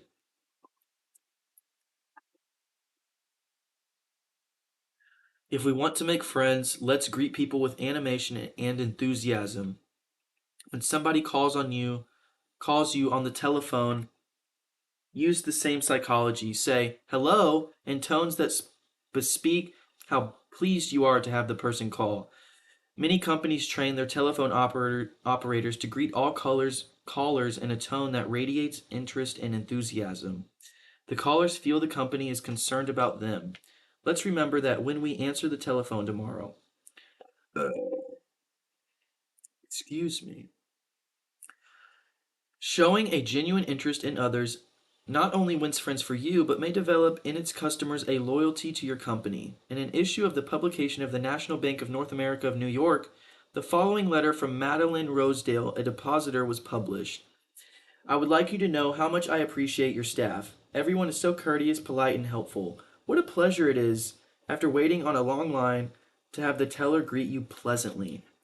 Last year, my mother was hospitalized for 5 months. Frequently, I went to Mary Petruscello, a teller. She was concerned about my mother and inquired about her progress. Is there any doubt that Mrs. Rosedale will continue to use this bank? No. Charles R. Walters of one of the large banks in New York City was assigned to prepare a confidential report on a certain corporation. He knew of only one person who possessed the facts he needed so urgently. As Mr. Walters was ushered into the president's office, a young woman stuck her head through a door and told the president that she didn't have any stamps from that day. I'm collecting stamps for my 12-year-old son, the president explained to Mr. Walters. Mr. Walters stated his mission and began asking questions. The president was vague, general, nebulous. He didn't want to talk, and apparently nothing could persuade him to talk. The interview was brief and barren. Frankly, I didn't know what to do, Mr. Walters said as he related the story to the class.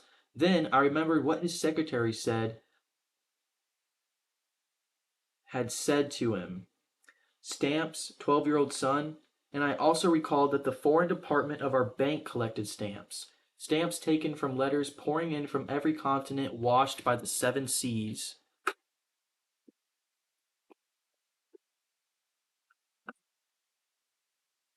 The next morning, I called on this man and sent in word that I had some stamps for his boy. Was I ushered in with enthusiasm? Yes, sir. He couldn't have shaken my hand with more enthusiasm if he had been running for Congress. He radiated smiles and goodwill. My George will love this one, he kept saying as he fondled the stamps. And look at this. This is a treasure. We spent half an hour talking stamps and looking at a picture of his boy, and then he devoted more than an hour of his time to giving me every bit of information I wanted, without my even suggesting that he do it.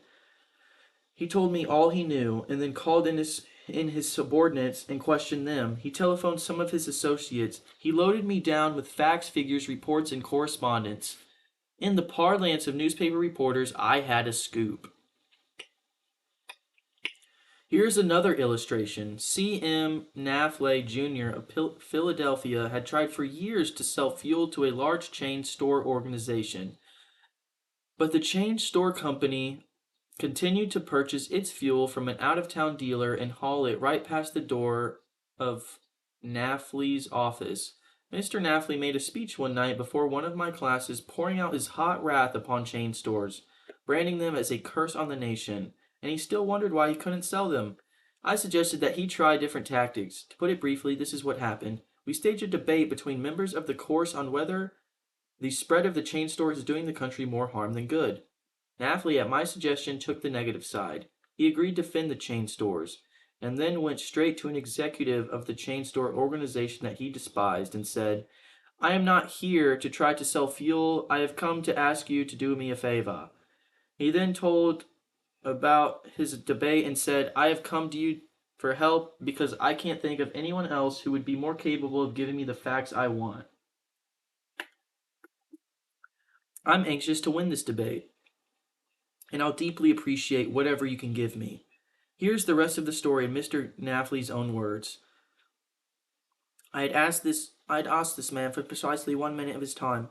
It was with this understanding that he consented to see me. After I had stated my case, he motioned me to a chair and talked to me for exactly 1 hour and 47 minutes. He called in another executive who had written a book about chain stores. He wrote to the National Chain Store Association and secured for me a copy of a debate on the subject. He feels that the chain store is rendering a real service to humanity. He is proud of what he is doing for hundreds of communities. His eyes fairly glowed as he talked, and I must confess that he opened my eyes to things I had never dreamed of. He changed my whole mental attitude. As I was leaving, he walked with me to the door, put his arm around my shoulder, wished me well in my debate, and asked me to stop in and see him again and let him know how I made out. These last words he said to me were, Please see me again later in the spring. I shall like to place an order with you for fuel. To me, that was almost a miracle. Here he was offering to buy fuel without my even suggesting it. I had made more headway in 2 hours by becoming genuinely interested in him and his problems than I could have made in 10 years trying to get him interested in me and my product. You didn't discover a new truth, Mr. Nafley, for a long time ago, 100 years before Christ was born. A Roman poet, Publius Syrus, remarked, We are interested in others when they are interested in us.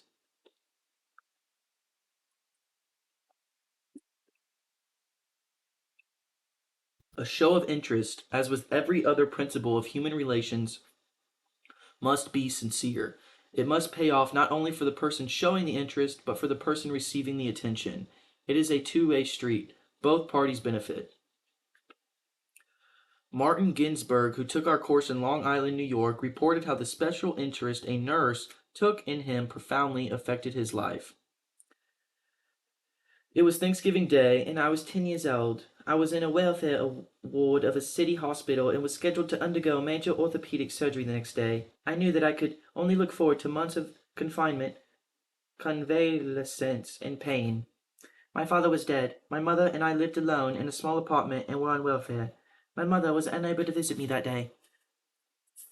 As the day went on, I became overwhelmed with the feeling of loneliness, despair, and fear. I knew my mother was home alone, worrying about me, not having anyone to be with, not having anyone to eat with, and not even having enough money to afford a Thanksgiving dinner. The tears welled up in my eyes, and I stuck my head under the pillow and pulled the covers over it. I cried silently, but oh so bitterly, so much that my body racked with pain. Wow. A young student nurse heard my sobbing, and came over to me. She took the covers off my face and started wiping off my tears. She told me how lonely she was, having to work that day and not being able to be with her family. She asked me whether I would have dinner with her. She brought 2 trays of food, sliced turkey, mashed potatoes, cranberry sauce, and ice cream for dessert. She talked to me and tried to calm my fears. Even though she was scheduled to go off duty at 4 p.m., she stayed on her own time until almost 11 p.m. She played games with me, talked to me, and stayed with me until I finally fell asleep. Many Thanksgiving have come and gone since I was 10, but one never passes without my remembering that particular one and my feelings of frustration, fear, loneliness, and the warmth and tenderness of the stranger who somehow made it all bearable. If you want others to like you, if you want to develop real friendships, if you want to help others at the same time as you help yourself, keep this principle in mind. Become genuinely interested in other people.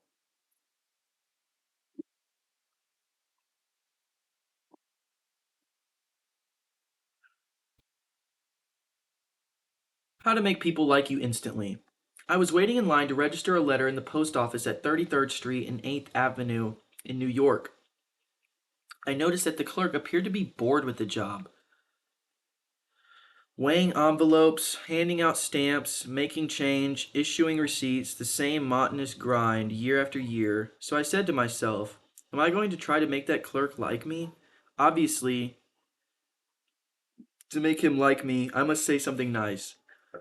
Not about myself, but about him. So I asked myself, what is there about him that I can honestly admire? That is sometimes a hard question to answer, especially with strangers. But in this case, as it happened to be easy. I instantly saw something I admired, no end.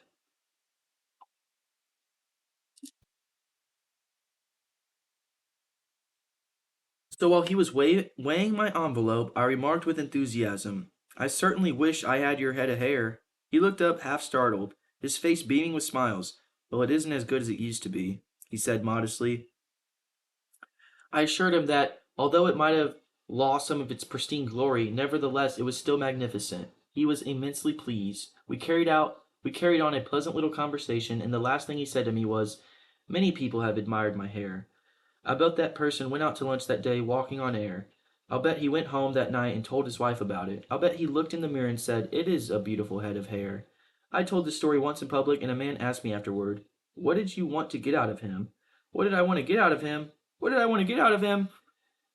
If we are so contemptibly selfish that we can't radiate a little happiness and pass on a bit of honest appreciation without trying to get something out of the other person in return, if our souls are no bigger than our sour crab apples, we shall meet with the failure we so richly deserve. Oh, yes, I did want something out of that chap. I wanted something priceless, and I got it. And I got the feeling that I had done something for him without his being able to do anything whatever in return for me whatsoever.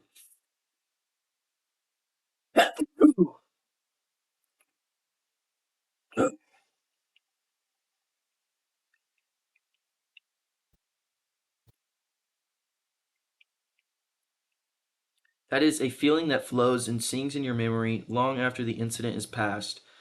There is one all important law of human conduct. If we obey that law, we shall almost never get into trouble. In fact, that law, if obeyed, will bring us countless friends and constant happiness. But the very instant we break the law, we shall get into endless trouble. The law is this: always make the other person feel important.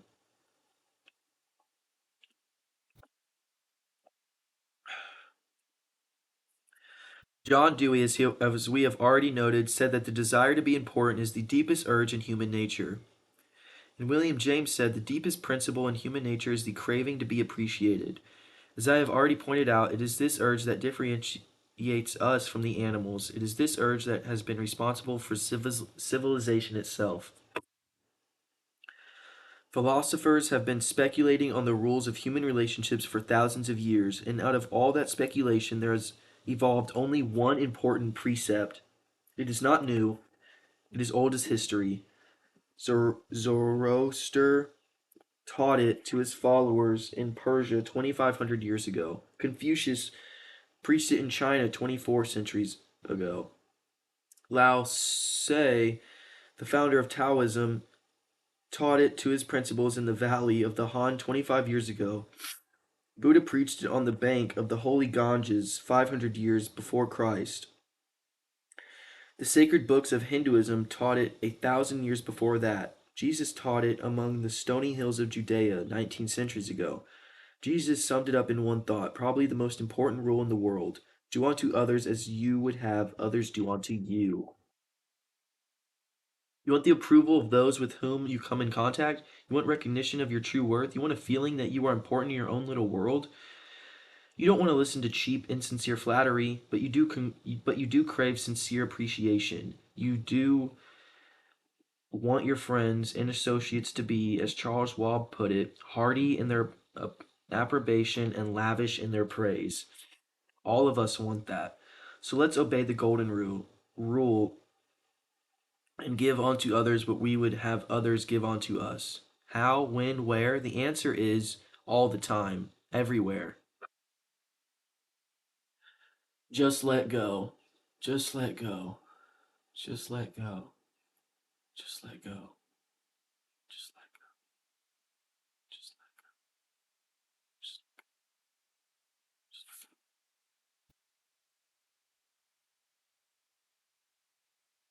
go. David G. Smith of Eau Claire, Wisconsin, told one of our classes how he handled a delicate situation when he was asked to take charge of the refreshment booth at a charity concert.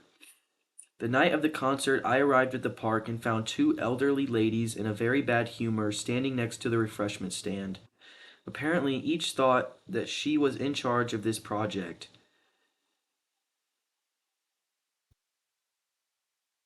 As I stood there pondering what to do, one of the members of the sponsoring committee appeared and handed me a cash box and thanked me for taking over the project. She introduced Rose and Jane as my helpers and then ran off.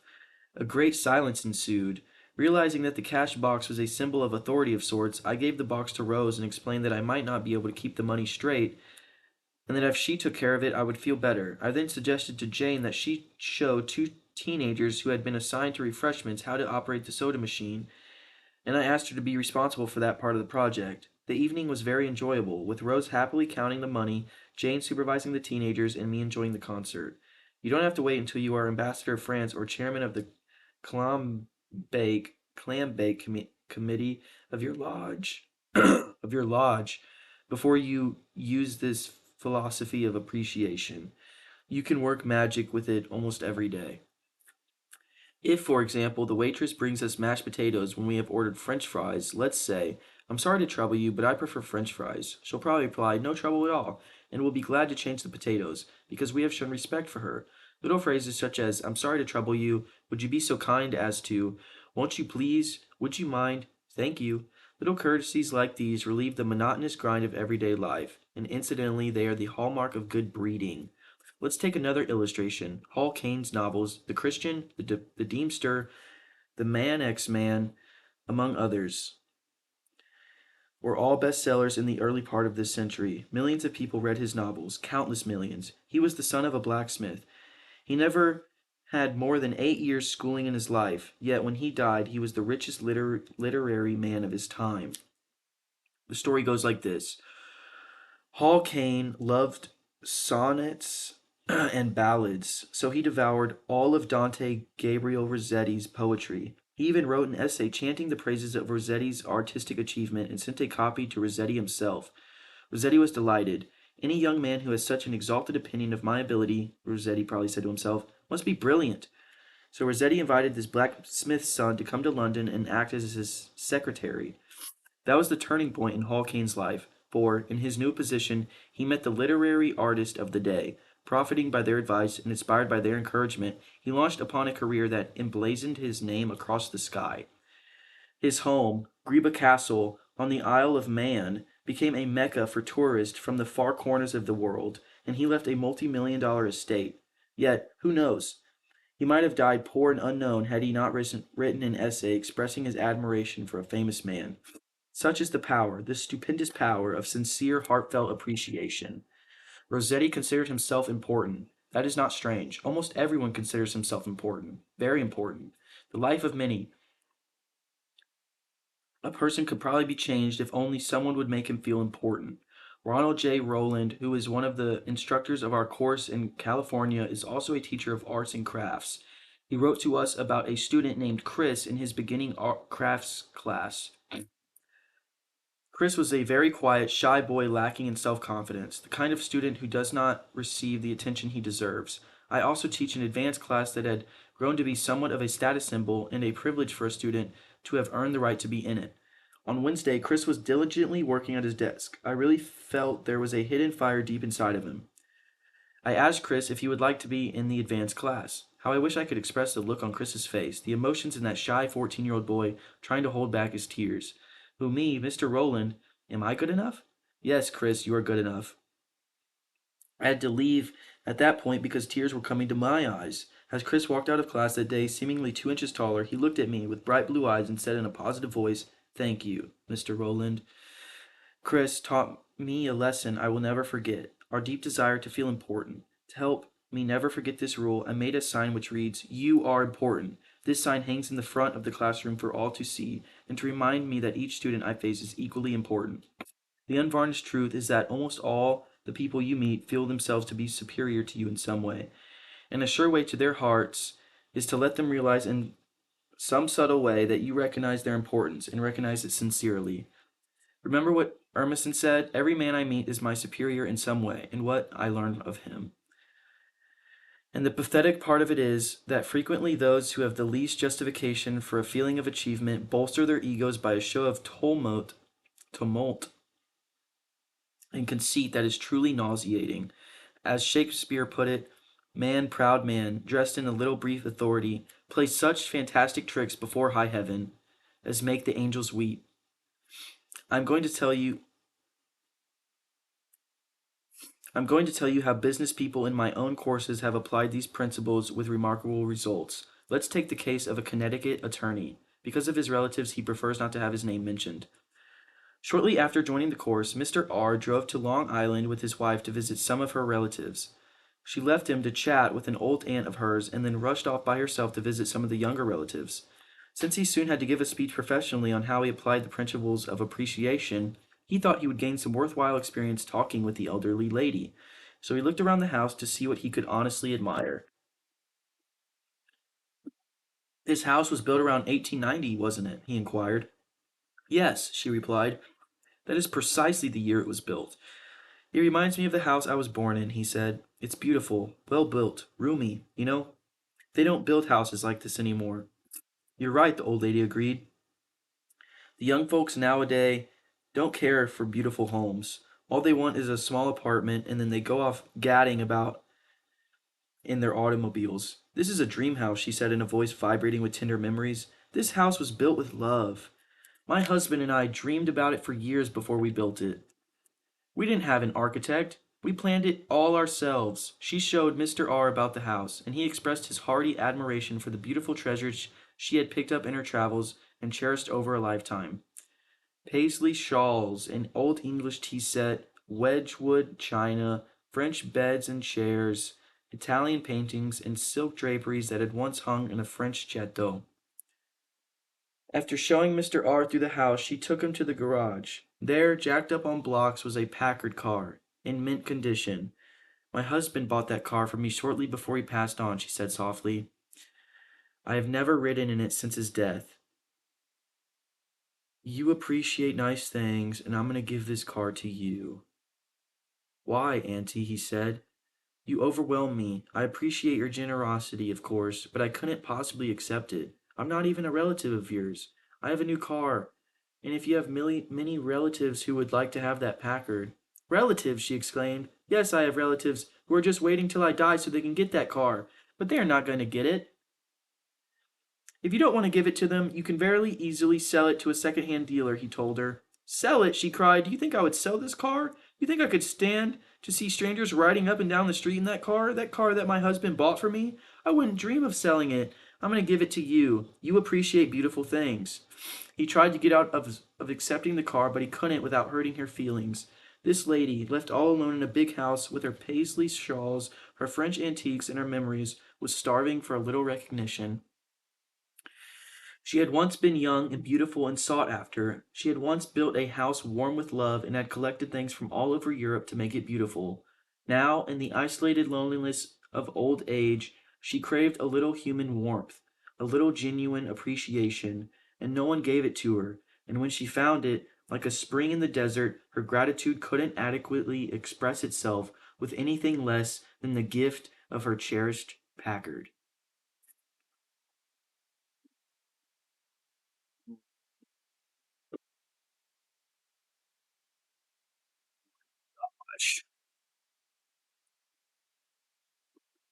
Absurd, absurd, absurd, absurd.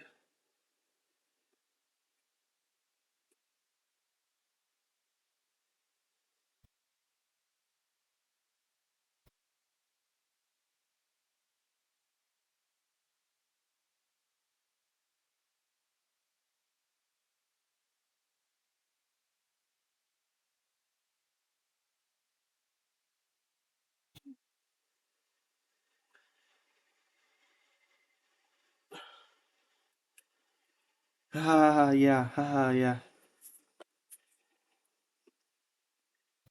You and I are gonna live forever. Oh my goodness. Okay.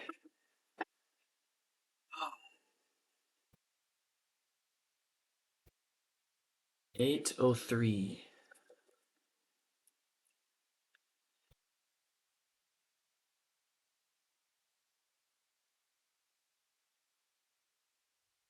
Let's take another case.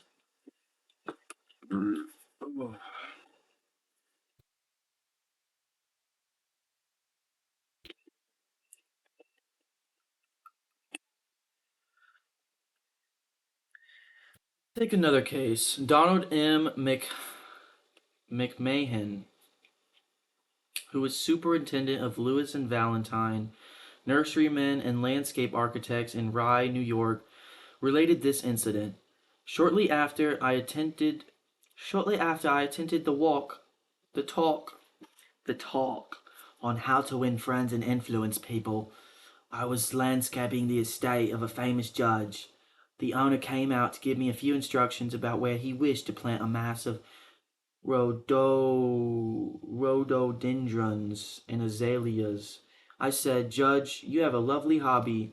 I've been admiring your beautiful dogs. I understand you win a lot of blue ribbons every year at the show in Madison Square Garden. The effect of this little expression of appreciation was striking. Yes, the judge replied, I do have a lot of fun with my dogs. Would you like to see my kennel? He spent almost an hour showing me his dogs and the prizes they had won. He even brought out their pedigrees and explained about the bloodlines responsible for such beauty and intelligence. Finally, turning to me, he asked, Do you have any small children? Yes, I do, I replied. I have a son. Well, wouldn't he like a puppy? The judge inquired. Oh, yes, he'd be tickled pink. All right, I'm going to give him one, the judge announced. He started to tell me how to feed the puppy. Then he paused. You'll forget it if I tell you. I'll write it out. So the judge went in the house, typed out the pedigree and feeding instructions, and gave me a puppy worth several $100s in 1 hour and 15 minutes of his valuable time, largely because I had expressed my honest admiration for his hobby and achievements. George Eastman of Kodak fame invented the transparent film that made motion pictures possible. That invented the transparent film that made motion pictures possible, amassed a fortune of $100 million, and made himself one of the most famous businessmen on earth. Yet, in spite of all these tremendous accomplishments, he craved a little recognition, even as you and I. To illustrate, when Eastman was building the Eastman School of Music, whoa, starting to see like lights that aren't there.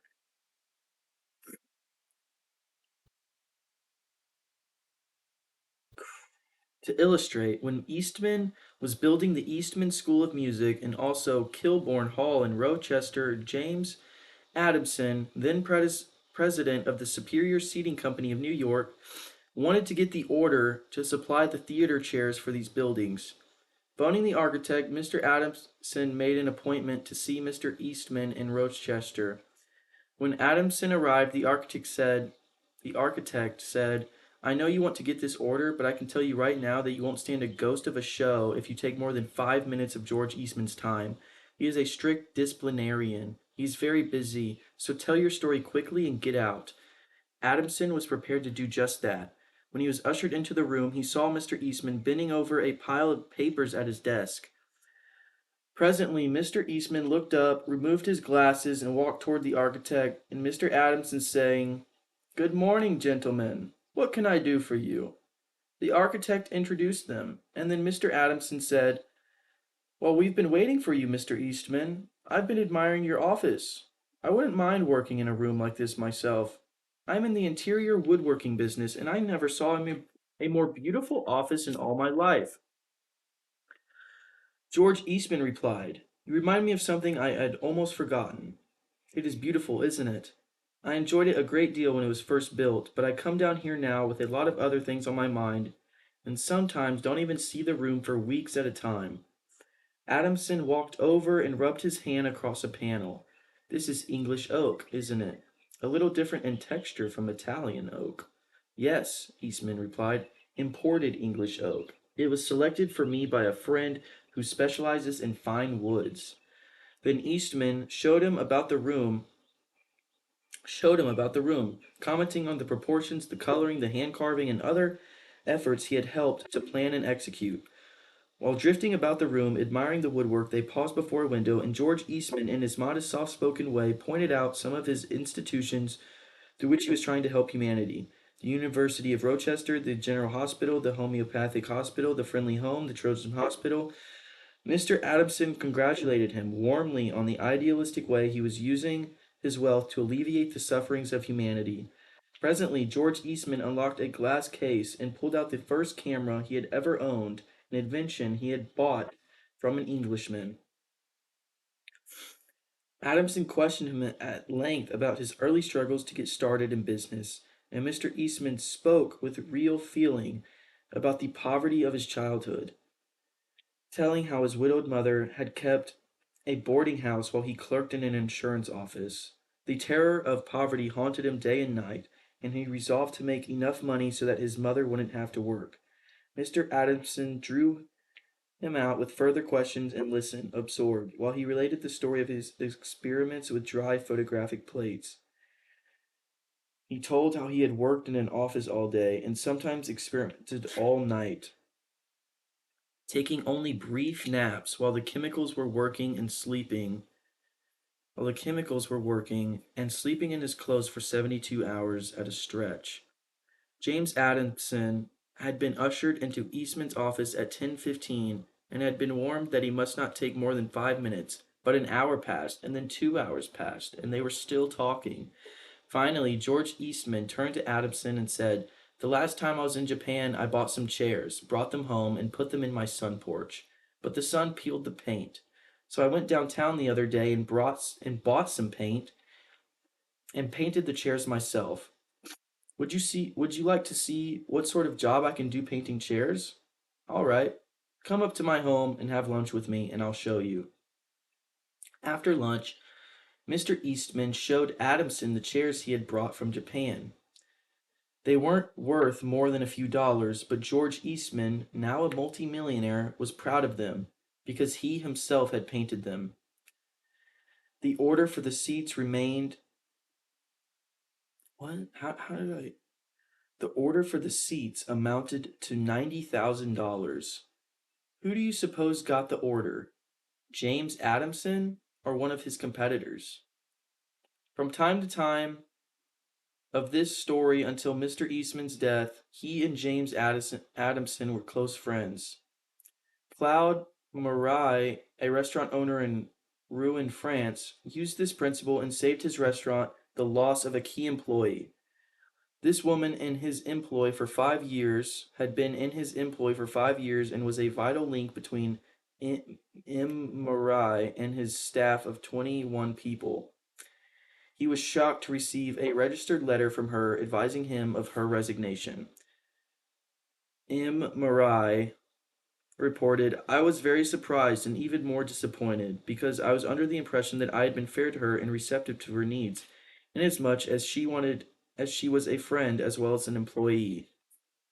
I probably had taken her too much for granted and maybe was even more demanding of her than other employees.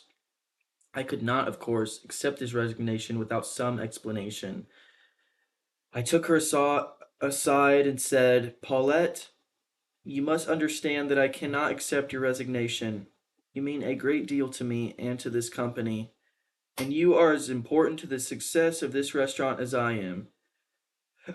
I repeated this in front of the entire staff, and I invited her to my home and reiterated my confidence in her with my family present. Paulette withdrew her resignation, and today I can rely on her as never before. I frequently reinforce this by expressing my appreciation for what she does and showing her how important she is to me and to the restaurant. Talk to people about themselves, said Disraeli, one of the shrewdest men who ever ruled the British Empire. Talk to people about themselves, and they will listen for hours.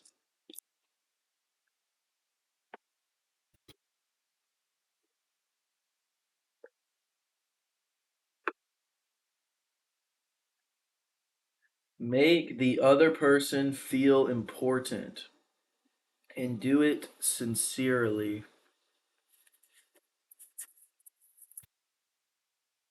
Part 3, Ways to Win People to Your Way of Thinking. Dale Carnegie said, most men lack the subtle ability to enter the citadel of a man's beliefs arm in arm with the owner. It is in the development of this subtle ability that the secret lies if you are to learn how to win people to your way of thinking and get enthusiastic cooperation. A sure way of making enemies and how to avoid it. When Theodore Roosevelt was in the White House, he confessed that if he could be right 75% of the time, he would reach the highest measure of his expectation. If that was the highest rating that one of the most distinguished men of the 20th century could hope to obtain, what about you and me? If you can be sure of being right only 55% of the time, you can go down to Wall Street and make $1 million a day. If you can't be sure of being right even 55% of the time, why should you tell other people they are wrong? You can tell people they are wrong by a look or an intonation or a gesture just as eloquently as you can in words. And if you tell them they are wrong, do you make them want to agree with you? Never. For you have struck a direct blow at their intelligence, judgment, pride, and self respect.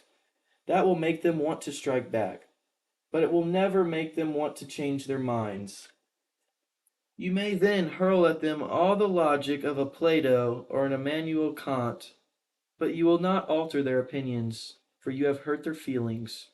Never begin by announcing, I am going to prove so and so to you. That's bad. That's tantamount to saying, I'm smarter than you are. I'm going to tell you a thing or two and make you change your mind. That is a challenge. It arouses opposition and makes the listener want to battle with you before you even start. It is difficult, under even the most benign conditions, to change people's minds. Even under the most benign conditions to change people's minds. So why make it harder? Why handicap yourself? Huh? If you're going to prove anything, don't let anybody know it. Do it so subtly, so adroitly that no one will feel that you are doing it. This was expressed succinctly by Alexander Pope.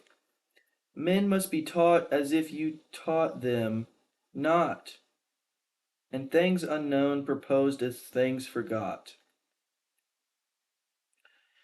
Over 300 years ago, Galileo said, you cannot teach a man anything, you can only help him to find it within himself. As Lord Chesterfield said to his son, be wiser than other people if you can, but do not tell them so. Socrates said repeatedly to his fathers and followers in Athens, only one thing only I know, and that is that I know nothing. Well, I can't hope to be any smarter than Socrates, so I have quit telling people they are wrong. And if I find that it pays, if a person makes a statement that you think is wrong, Yes, even that you know is wrong? Isn't it better to begin by saying, well, now look, I thought otherwise, but I may be wrong. I frequently am, and if I am wrong, I want to be put right. Let's examine the facts. There's magic, positive magic, in such phrases as, I may be wrong, I frequently am. Let's examine the facts. Nobody in the heavens above or on the earth will ever object to your saying, I may be wrong, let's examine the facts. One of our class members who used this approach in dealing with customers was Harold Ranke, a Dodge dealer in Billings, Montana. He reported that because of the pressures of the automobile business, he was often hard boiled and callous when dealing with customers' complaints. This caused flared tempers, loss of business, and general unpleasantness. He told his class, recognizing that this was getting me nowhere fast, I tried a new tack. I would say something like this: our dealership has made so many mistakes that I am frequently ashamed. We have erred in your case. Tell me about it. This approach becomes quite disarming, and by the time the customer releases his feelings, he is usually much more reasonable when it comes to selling the matter. In fact, several customers have thanked me for having such an understanding attitude, and two of them have even brought in friends to buy new cars. In this highly competitive market, we need more of this type of customer, and I believe that showing respect for all customers' opinions and treating them diplomatically and courteously will help beat the competition. You will never get into trouble by admitting that you may be wrong. That will stop all argument and inspire your opponent to be just as fair and open and broad minded as you are. It will make him want to admit that he too may be wrong. If you know positively that a person is wrong and you bluntly tell them or her so, what happens? Let me illustrate. Mrs. S., a young New York attorney, once argued a rather important case before the United States Supreme Court. Lustgarten versus Fleet Corporation, 280 U.S. 320. The case involved a considerable sum of money and an important question of law. During the argument, one of the Supreme Court justices said to him, the statute of limitations is 6 years, is it not? Miss S. stopped, stared at the justice for a moment, and then said bluntly, Your Honor, there is no statute of limitations in admiralty. A hush fell on the court, said Miss S. Mr. S. It's been Mr. S. the entire time. A hush fell on the court, said Mr. S., as he related his experience to one of the author's classes, and the temperature in the room seemed to drop to zero. I was right, Justice was wrong, and I had told him so. But did that make him friendly? No. I still believe that I had the law on my side, and I know that I spoke better than I ever spoke before, but I didn't persuade. I made the enormous blunder of telling a very learned and famous man that he was wrong. Few people are logical. Most of us are prejudiced and biased. Most of us are blighted with preconceived notions, with jealousy, suspicion, fear, envy, and pride. And most citizens don't want to change their minds about their religion or their haircut or communism or their favorite movie star. So, if you are inclined to tell people they are wrong, please read the following paragraph every morning before breakfast. It is from James Harvey Robinson's enlightening book, The Mind in the Making. We sometimes find ourselves changing our minds without any resistance or heavy emotion. But if we are told we are wrong, we resent the imputation in our heart and harden our hearts. We are incredibly heedless in the formation of our beliefs, but find ourselves filled with an illicit passion for them when anyone proposes to rob us of their companionship. It is obviously not the ideas themselves that are dear to us, but our self-esteem which is threatened. The little word my is the most important one in human affairs, and properly to reckon with it is the beginning of wisdom. It has the same force whether it is my dinner, my dog, and my house, or my father, my country, and my God. We not only resent the imputation that our watch is wrong or our car is shabby, but that our conception of the canals of Mars, of the pronunciation of Epictetus, of the medicinal value of salicin, I don't know, or one of the date of Sargon 1 is subject to revision. We like to continue to believe what we have been accustomed to accept as true, and the resentment aroused when doubt is cast upon any of our assumptions leads us to seek every manner of excuse for clinging to it. The result is that most of our so called reasoning consists in finding arguments for going on believing as we already do.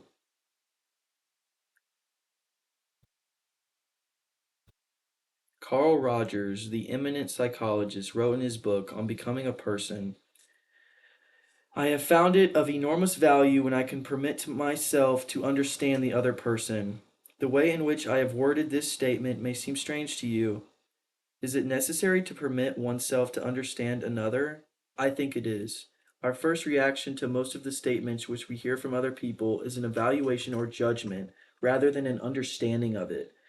When someone expresses some feeling, attitude, or belief, our tendency is almost immediately to feel that's right or that's stupid, that's abnormal, that's unreasonable, that's incorrect, that's not nice. Very rarely do we permit ourselves to understand precisely the meaning of the statement is to the other person. Precisely what the meaning of the statement is to the other person. I once employed an interior decorator to make some draperies for my home. When the bill arrived, I was dismayed. A few days later, a friend dropped in and looked at the draperies. The price was mentioned, and she exclaimed with a note of triumph, What? That's awful. I'm afraid he put one over on you. True? Yes, she had told the truth, but few people like to listen to truths that reflect on their judgment. So, being human, I tried to defend myself. I pointed out that the best is eventually the cheapest, that one can't expect to get quality and artistic taste at bargain basement prices, and so on and on.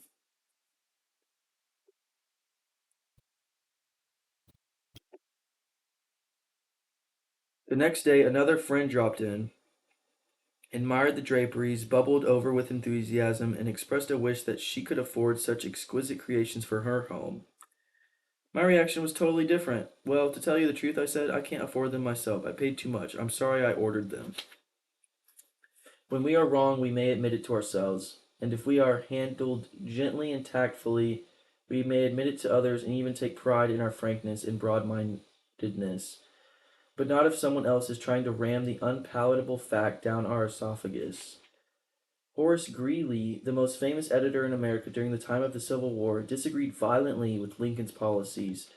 He believed that he could drive Lincoln into agreeing with him by a campaign of argument, ridicule, and abuse. He waged this bitter campaign month after month, year after year.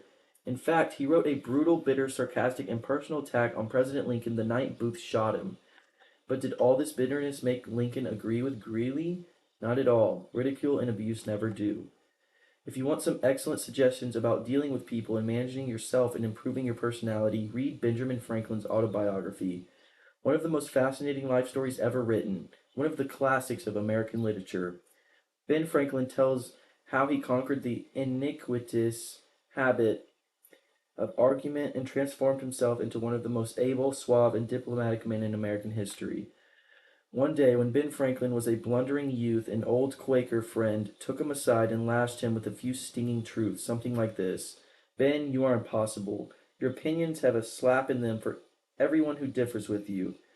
They have become so offensive that nobody cares for them. Your friends find they enjoy themselves better when you are not around. You know so much that no man can tell you anything. Indeed, no man is going to try, for the effort would only lead to discomfort and hard work. So you are not likely ever to know any more than you do now, which is very little.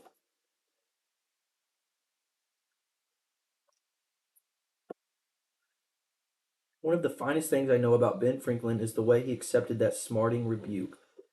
He was big enough and wise enough to realize that it was true, to sense that he was headed for failure and social disaster, so he made a right about face. He began immediately to change his insolent, opinionated ways. I made it a rule, said Franklin, to forbear all direct contradiction to the sentiment of others and all positive assertion of my own.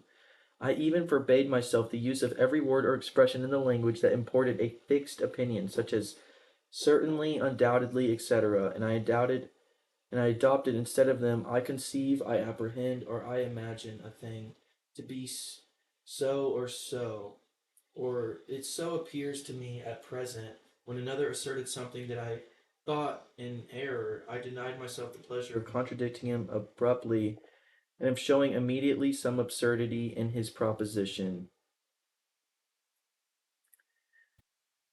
And in answering, I began by observing that in certain cases or instances his opinion would be right, but in the present case there appeared or seemed to be some difference, etc. I found the advantage of this change in my manner. The conversations I engaged in went on more pleasantly. The modest way in which I proposed my opinions procured them a readier reception and less contradiction. I had less mortification when I was found to be in the wrong, and I more easily prevailed with others to give up their mistakes and join me when I happened to be in the right. And this mode, which I at first put on with some violence to natural inclination, became at length so easy and so habitual to me that perhaps for these 50 years past no one has ever heard a dogmatical expression escape me. And to this habit, after my character of integrity, I think it principally owing that I had earned so much weight with my fellow citizens when I proposed new institutions or alterations in the old, and so much influence in public councils when I became a member, for I was a bad speaker, never eloquent, subject to much hesitation in my choice of words, hardly correct in language, and yet I generally carried my points. How do Ben Franklin's methods work in business? Let's take two examples. Catherine A. Allred of Kings Mountain, North Carolina, is an industrial engineering supervisor for a yarn processing plant. She told one of our classes how she handled a sensitive problem before and after taking our training.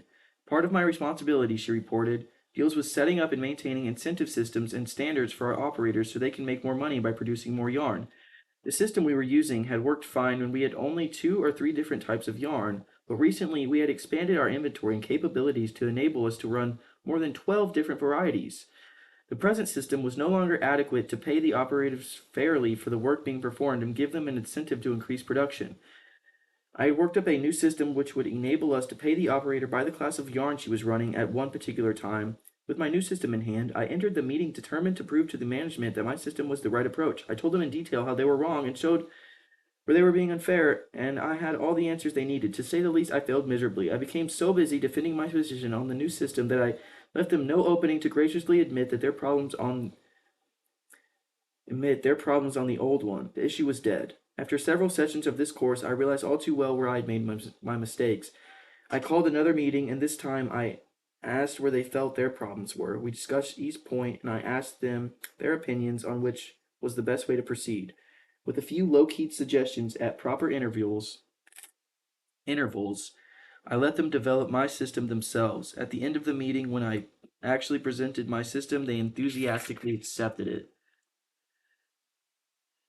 I am convinced now that nothing good is accomplished,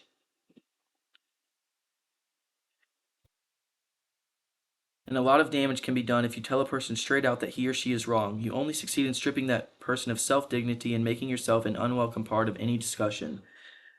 Let's take another example, and remember these cases I am citing are typical of the experiences of thousands of other people. R.B. Crowley was a salesman for a lumber company in New York. Crowley admitted that he had been telling hard-boiled lumber inspectors for years that they were wrong, and he had won the arguments too, but it hadn't done any good. For these lumber inspectors, said Mr. Crowley, are like baseball umpires. Once they make a decision, they never change it. Mr. Crowley said that his firm was losing thousands of dollars to the arguments he won, so while taking my course, he resolved to change tactics and abandon arguments. With what results? Here's the story as he told it to the fellow members of his class. One morning, the phone rang in my office. A hot and bothered person at the other end proceeded to inform me that a car of lumber we had shipped into his plant was entirely unsatisfactory. His firm had stopped unloading and requested that we make immediate arrangements to remove the stock from their yard. After about one-fourth of the car had been unloaded, their lumber inspector reported that the lumber was running 55% below grade. Under the circumstance, they refused to accept it. I immediately started for this plant and on the way turned over in my mind the best way to handle the situation. Ordinarily, under such circumstances, I should have quoted grading rules and tried, as a result of my own experience and knowledge as a lumber inspector, to convince the other inspector that the lumber was actually up to grade, and that he was misinterpreting the rules in his inspection. However, I thought I would apply the principles learned in this training. When I arrived at the plant, I found the purchasing agent and the lumber inspector in a wicked humor, both set for an argument and a fight. We walked out to the car that was being unloaded, and I requested that they continue to unload so that I could see how things were going. I asked the inspector to go right ahead and lay out the rejects as he had been doing, and to put the good pieces in another pile. After watching him for a while, it began to dawn on me that his inspection actually was much too strict and that he was misinterpreting the rules. This particular lumber was white pine, and I knew the inspector was thoroughly schooled in hardwoods, but not a competent, experienced inspector on white pine. White pine happened to be my own strong suit, but I did offer any objection to the way he was grading the lumber. None whatsoever. I kept on watching and gradually began to ask questions as to why certain pieces were not satisfactory. I didn't for one instant insinuate that the inspector was wrong. I emphasized that my only reason for asking was in order that we could give his firm exactly what they wanted in future shipments. By asking questions in a very friendly, cooperative spirit and insisting continually that they were right in laying out boards not satisfactory to their purpose, I got him warmed up, and the strained relations between us began to thaw and melt away. An occasional, carefully put remark on my part gave birth to the idea in his mind that possibly some of these rejected pieces were actually within the grade that they had bought, and that their requirements demanded a more expensive grade. I was very careful, however, not to let him think I was making an issue of this point. Gradually, his whole attitude changed. He had finally admitted to me that he was not experienced on white pine and began to ask me questions about each piece as it came out of the car. I would explain why such a piece came within the grade specified, but kept on insisting that we did not want him to take it if it was unsuitable for the purpose. He finally got to the point where he felt guilty every time he put a piece in the rejected pile, and at last he saw that the mistake was on their part for not having specified as good a grade as they needed. The ultimate outcome was that he went through the entire carload again after I left, accepted the whole lot, and we received a check in full. In that one instance alone, a little tact and the determination to refrain from telling the other man he was wrong saved my company a substantial amount of cash, and it would be hard to place a money value on the goodwill that was saved. Martin Luther King Jr. was asked how, as a pacifist, he could be an admirer of Air Force General Daniel Chappie James, then the nation's highest-ranking black officer. Dr. King replied, I judge people by their own principles, not by my own. In a similar way, General Robert E. Lee once spoke to the President of the Confederacy, Jefferson Davis, in the most glowing terms about a certain officer under his command. Another officer was astonished. General, he said, do you not know that the man of whom you speak so highly is one of your bitterest enemies who misses no opportunity to malign you? Yes, General Lee, but the President asked my opinion of him. He did not ask for his opinion of me. By the way, I am not revealing anything new in this chapter. 2,000 years ago, Jesus said, agree with thine adversary quickly. And 2,200 years before Christ was born, Pharaoh Akhtoy of Egypt gave his son some shrewd advice that is sorely needed today. Be diplomatic, counseled the Pharaoh. It will help you gain your point. In other words, don't argue with your customer or spouse your adversary. Don't tell them they are wrong. Don't get them stirred up. Use a little diplomacy. Show respect for the other person's opinions. Never say you're wrong. If your temper is aroused and you tell them a thing or two, you will have a fine time unloading your feet. God dang, dude. I still got 40 pages. Whatever.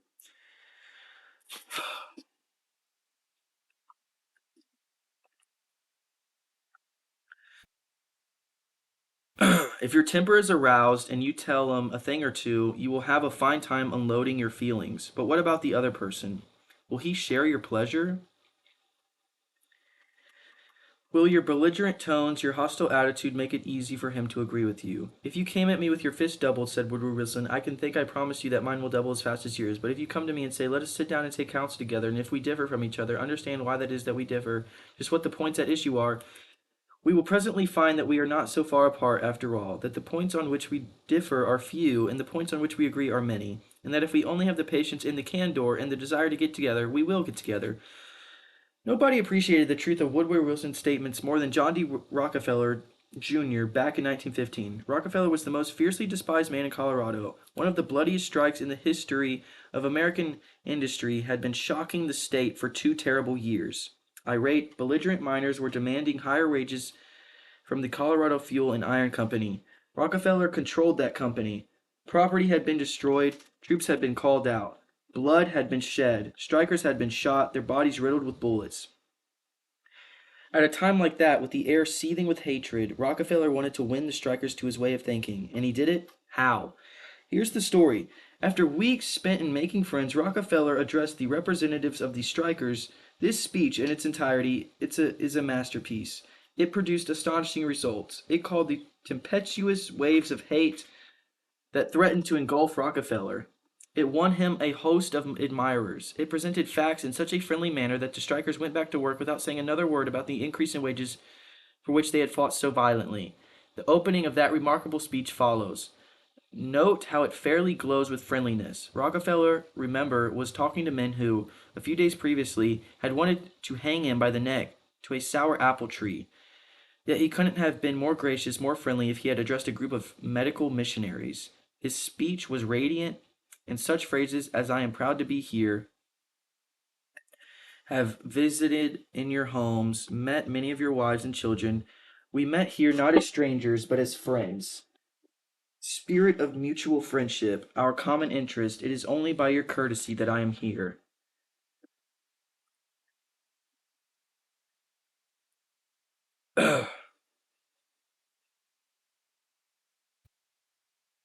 Dang, dude, I gotta pee again. "This is a red letter day in my life," Rockefeller began. "It is the first time I have ever had the good fortune to meet the representatives of the employees of this great company, its officers and superintendents. Together, and I can assure you that I am proud to be here and that I shall remember this gathering as long as I live. Had this meeting been held 2 weeks ago, I should have stood here as a stranger to most of you, recognizing a few faces. Having had the same opportunity last week of visiting all the camps in the southern coal field and of talking individually with practically all of the representatives except those who were away, having visited in your homes, met many of your wives and children, we met here not as strangers but as friends. And it is in that spirit of mutual friendship that I am glad to have this opportunity to discuss with you our common interest. Since this is a meeting of the officers of the company and the representatives of the employees, it is only by your courtesy that I am here. For I am not so fortunate as to be either one or the other, and yet I feel that I am intimately associated with you men, for, in a sense, I represent both the stockholders and the directors."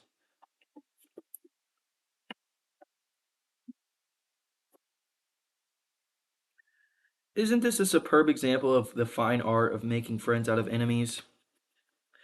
Suppose Rockefeller had taken a different tact. Suppose he had argued with these miners and hurled devastating facts in their faces. Suppose he had told them by his tone and insinuations that they were wrong. Insinuations that they were wrong. Suppose that by all the rules of logic he had proved that they were wrong. What would have happened? More anger would have been stirred up, more hatred, more revolt. If a man's heart is rankling with discord and ill feeling towards you, you can't win him to your way of thinking with all the logic in Christendom. I don't know. Scolding parents and domineering bosses and husbands and nagging wives ought to realize that people don't want to change their minds. They can't be forced or driven to agree with you or me, but they may possibly be led to if we are gentle and friendly, ever so gentle and ever so friendly. Lincoln said that, in effect, over 100 years ago. Here are his words. It is an old and true maxim that a drop of honey catches more flies than a gallon of gall. So with men, if you would win a man to your cause, first convince him that you are his sincere friend. Therein is a drop of honey that catches his heart, which, say what you will, is the great highroad to his reason. Business executives have learned that it pays to be friendly to strikers. For example, when 2,500 employees in the Whitewater Company's plant struck for higher wages in a union shop, Robert F. Black, the president of the company, didn't lose his temper and condemn and threaten and talk of tyranny and communists. He actually praised the strikers. He published an advertisement in the Cleveland papers complimenting them on the peaceful way in which they laid down their tools.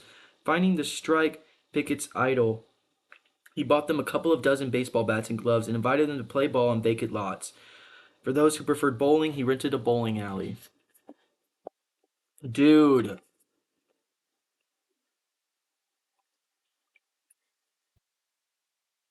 my throat is actually dying. Like, oh my gosh, dude.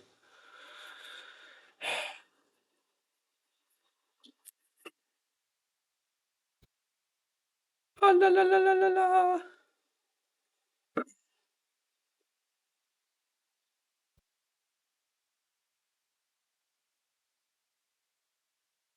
The friendliness on Mr. Black's part did what friendliness always does. It begot friendliness. So the strikers borrowed brooms, shovels, and rubbish carts and began picking up matches, papers, cigarette stubs, and cigar butts around the factory. Imagine it. Imagine strikers tidying up the factory grounds while battling for higher wages in recognition of the union. Such an event had never been heard of before in the long, tempestuous history of American labor wars. That strike ended with a compromise settlement within a week, ended without any ill feeling or rancor. Daniel Webster, who looked like a god and talked like a Jehovah, was one of the most successful advocates who ever pleaded a case, yet he ushered in his most powerful arguments with such friendly remarks as it will be for the jury to consider. This may perhaps be worth thinking of. Here are some facts that I will trust you will not lose sight of, or, with your knowledge of human nature, will easily see the significance of these facts. No bulldozing, no high pressure methods, no attempt to force his opinion on others. Webster used a soft spoken, quiet, friendly approach, and it helped to make him famous. You may never be called upon to settle a strike or address a jury, but you may want to get your rent reduced.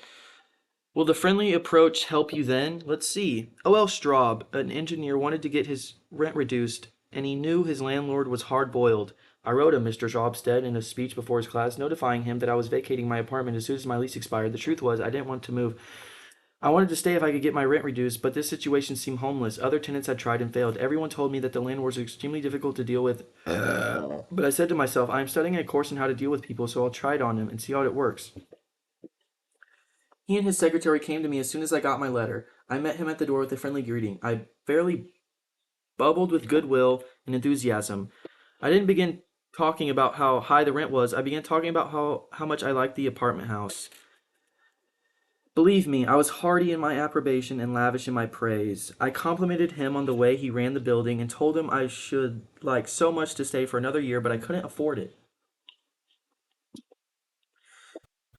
He had evidently never had such a reception from a tenant. He hardly knew what to make of it. Then he started to tell me his troubles. Complaining tenants, one had written him 14 letters, some of them positively insulting. Another threatened to break his lease unless the landlord kept the man on the floor above from snoring. What a relief it is, he said, to have a satisfied tenant like you. And then, without my even asking him to do it, he offered to reduce my rent a little. I wanted more, so I named the figure I could afford to pay, and he accepted without a word. As he was leaving, he turned to me and asked, "What decorating can I do for you?" If I had tried to get the rent reduced by the methods the other tenants were using, I am positive I should have met the same failure as they encountered. It was the friendly, sympathetic, appreciative approach that won. Dean Woodcock of Pittsburgh, Pennsylvania, is the superintendent of a department of the local electric company. His staff was called upon to repair some equipment on top of a pole. This type of work had formerly been performed by a different department and had only recently been transferred to Woodcock's section. Although his people had been trained in the work, this was the first time they had actually been called upon to do it. Everybody in the organization was interested in seeing if and how they could handle it. Mr. Woodcock, several of his subordinate managers, and members of other departments of the utility went to see the operation. Many cars and trucks were there, and a number of people were standing around watching the two lone men on top of the pole. Glancing around, Woodcock noticed a man up the street getting out of his car with a camera. He began taking pictures of the scene. Utility people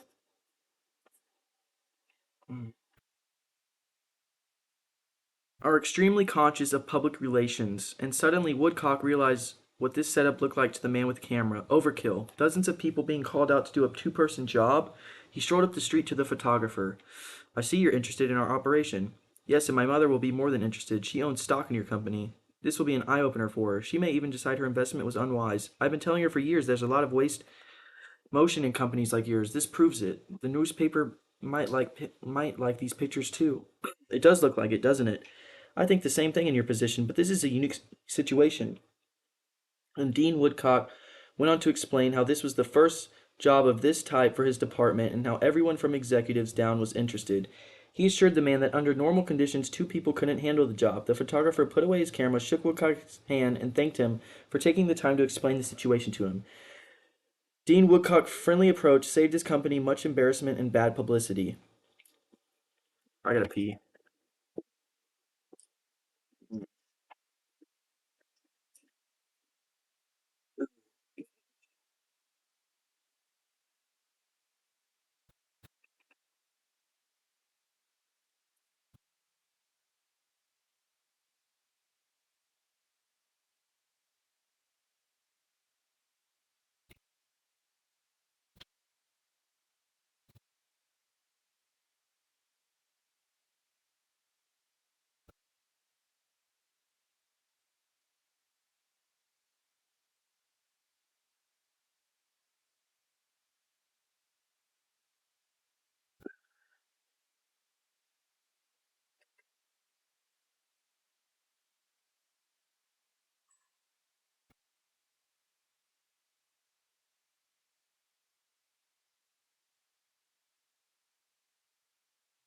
Goodness.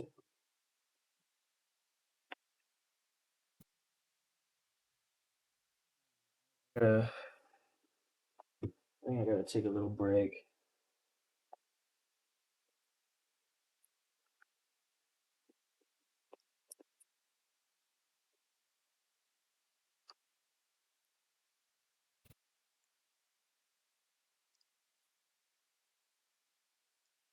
(8:48).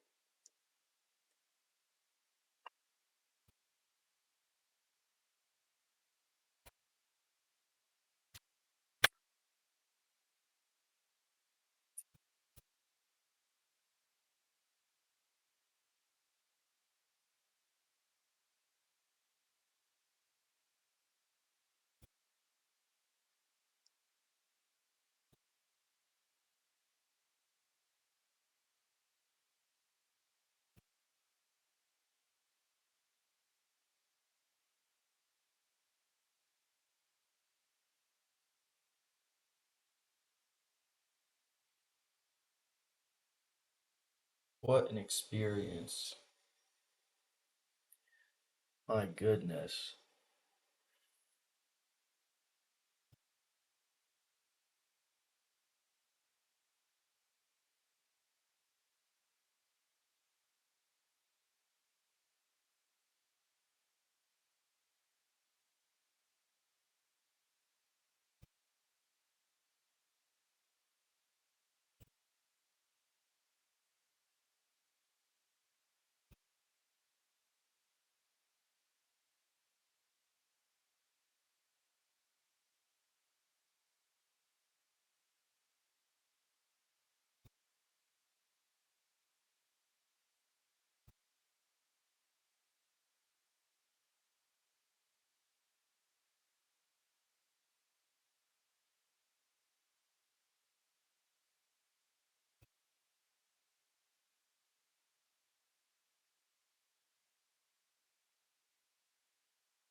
I need to go get more water. Water, water, water, water, water, water, water, water, water, water, water, water, water, water. Water, water, water, water.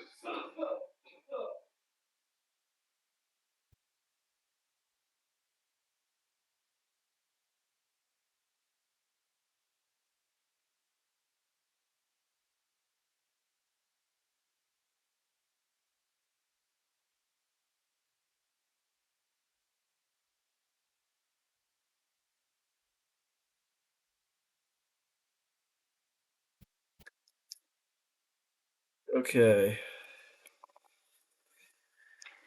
It is 8:51. I need to be done in the next hour.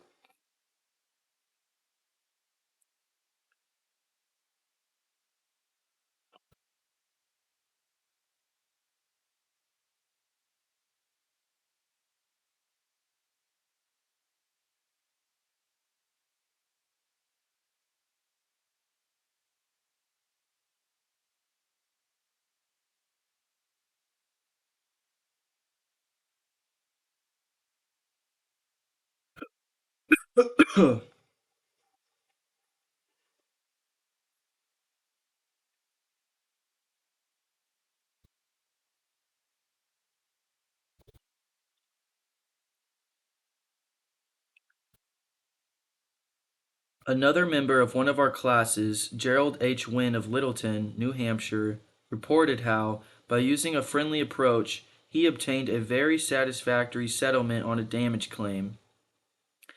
Early in the spring, he reported, before the ground had thawed from winter freezing,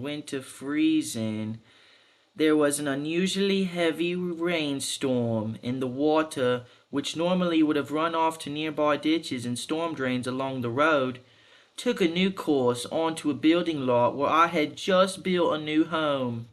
Oof. Not being able to run off, the water pressure built up around the foundation of the house. The water forced itself onto the concrete basement floor, causing it to explode, and the basement filled with water. This ruined the furnace and the hot water heater. The cost to repair this damage was in excess of $2,000. I had no insurance to cover this type of damage. However, I soon found out that the owner of the subdivision had neglected to put in a storm drain near the house which could have prevented this problem. I made an appointment to see him. During the 25-minute trip to his office, I carefully reviewed the situation, and remembering the principles I learned in this course, I decided that showing my anger would not serve any worthwhile purpose. When I arrived, I kept very calm and started by talking about his recent vacation on West Indies. Then, when I felt the timing was right, I mentioned the little problem of water damage. He quickly agreed to do his share in helping to correct the problem. A few days later, he called and said he would pay for the damage and also put in a storm drain to prevent the same thing from happening in the future. Even though it was the fault of the owner of the subdivision, if I had not begun in a friendly way, there would have been a great deal of difficulty in getting him to agree to the total liability.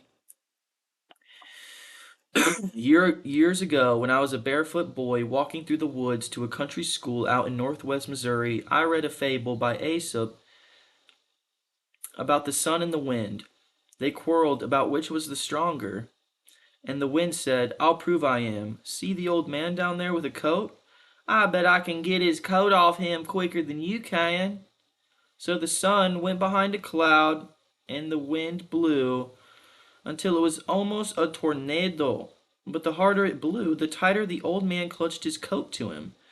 Finally, the women calmed down and gave up, and the sun came out from behind the clouds and smiled kindly on the old man.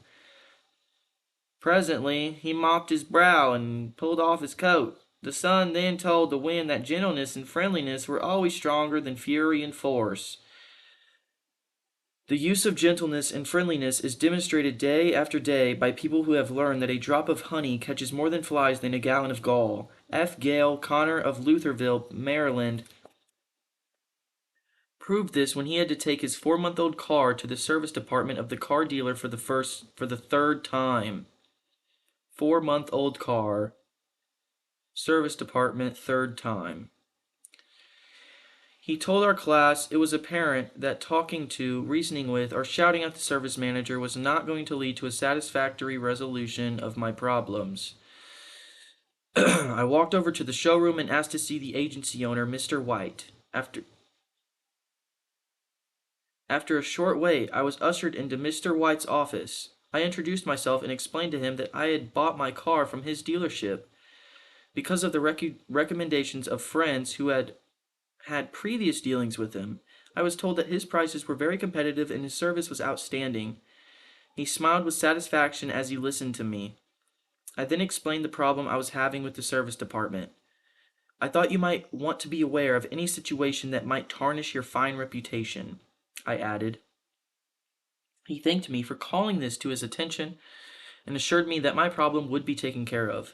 Not only did he personally get involved, but he also lent me his car to use while mine was being repaired. That's nice. Aesop was a Greek slave who lived at the court of Croesus and spun immortal fables 600 years before Christ. Yet the truths he taught about human nature are just as true in Boston and Birmingham now as they were 26 years ago in Athens, 26 centuries ago in Athens. The sun can make you take off your coat more quickly than the wind, and kindliness, the friendly approach, and appreciation can make people change their minds more readily than all the bluster and storming in the world. Remember what Lincoln said, a drop of honey catches more flies than a gallon of gall? Begin in a friendly way. The secret of Socrates. In talking with other people, don't begin by discussing the things on which you differ. Begin by emphasizing and keep on emphasizing the things on which you agree. Keep emphasizing, if possible, that you both strive for the same end and that your only difference is one of method and not of purpose. Get the other person saying yes, yes at the outset. Keep your opponent, if possible, from saying no. A no response, according to Professor Harry Overstreet, is a most difficult handicap to overcome. When you have said no, all your pride of personality demands that you remain consistent with yourself. You may later feel that the no was ill advised. Nevertheless, there is your precious pride to consider. Once having said a thing, you feel you must stick to it. Here it is of the very greatest importance that a person be started in the affirmative direction. The skillful speaker gets, at the outset, a number of yes responses. This sets the psychological process of the listeners moving in the affirmative direction. It is like the movement of a billiard ball. Propel in one direction and it takes some force to deflect it, far more force to send it back in the opposite direction. The psychological patterns here are quite clear. When a person says no and really means that he or she is doing far more than saying a word of two letters. The entire organism, glandular, nervous, muscular, gathers itself together into a condition of rejection. There is, usually in minute but sometimes in observable degree, a physical withdrawal or readiness for withdrawal. The whole neuromuscular system, in short, sets itself on guard against acceptance. When, to the contrary, a person says yes, none of the withdrawal activities take place. The organism is in forward moving, accepting, open attitude. Hence, the more yeses we can at the very outset induce, the more likely we are to succeed in capturing the attention for our ultimate proposal. It is a very simple technique, this yes response, and yet how much is neglected. It often seems as if people get a sense of their own importance by antagonizing others at the outset. Get a student to say no at the beginning, or a customer child, husband or wife, and it takes the wisdom and the patience of angels to transform that bristling negative into an affirmative. The use of this yes, yes technique enabled James Eberson, who was a teller at the Greenwich Savings Bank in New York City, to secure a prospective customer who might otherwise have been lost. This man came in to open an account, said Eberson, and I gave him our usual form to fill out. Some of the questions he answered willingly, but there were others he flatly refused to answer. Before I began the study of human relations, I would have told this prospective depositor that if he refused to give the bank this information, we should have to refuse to accept his account. I am ashamed that I have been guilty of doing that very thing in the past. Naturally, an ultimatum like that made me feel good. I had shown who was boss, and the bank's rules and regulations couldn't be flouted. But that sort of attitude certainly didn't give a feeling of welcome and importance to the man who had walked in to give us his patronage. I resolved this morning to use a little horse sense. I resolved not to talk about what the bank wanted, but about what the customer wanted. And above all else, I was determined to get him saying yes, yes from the very start. So I agreed with him. I told him the information he refused to give was not absolutely necessary. However, I said, suppose you have money in this bank at your death. Wouldn't you like to have the bank transfer it to your next of kin, who is entitled to it according to law? Yes, of course, he replied. Don't you think, I continued, that it would be a good idea to give us the name of your next of kin, so that in the event of your death we should carry out your wishes without error or delay? Again he said yes. The young man's attitude softened and changed when he realized that we weren't asking for this information for our sake, but for his sake. Before leaving the bank, this young man not only gave me complete information about himself, but he opened, at my suggestion, a trust account, naming his mother as the beneficiary for his account, and he had gladly answered all the questions concerning his mother also. I found that by getting him to say yes, yes from the outset, he forgot the issue at stake and was happy to do all the things I suggested. Joseph Allison, a sales representative for Westinghouse Electric Company, had this story to tell. There was a man in my territory that our company was most eager to sell to. My predecessor had called on him for 10 years without selling anything. When I took over the territory, I called steadily for 3 years without getting an order. Finally, after 13 years of calls and sales talk, we sold him a few motors. If these proved to be all right, an order for several hundred more would follow. Such was my expectation, right? I knew they would be all right. So when I called 3 weeks later, I was in high spirits. The chief engineer greeted me with his shocking announcement. Allison, I can't buy the remainder of the motors from you. Why? I asked in amazement. Why? Because your motors are too hot. I can't put my hand on them. I knew it wouldn't do any good to argue. I had tried that sort of thing too long, so I thought of getting the yes, yes response. Well, now look, Mr. Smith, I said, I agree with you 100%. If those motors are running too hot, you ought not to buy any more of them. You must have motors that won't run any hotter than standards set by the National Electric Manufacturers Association. Isn't that so? He agreed it was.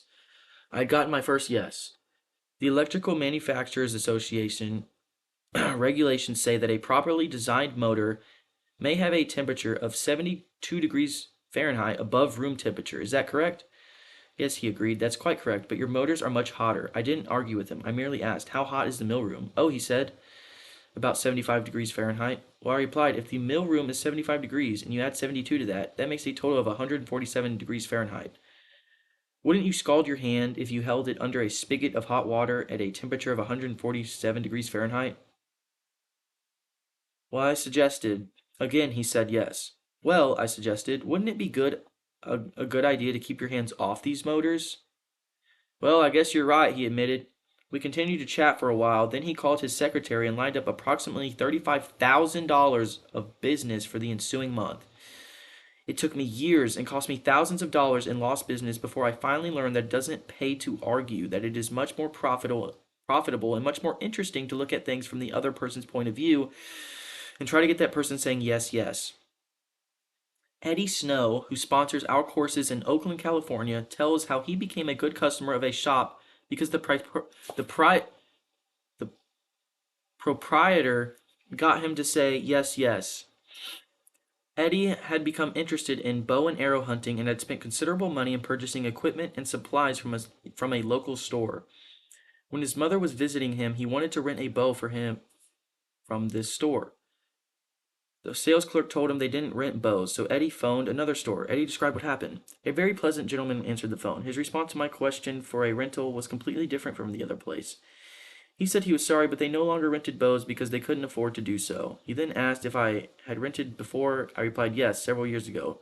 He reminded me that I probably paid $25 to $30 for the rental. I said yes again. He then asked if I was the kind of person who liked to save money. Naturally, I said yes. He went on to explain that they had bow sets with all the necessary equipment on sale for $34.95. I could buy a complete set for only $4.95 more than the cost of renting one. He explained that is why they had discontinued renting them, but I think that was reasonable. My yes response led to a purchase of the set, and when I picked it up, I purchased several more items at the shop and have since become a regular customer.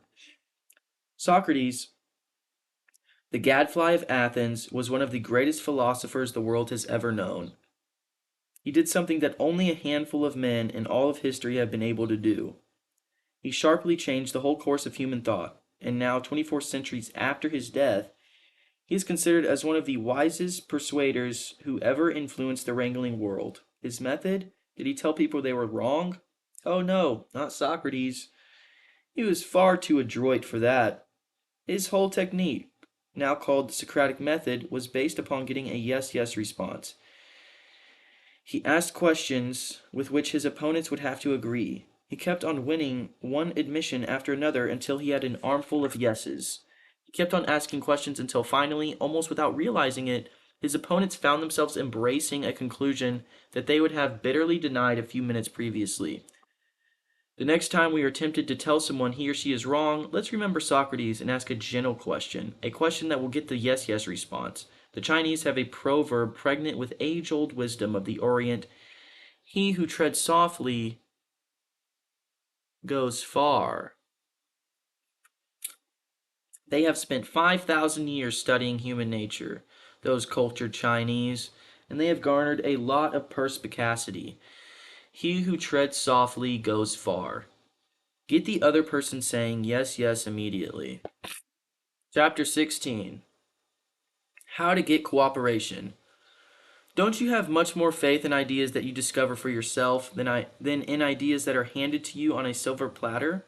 If so, isn't it bad judgment to try and ram your opinions down the throat of other people?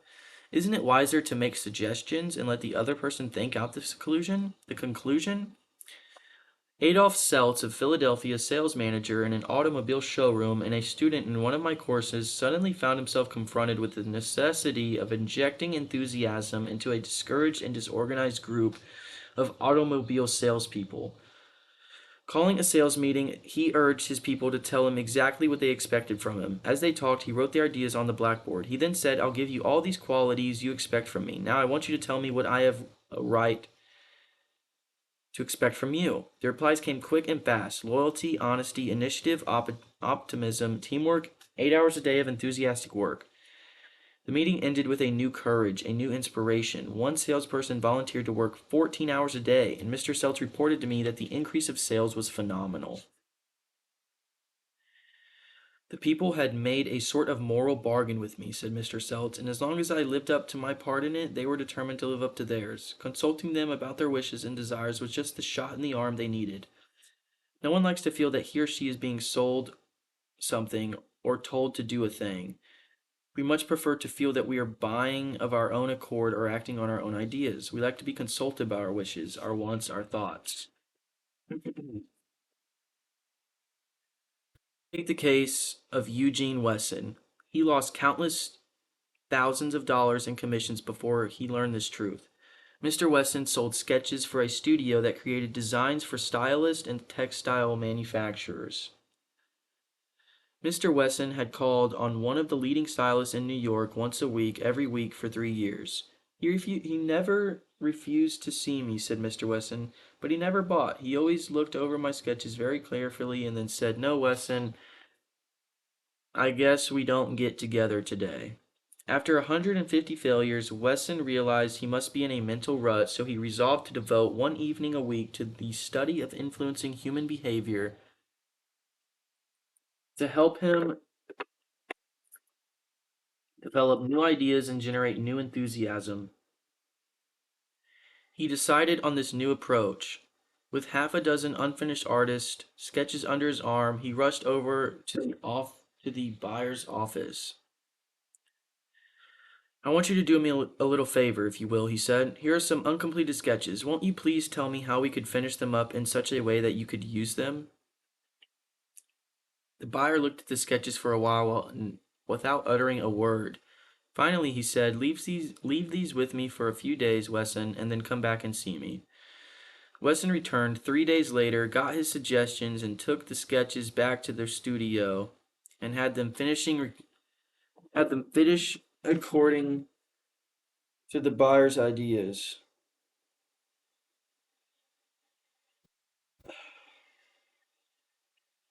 The result, all accepted. All of them. After that, this buyer ordered scores of other sketches from Wesson, all drawn according to the buyer's ideas. "I realized why I had failed for years to sell him," said Mr. Wesson. "I had urged him to buy what I thought he ought to have. Then I changed my approach completely. I urged him to give me his ideas. This made him feel that he was creating the designs, and he was. I didn't have to sell him. He bought. Letting the other person feel that the idea is his or hers not only works in business and politics, it works in family life as well. Paul M. Davis of Tulsa, Oklahoma, told his class how he applied this principle. "My family and I enjoyed one of the most interesting sightseeing vacation trips we have ever taken. I had long dreamed of visiting such historic sites as the Civil War battlefield in Gettysburg, Independence Hall in Philadelphia, and our nation's capital, Valley Forge, Jamestown, and the restored colonial village of Williamsburg were high on the list of things I wanted to see. In March, my wife Nancy mentioned that she had ideas for our summer vacation, which included a tour of the western states, visiting points of interest in New Mexico, Arizona, California, and Nevada. She wanted to make this trip for several years, but we couldn't obviously make both trips. Our daughter Anne had just completed a course in U.S. history in junior high school and had become very interested in the events that shaped our country's growth. I asked her how she would like to visit the places she had learned about on our next vacation. She said she would love to. 2 evenings later, as we sat around the dinner table, Nancy announced that if we all agreed, the summer's vacation would be to the eastern states. Eastern states. That it would be a great trip for Anne and thrilling for all of us. We all concurred.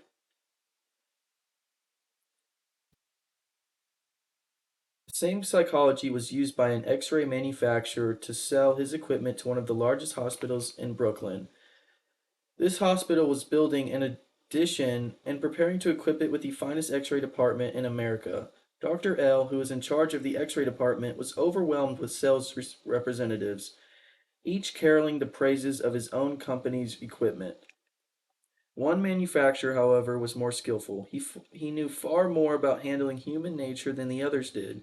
He wrote a letter, something like this: Our factory has recently completed a new line of x ray equipment. The first shipment of these machines has just arrived at our office. They are not perfect, we know that, and we want to improve them. So we should be deeply obligated to you if you could find time to look them over and give us your ideas about how they can be made more serviceable to your profession. Knowing how occupied you are, I shall be glad to send my car for you at any hour you specify. I was surprised to get that letter, Dr. L said as he related the incident before the class. I was both surprised and complimented. I had never had an x ray manufacturer seeking my advice before. It made me feel important. I was busy every night that week, but I canceled a dinner appointment in order to look over the equipment. The more I studied it, the more I discovered for myself how much I liked it. Nobody had tried to sell it to me. I felt that the idea of buying that equipment for the hospital was my own. I sold myself on its superior qualities and ordered it installed. Ralph Waldo Emerson, in his essay Self Reliance, stated, In every work of genius, we recognize our own rejected thoughts. They come back to us with a certain alienated majesty. Colonel Edward M. House wielded an enormous influence in national and international affairs, while Woodrow Wilson occupied the White House. Wilson leaned upon Colonel House for secret counsel and advice more than he did upon even members of his own cabinet. What method did the colonel use in influencing the president? Fortunately, we know, for House himself revealed it to Arthur D. Howden Smith, and Smith quoted House in an article in the Saturday Evening Post.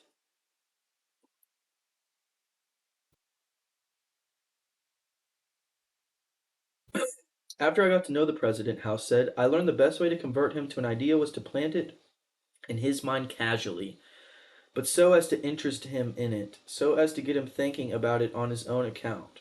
The first time it worked, it was an accident. I had been visiting him at the White House and urged a policy on him which he appeared to disapprove. But several days later, at the dinner table, I was amazed to hear him trot out my suggestion as his own. Did House interrupt him and say, That's not your idea, that's mine? Oh no, not House. He was too adroit for that. He didn't care about credit. He wanted results. So he let Wilson continue to feel that the idea was his. House did even more than that. He gave Wilson public credit for these ideas. Let's remember that everyone we come in contact with is just as human as Woodrow Wilson. So let's use Colonel House's technique. A man up in the beautiful Canadian province of New Brunswick used this technique on me and won my patronage. I was planning at the time to do some fishing and canoeing in New Brunswick, so I wrote the tourist bureau for information. Evidently, my name and address were put on a mailing list, for I was immediately overwhelmed with scores of letters and booklets and printed testimonials from camps and guides. I was bewildered. I didn't know which to choose. The one camp owner did then one camp owner did a clever thing. He sent me the names and telephone numbers of several New York people who had stayed at his camp, and he invited me to telephone them and discover for myself what he had to offer. I found to my surprise that I knew one of the men on his list. I telephoned him, found out what his experience had been, and then wired the camp the date of my arrival. The others had been trying to sell me their service, but one let me sell myself. That organization won. 25 centuries ago, Lao Tse, a Chinese sage, said some things that readers of this book might use today. The reason why rivers and seas receive the homage of 100 mountain streams is that they keep below them. Thus they are able to reign over all the mountain streams. So the sage, wishing to be above men, putteth himself below them, wishing to be before them. He putteth himself behind them. Thus, though his place be above men, they do not feel his weight. Though his place be before them, they do not count it an injury. Let the other person feel that the idea is his or hers.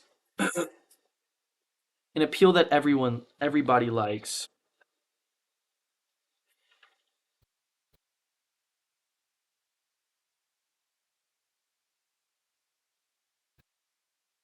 I was reared on the edge of the Jesse James country out in Missouri, and I visited the James farm at Kearney, Missouri.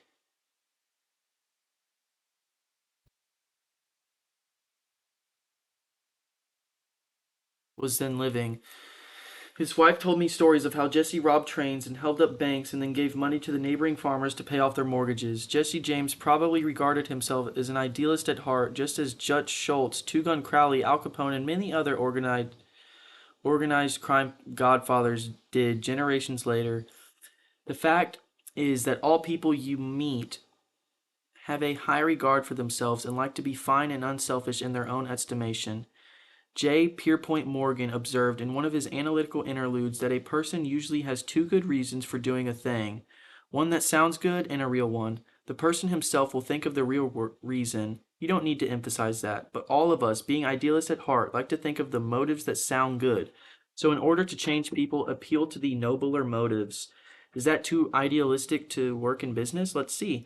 Let's take the case of Hamilton J. Farrell of the Farrell Mitchell Company of Glen Nolden, Pennsylvania.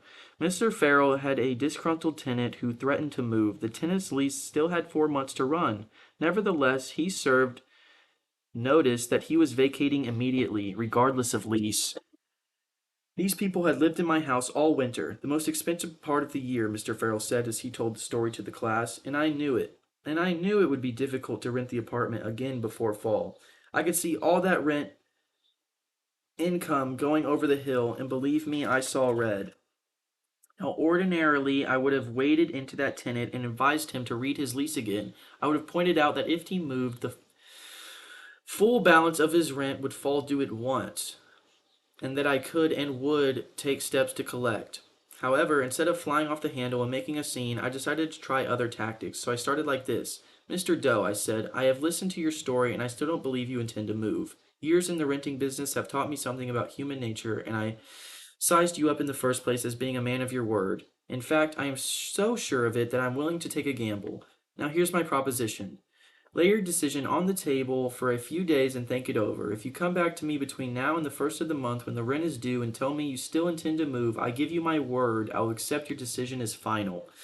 I will give you the privilege of moving and admit to myself I've been wrong in my judgment. But I still believe you're a man of your word and will live up to your contract. For after all, we are either men or monkeys, and the choice usually lies with ourselves. Well, when the new month came around, this gentleman came to see me and paid his rent in person. He and his wife had talked it over, he said, and decided to stay. They had concluded that the only honorable thing to do was to live up to their lease. When the late Lord Northcliffe found a newspaper using a picture of him which he didn't want published, he wrote the editor a letter. But did he say, please do not publish that picture of me anymore, I don't like it? No, he appealed to a nobler motive. He appealed to the respect and love that all of us have for motherhood. He wrote, please do not publish that picture of me anymore. My mother doesn't like it. When John D. Rockefeller Jr. wished to stop newspaper photographers from snapping pictures of his children, he too appealed to the nobler motives. He didn't say, I don't want the pictures published.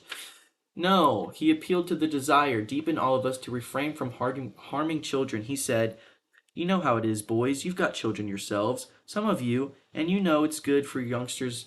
You know it's not good for youngsters to get too much publicity. When Cyrus H.K. Curtis, a poor boy from Maine, was starting on the meteoric career which was destined to make him millions as the owner of the Saturday Evening Post, and the Ladies' Home Journal, he couldn't afford to pay his contributors the prices that other magazines paid. He couldn't afford to hire first-class authors to write for money alone. So he appealed to their nobler motives. For example, he persuaded even Louisa May Alcott, the immortal author of Little Women, to write for him when she was at the flood tide of her fame, and he did it by offering to send a check for $100 not to her, but to her favorite charity. Right here, the skeptic may say, oh, that stuff is all right for Northcliffe and Rockefeller or a sentimental novelist, but I'd like to see you make it work with the tough babies I have to collect bills from. You may be right, nothing will work in all cases, and nothing will work with all people. If you are satisfied with the results you are getting, why change? If you're not satisfied, why not experiment? At any rate, I think you enjoy reading this true story told by James L. Thomas, a former student of mine.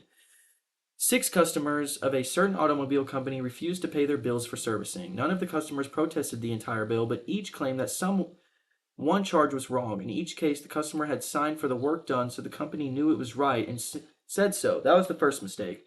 Here are the steps the credit department took to collect those overdue bills. Do you suppose they succeeded? They called on the customers and told them bluntly that they had come to collect a bill that was long past due. They made it very plain that the company was absolutely and unconditionally right, therefore the customer was absolutely and unconditionally wrong. They intim in intimidate. Oh my fucking.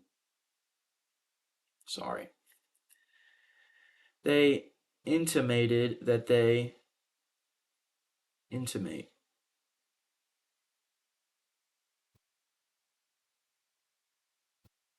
Imitate. They intimated that the company, knew more about automobiles than the customer could ever hope to know. So what was the argument about? Result, they argued.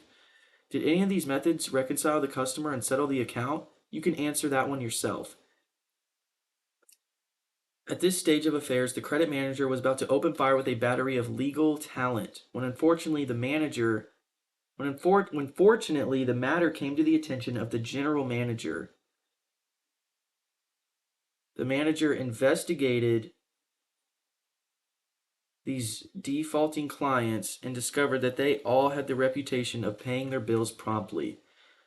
Something was wrong here. Something was drastically wrong about the method of collection. So he called in James L. Thomas and told him to collect these uncollectible accounts. Here, in his words, are the steps Mr. Thomas took. My visit to each company was likewise to collect a bill long past due. A bill that we knew was absolutely right, but I didn't say a word about that. I explained I had called to find out what the company had done or failed to do. I made it clear that until I heard the customer story, I had no opinion to offer. I told him the company made no claims to being infallible. I told him I was interested only in his car and that he knew more about his car than anyone else in the world, that he was the authority on the subject. I let him talk, and I listened to him with all the interest and sympathy that he wanted and expected. Finally, when the customer was in a reasonable mood, I put the whole thing up to his sense of fair play. I appealed to the nobler motives. First, I said, I want you to know that I also feel this matter has been badly mishandled. You've been inconvenienced and annoyed and irritated by one of our representatives. That should never have happened. I'm sorry, and as a representative of the company, I apologize. As I sat here and listened to your side of the story, I could not help being impressed by your fairness and patience. And now, because you are fair-minded and patient, I'm going to ask you to do something for me. It's something you can do better than anyone else, something you know more about than anyone else. Here is your bill. I know it is safe for me to adjust it just as you would do if you were the president of my company. I'm going to leave it all up to you. Whatever you say goes. Did he adjust the bill? He certainly did and got quite a kick out of it. The bills ranged from $150 to $400, but did the customer give himself the best of it? Yes, one of them did. One of them refused to pay a penny of the disputed charge, but the other 5 all gave the company the best of it. And here's the cream of the whole thing. We delivered new cars to all 6 of these new companies with all 6 of these new customers within the next 2 years.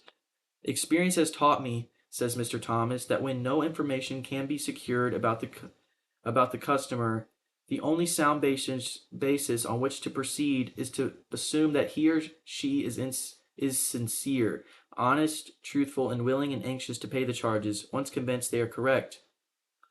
To put it differently and perhaps more clearly, people are honest and want to discharge their obligations. The exceptions to that rule are comparatively few, and I am convinced that the individuals who are inclined to chisel will in most cases react favorably if you make them feel that you consider them honest, upright, and fair. I need to call my mom. If we're intent to change people without giving offense or arousing resentment, we must begin with an attitude of respect for and acceptance of the person. His response depends on our attitude. How to criticize and not be hated for it. Charles Schwab was passing through one of his steel mills one day at noon when he came across some of his employees smoking. Immediately above their heads was a sign that said no smoking. Did Schwab point to the sign and say, "Can't you read?" Oh no, not Schwab. He walked over to the men, handed each one a cigar, and said, "I'll appreciate it, boys, if you will smoke these on the outside." They knew that he knew that they had broken a rule, and they admired him because he said nothing about it and gave them a little present and made them feel important. Couldn't keep from loving a man like that, could you? John Wanamaker used the same technique. Wanamaker used to make a tour of his great store in Philadelphia every day. Once he saw a customer waiting at a counter. No one was paying the slightest attention to her. The salespeople? Oh, they were in a huddle at the far end of the counter laughing and talking among themselves. Wanamaker didn't say a word. Quietly slipping behind the counter, he waited on the woman himself and then handed the purchase to the salesperson to be wrapped as he went on his way. Public officials are often criticized for not being accessible to their constituents. They are busy people, and the fault sometimes lies in the overprotective assistants who don't want to overburden their bosses with too many visitors. Carl Langford, who had been mayor of Orlando, Florida, the home of Disney World, for many years, frequently admonished his staff to allow people to see him. He claimed that he had an open door policy, yet the citizens of his community were blocked by secretaries and administrators when they called. Finally, the mayor found the solution. He removed the door from his office. His aides got the message, and the mayor had a truly open administration from the day his door was symbolically thrown away. Simply changing one three-letter word can often spell the difference between failure and success in changing people without giving offense or arousing resentment.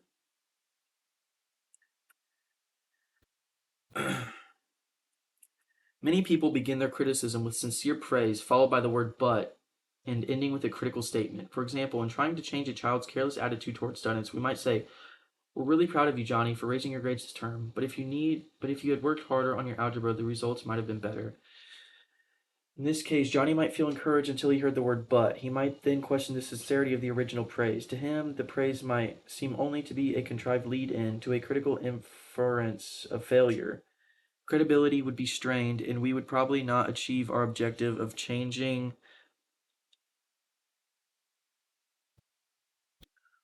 Johnny's attitudes towards his studies.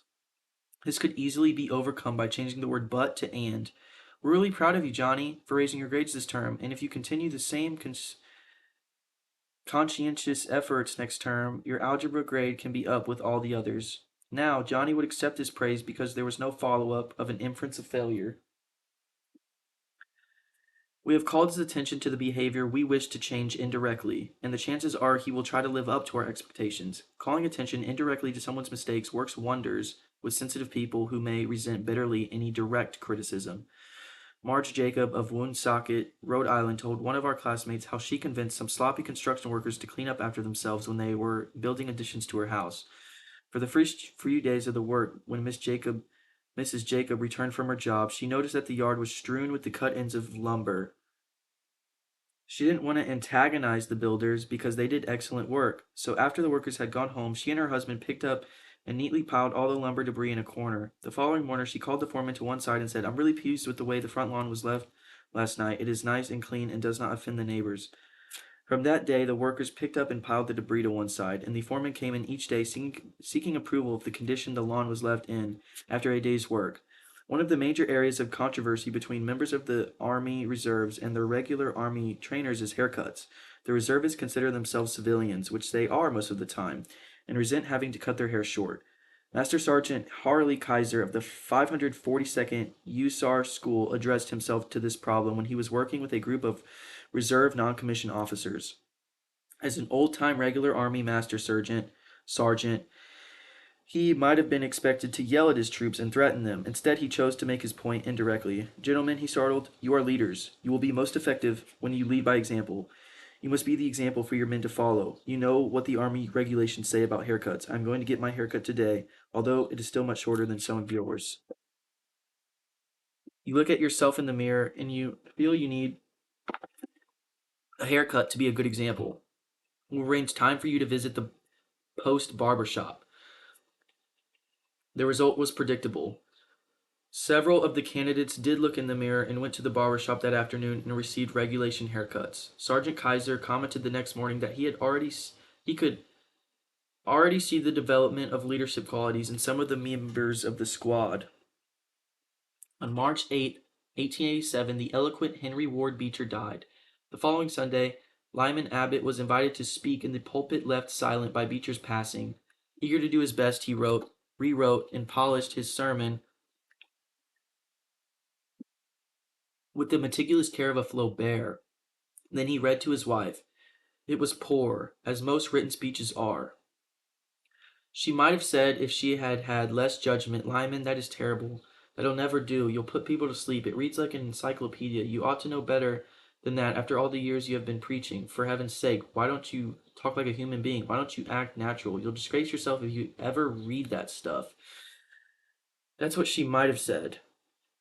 And if she had, you know what would have happened? And she knew too. So she merely remarked that it would make an excellent article for the North American Review. In other words, she praised it and at the time subtly suggested that it wouldn't do as a speech. Lyman Abbott saw the point, tore up his carefully prepared manuscript, and preached without using notes. An effective way to correct others' mistakes is to call attention to people's mistakes indirectly.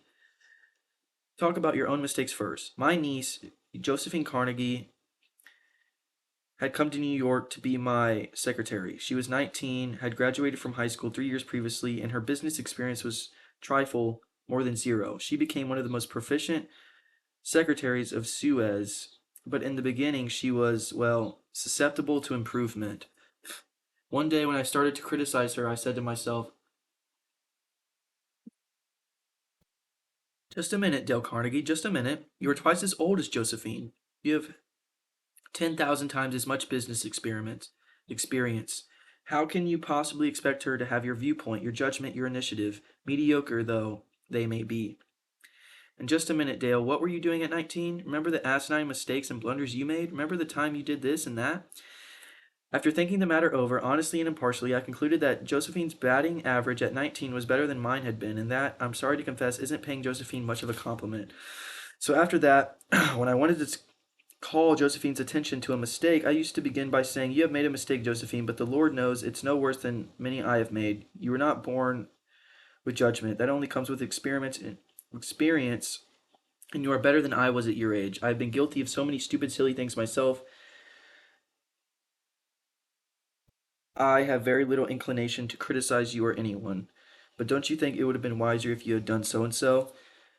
It is nearly so difficult. It isn't nearly so difficult to listen to a recital of your faults if the person criticizing begins by humbly admitting that he too is far from impeccable.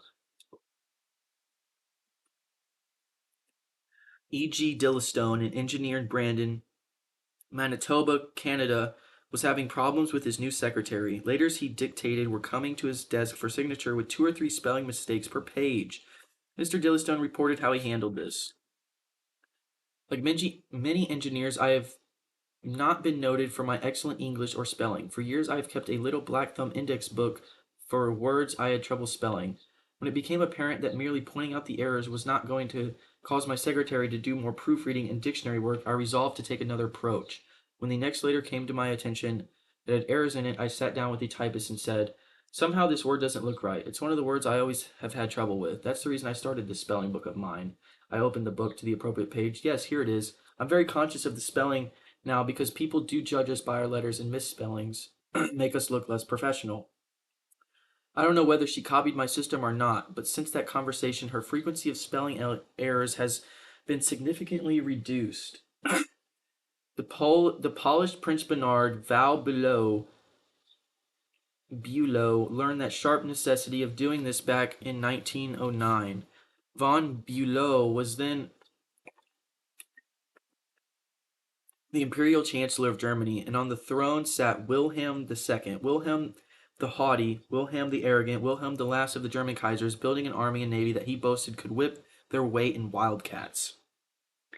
Then an astonishing thing happened. The Kaiser said things, incredible things, things that rocked the continent and started a series of explosions heard around the world. To make matters worse, the Kaiser made silly, egotistical, absurd announcements in public. He made them while he was a guest in England, and he gave his royal permission to have them printed in daily telegraph. For example, he declared that he was the only German who felt friendly toward the English, that he was constructing a navy against the menace of Japan, that he and he alone had saved England from being humbled in the dust by Russia and France, that it had been his campaign that enabled England's Lord Roberts to defeat the Boers in South Africa, and so on and so on. No such other amazing words had ever fallen from the lips of a European king in peacetime within 100 years. The entire continent buzzed with the fury of a hornet's nest. England was incensed, German statesmen were aghast, and in the midst of all this consternation, the Kaiser became panicky and suggested to Prince von Bülow, the imperial chancellor, that he take the blame. Yes, he wanted von Bülow to announce that it was all his responsibility, that he had advised his monarch to say these incredible things. But your majesty, von Bülow protested, it seems to me utterly impossible that anybody, either in Germany or England, could suppose me capable of having advised your majesty to say any such thing. The moment those words were out of von Bülow's mouth, he realized he had made a grave mistake. The Kaiser blew up. You consider me a donkey, he shouted, capable of blunders you yourself could not have committed? Von Bülow knew that he ought to have praised before he condemned, but since it was too late, he did the next best thing. He praised after he criticized, and it worked a miracle. I'm far from suggesting that, he answered respectfully. Your majesty surpasses me in many respects, not only, of course, in naval and military knowledge, but above all in natural science. I have often listened in admiration when your majesty explained the barometer, or wireless telegraphy, or Roentgen rays. I am sharefully ignorant of all branches of natural science, so am I. Have no notion of chemistry or physics, and am quite incapable of explaining the simplest of natural phenomena. But, von Bülow continued, in compensation, I possess some historical knowledge and perhaps certain qualities useful in politics, especially in diplomacy. The Kaiser beamed. Von Bülow had praised him. Von Bülow had exalted him and humbled himself. The Kaiser could forgive anything after that. Haven't I always told you, he exclaimed with enthusiasm, that we complete one another famously? We should stick together, and we will. He shook hands with von Bülow not once but several times, and later in the day he waxed so enthusiastic that he exclaimed with doubled fist, if anyone says anything to me against Prince von Bülow, I shall punch them in the nose. Oh my gosh, dude. I have like 7 pages left. I've got to hurry.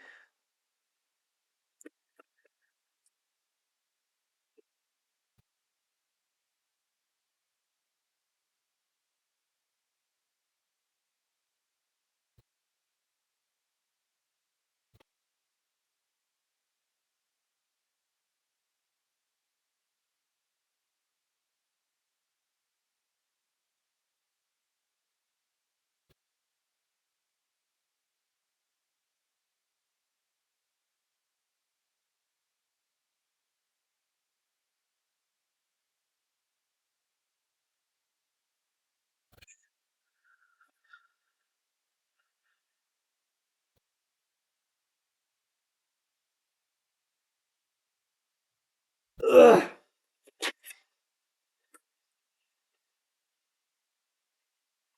Von Bülow saved himself in time, but canny diplomat that he was, he nevertheless had made one error. He should have begun by talking about his own shortcomings and Wilhelm's superiority, not by intimating that he, the Kaiser, was a half-wit in need of a guardian. If a few sentences humbling oneself and praising the other party can turn a haughty, insulted Kaiser into a staunch friend, imagine what humility and praise can do for you and me in our daily contacts. Rightly used, they will work veritable miracles in human relations. Admitting one's own mistakes, even when one hasn't corrected them, can help convince somebody to change his or her behavior. This was illustrated more recently by Clarence Arousing of Timonium, Maryland, when he discovered his 15-year-old son was experimenting with cigarettes. Naturally, I didn't want David to smoke, Mr. Zunhisen told us, but his mother and I smoked cigarettes when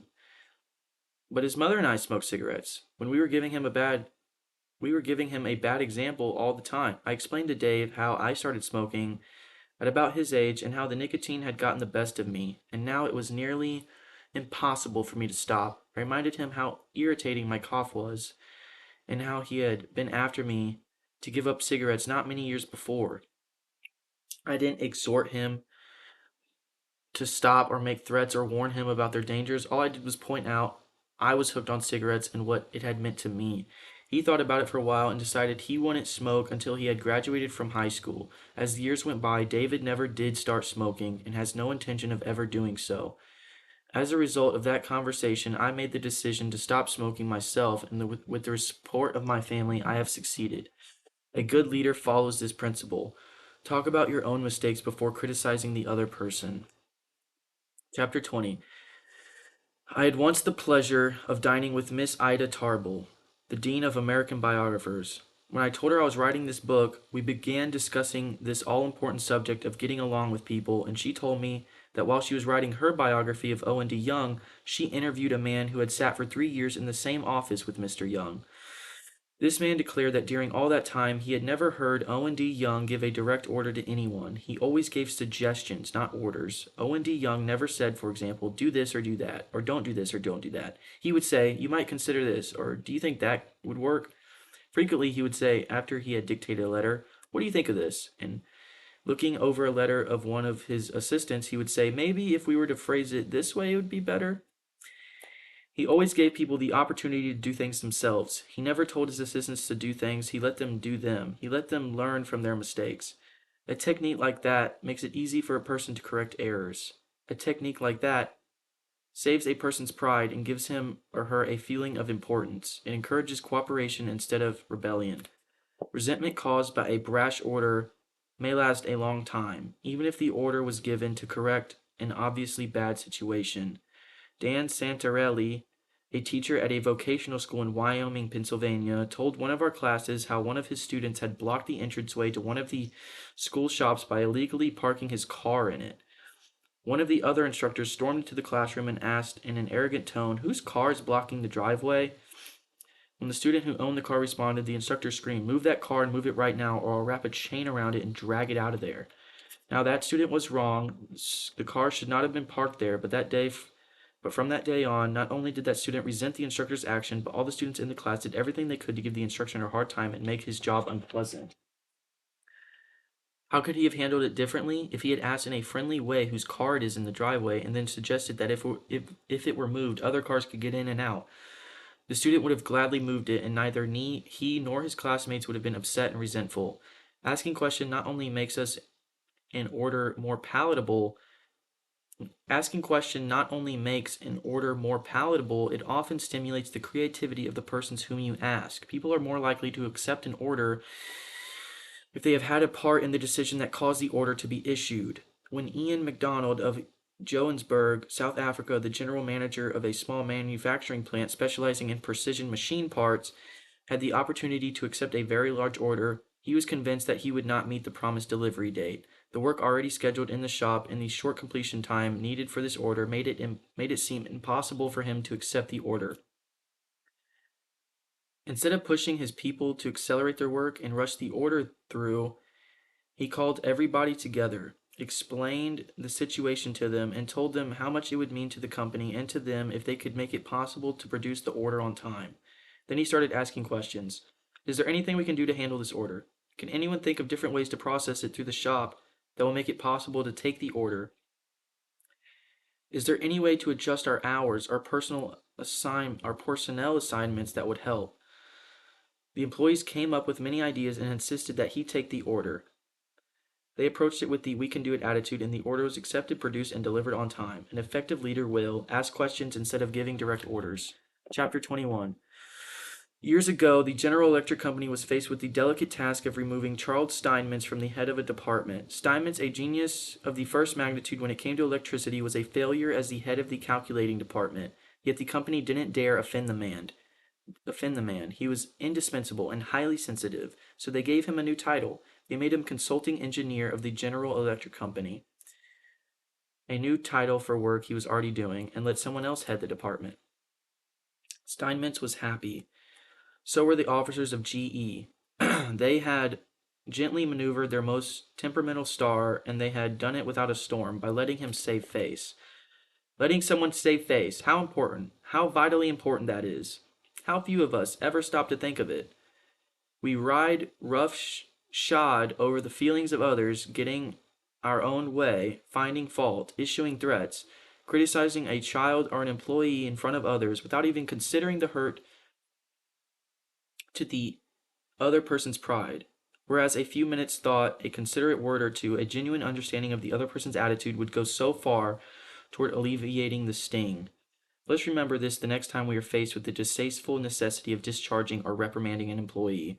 Firing employees is not fun. It's not much fun. Getting fired is even less fun. I'm quoting now from a letter written by Marshall A. Granger, a certified public accountant. Our business is mostly seasonal. Therefore, we have to let a lot of people go when the income tax rush is over. It's a byword in our profession that no one enjoys wielding the axe. Consequently, the custom has developed of getting it over as soon as possible. And usually in the following way: sit down, Mr. Smith, the season's over and we don't seem to see any more assignments for you. Of course you understand you were employed only for the business season anyhow, etc., etc. The effect on these people is one of disappointment and a feeling of being let down. Most of them are in the accounting field for life, and they retain no particular love for the firm that drops them so casually. I recently decided to let our seasonal personnel go with a little more tact and consideration. So I call each one in only after carefully thinking over his or her work during the winter. I've said something like this: Mr. Smith, you've done a fine job. If he has. That time we sent you to New York, you had a tough assignment. You were on the spot, but you came through with flying colors, and we want you to know the firm is proud of you. You've got the stuff. You're going a long way. Wherever you're working, this firm believes in you and is rooting for you, and we don't want to forget it. We don't want you to forget it. Effect: the people go away feeling a lot better than being fired. They don't feel let down. They know that if we had work for them, we'd keep them on, and we'd need them again. They come to us with a keen personal affection. At one session of our course, two class members discussed the negative effects of fault finding versus the positive effects of letting the other person save face. Fred Clark of Harrisburg, Pennsylvania, told of an incident that occurred in his company. At one of our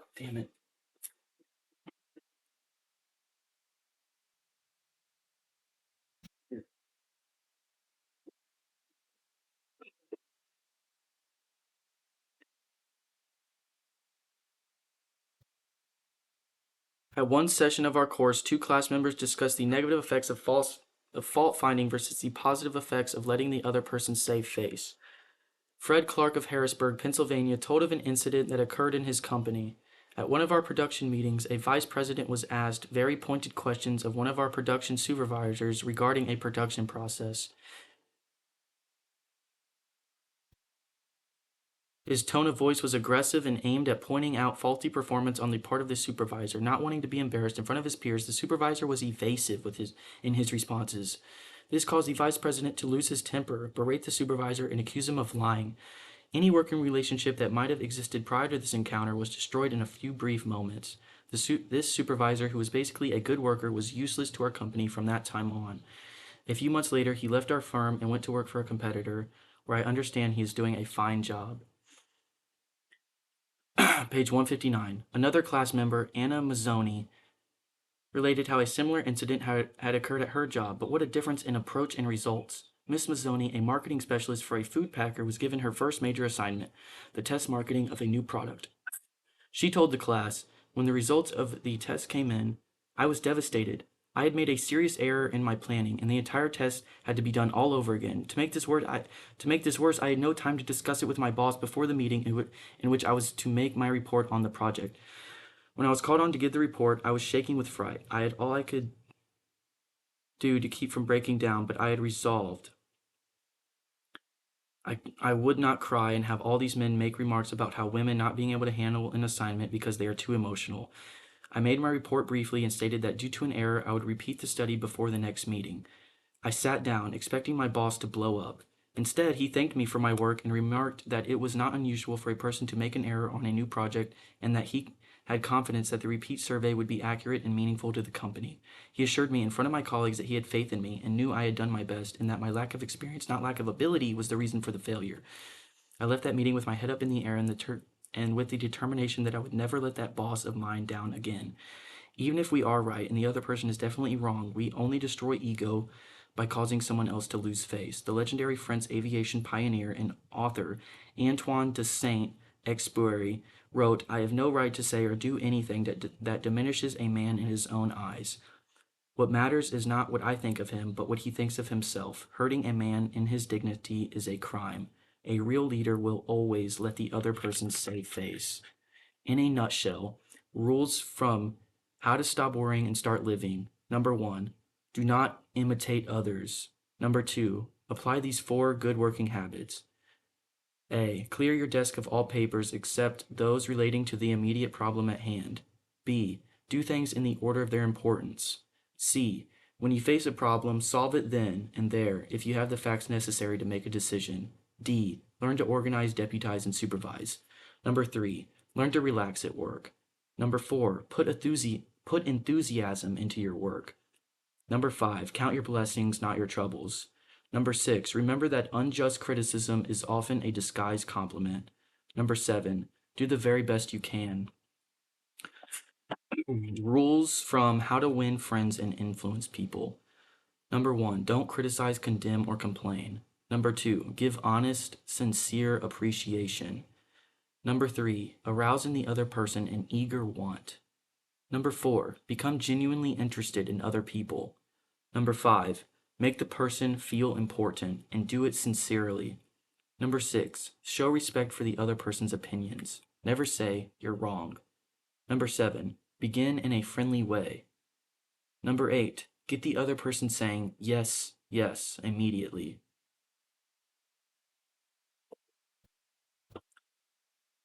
Number 9. Let the other person feel that the idea is his or hers. Number 10. Appeal to the nobler motives. Number 11. Call attention to people's mistakes indirectly. Number 12. Talk about your own mistakes before criticizing the other person. Yeah, just a minute.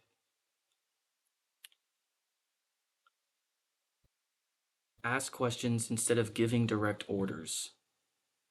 Number 13. Number 14. Let the other person save face. That is it. The entire book of how to enjoy your life in your job. 6 hours, 21 minutes, 45 seconds. I'm going to go walk around the park with my mom now. This was great. Let's do it again sometime.